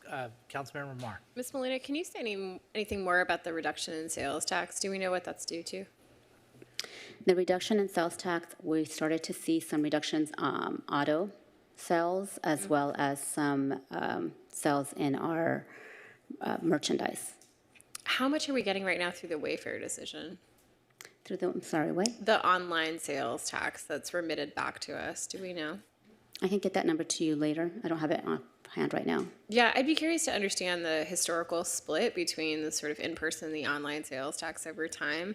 I think there's, probably not a lot we can do about it, but certainly to the extent we can, work with the chamber, work with the other entities to focus on buying local and really being able to show like the impact that has locally, I think could be helpful and interesting, but also if it's such a negligible part of our sales tax, maybe it's not worth the juice, isn't worth the squeeze either. So be helpful to understand. Well, we are one of the cities that obtain the largest number of through the pool.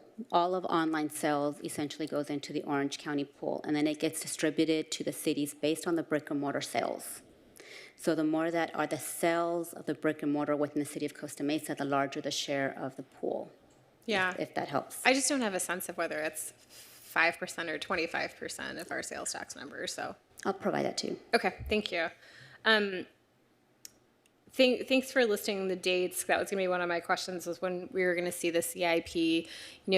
Given that we've got new council members, given the comments earlier by the mayor and by Councilmember Pettis as it relates to like infrastructure, I think a couple of years ago I said it was like back to basics budget time when we were a little bit worried about the impacts of the pandemic. And Mr. Sethuraman, you do a good job of this, but helping us to understand previous years' CIP budgets that, frankly, maybe if we haven't even started those projects, we might want to reevaluate their priority, given that we think that there might be some fiscal headwinds coming and that you have a new council up here with potentially different priorities. So making sure that we're looking at both the proposed the proposed 25-26. Oh my gosh, that just sounds weird to say. Okay, the proposed 25-26 CIP, but then also looking back a year or two on those projects that haven't started. I think it would be helpful for, especially the new council members, but for the whole council to reevaluate those priorities. And then as it relates to federal funding, I noticed just how much ARPA we used for their housing in particular. ARPA is gone now, right? Okay. That's correct. We do still have about $3 million of committed ARPA funds that are pending to be spent, but that's the gist of it. So how does that work to backfill the housing agency? Or is that potentially a general fund transfer to the housing agency to make up for that $1 million? Or are we talking, or unless the city manager is proposing we cut and reduce those programs? Well, the ARPA was one-time funding. Right. So but we've got established programs now, so. So we tried to use ARPA because it was one-time funding for one-time projects. So we used it for the Project Home Key and a number of other items like that, but not for recurring expenses. I was looking at them, so 1.1 million for the Mercy House Rental Assistance Program. And so we had discussed when we brought the last contract adjustment that once those funds are expended, we didn't have an alternative source of funding to continue the rental assistance, and we've been talking to families about that. Okay, thank you. Sorry, I do not remember that. And then the mayor already mentioned this too, but just an assessment of federal funding. I mean, look, I'm tracking this for work right now, and I think it's all over the place. There's been funds frozen and then released and then frozen again. So I'm not expecting you to have a crystal ball, but I think, you know, as I look through the CAFR and like note all of the things that are federally funded, it would be really helpful to at least get a snapshot in time of where we think those things are going to land, because that is only, I'm telling you things you know, but only going to contribute to potential challenges and headwinds that we face. So if you could bring that the next time we have this conversation, I would appreciate it. Of course. Thank you. Any other council members? So I have, oh, you want to go? Go ahead. Go ahead, Councilmember Bewley. I'll fumble through a little bit. I appreciate Councilmember Marr acknowledging that Councilmember Pettis and myself are kind of new to this process, so this is going to be my first rodeo going through this budgeting. And I also appreciate her acknowledging that as we get into the 25-26 budgeting, we'd like to bring our thoughts to the table on priorities going forward in 25-26. But just a couple basic questions. I think relatively basic. So today what's before us is the audit. We're effectively closing out 23-24, and we get to see, and it sounds like the audit came in positive. There was no glaring omissions, no problems. It looked like we managed the funds all appropriately, and that's good news. And then my understanding is we're right in the midst of 24-25. Which is obviously the accounting, and we're operating ostensibly in accordance with the last budget that covers that period. And apparently we're like 7 months into this fiscal year. So we're way down the road there. You guys have to close that out. And then we'll look at this audit. We will look at where we're at when we close out 24-25. And then there's going to be a mad dash to close out a budget for 25-26. Am I kind of right on that timeline? So 23-24 already closed. So that's fully closed. Before you tonight are the final financial statements. We are currently in the midst of 24-25 and then preparing 25-26. Right, okay. And then just in looking at the 23-24, so we actually ended the year with a general fund surplus? Correct, of $1.3 million. Okay. And I'm just going to ask questions that I hear. I've been off heading to the newly elected seminars and catching all the catchphrases and hearing what are the various issues plaguing many of the cities. I lived through some of the unfunded pension fund crisis and bankruptcy back in the day. Have we allocated a prior council? Have they made it any kind of priority to pay down the unfunded pension? And did we apply any of the reserves to the unfunded pension? A couple of years ago, we set up a Section 115 trust, which we put about $3 million into it, and you will see it's part of the general fund reserves, and it's slowly growing. And that's basically what we're doing right now. Okay. Are we contributing anything additional to this fund, or we're just counting on it to continue to grow? At this time, we're not contributing anything additional, but we are paying down our contribution to CalBURST by pre-funding it. So in July of every year, we pay the full annual unfunded liability, and we get about $1 million in savings in our general fund as a result. And this is probably too complicated for here, but I'll throw it out there. And then I know I'm scheduled to be meeting with the various department heads, and I'm looking forward to sitting down with the finance department, and you guys can help educate me a little bit. But there's got to be some defensible philosophies out there when it comes to addressing the unfunded pension liability. And one is, I would imagine, to systematically and aggressively attempt to pay that down. And the other is to be less aggressive. And I get it, cities are often competing for dollars. We want to maintain our infrastructure, we want to maintain our staffing, we want to take care of all of our critical needs, and potentially put off for another day the unfunded pension liability. And there has to be, and it'll be one of the questions, I guess, when I meet, and you can either address it partially now, and we can talk a little more thoroughly when I get an opportunity. But I have to believe that there's some philosophical arguments to be made on both sides as to why you would not aggressively pay down your unfunded pension liability versus, if there was a question in there that you can respond to, I'd appreciate it.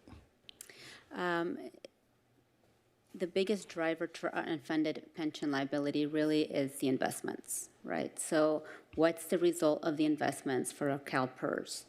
So CalPERS identified 6.8% rate of return. If they do not obtain a 6.8% rate of return, then they're coming back to us for that difference. So that really is the biggest driver to our unfunded liability, is that investment. And we can go more further into details, because PERS is pretty complicated. But right. And if that investment were not to hit that minimum, or we had a horrific black swan event, the bill would come due, and we'd have some really drastic decisions to make. however, keep in mind it's a 2-year out, and they do a smoothing. So they don't come back in 1 year. So they provide a 2-year, so for our pension adjustment for our investments is 2 years out, and then they smooth it over a few years to provide the municipalities an opportunity to adjust to the adjustment, whether it's up or down. Okay. I'll continue this discussion with you when we have an opportunity, but this is part of me gathering some of the info and just, doing our job to make sure we're being fiscally responsible. And I do appreciate everything that staff does, and kudos on what appears to be a quality audit report that came back. Let me just check, see if I have anything further.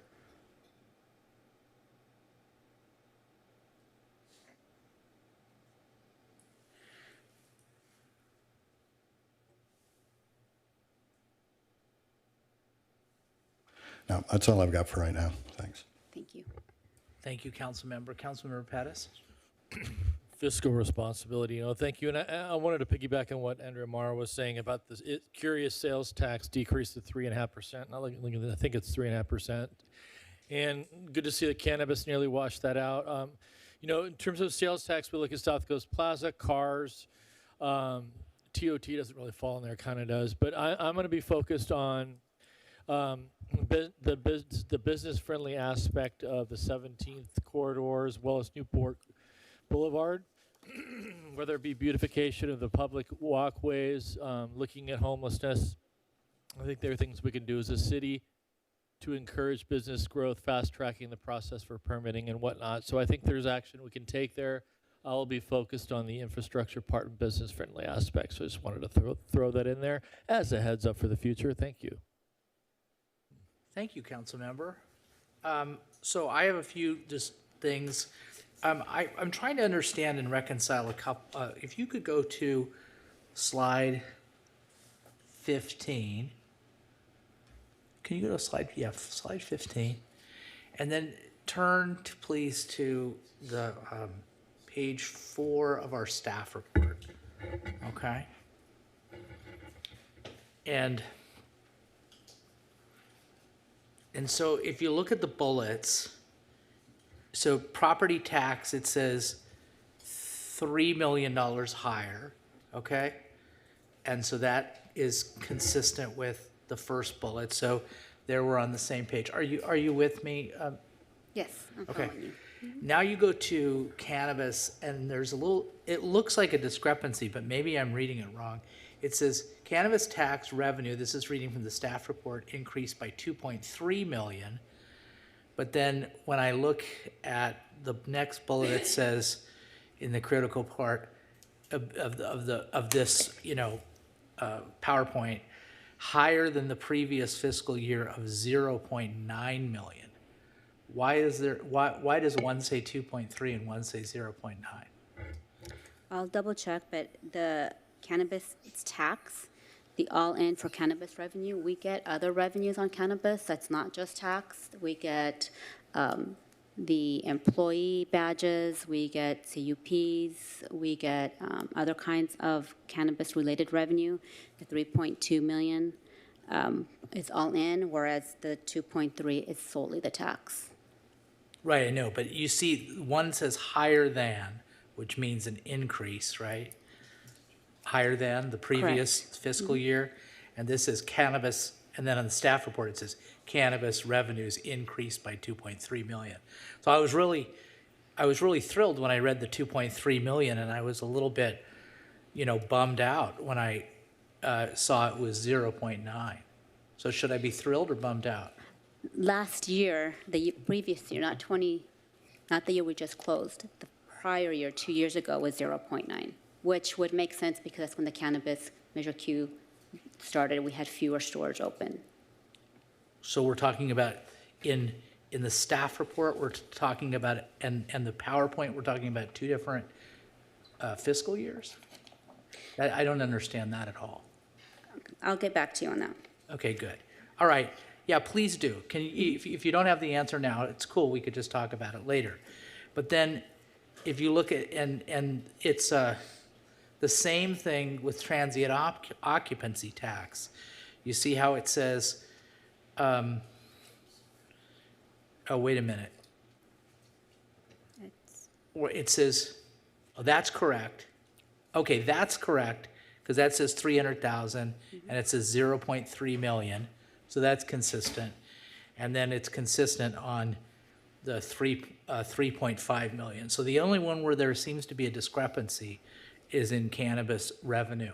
And you're going to get back to me on that? I'll get back to you. I think, Carol, I think the way you wrote it was correct. I think what you're saying is in 2022-23, the revenue was 0.9 million. Correct. Then it increased by 2.3 million, which gets you to 3.2 million. I see. Oh, I get it. Higher than the previous fiscal year. Yes. You got it. Okay, we figured it out. All right, thank you. I appreciate it. So it is. So I am excited. I'm not bummed out. All right. Right. Excellent. Excellent. Okay. So I don't. I know. Put all due. What do you call it? Due condition. Qualifications or whatever, but we're talking in this discussion about 23-24, and now we're more than halfway through the 24-25 fiscal year. What are we seeing in the first 7 months or so with respect to sales tax, which would also include our holidays? What are we seeing as compared to the, we had a decrease last fiscal year that's in the books. What are we seeing in terms of the trends? So I'll come back to you in March on the mid-year and where we're at with sales tax, but sales tax is essentially 2 months in arrears. So we really have not received the holiday shopping yet. We're expecting to receive it this month. Okay. Okay. So we're essentially 5 months in Got it. our sales tax revenues. Got it. Got it. All right, good. And then the only other thing I'd say is I will, whatever, second, third, whatever it is, fourth, fifth, what Councilmember Mar said in the sense that, Director Sethuraman is, so we're through, we've exhausted the MIN money, we've exhausted the ARPA money, and now we're into the headwinds. And so I think we just need to take a fresh look at the priorities, particularly as it relates to, we got to do what we got to do in terms of the operating budget. But when it comes to the capital improvement, let's take a fresh look at that. And then, also to go back to my comment about looking at the most critical stuff that affects public safety, like the generators. That was a good catch. And things of that nature, I think, as I said, those are the things that I'm going to be prioritized. As much as I like batting cages, I love a good batting cage, but I like it. We have to get our generators in order. Okay, that's all I have. Yes. I'll move. Oh, we can't. We have to go to the public. Open it up to the public.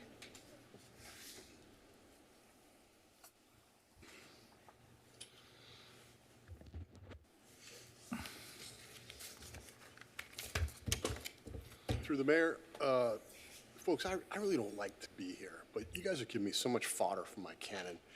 Here's another example of why the city's broken. So last week, I get the CAFR, not the CAFR anymore. I take time to study it. I call other people that are knowledgeable. I write a thoughtful 4-page summary. I email it to the email on the staff report for the 5-pack. I show up at 5-pack. Nobody's seen it.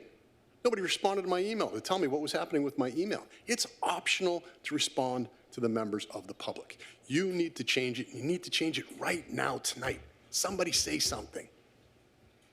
Tired of this. And the 5-pack, guys, you got to get rid of that. That is such a combat ineffective. Unless you just want it to be a rubber stamp for you, you go in there, it's happy talk, whatever. I addressed my questions there. Nobody really followed up on them. So I think you need to reconstitute the 5-pack, looking at these headwinds. You need somebody with horsepower in there that's really going to be pushing back on you, unless you want a rubber stamp. That's fine. So John Morlock looks at a number. We're at number 33 out of 34 on his key measure. And nobody up on the dais wants to address that. He didn't even talk about it. Nobody, okay? So I looked on page 19 in government actions, right? I wrote this in your piece of paper. Why was there $63 million more in spending? Why was there $37 million expense increase for protection of persons and property? Why was there 11.3 expense increase for general government? This whole sales tax thing, I'm sitting here right now. Honestly, this is just follow the bouncing ball. You guys could have read that. There was no color. That decrease in sales tax, was that a one-time? Was that a trend? That's why you guys need to be looking at 5-year budget projections, so you can force staff to start to look over the horizon and tell you what's happening. Sales tax revenue for cars, you guys need to call John Gray tomorrow. He had a $25 million beautification, and staff absolutely tortured him over that. Caused delays, material delays on sales that had an impact on sales tax. I'm like, what, staff, what are you doing? This is a top 25 tax generator in our city. You're not rolling out the red carpet, you're throwing literally sand in his gears.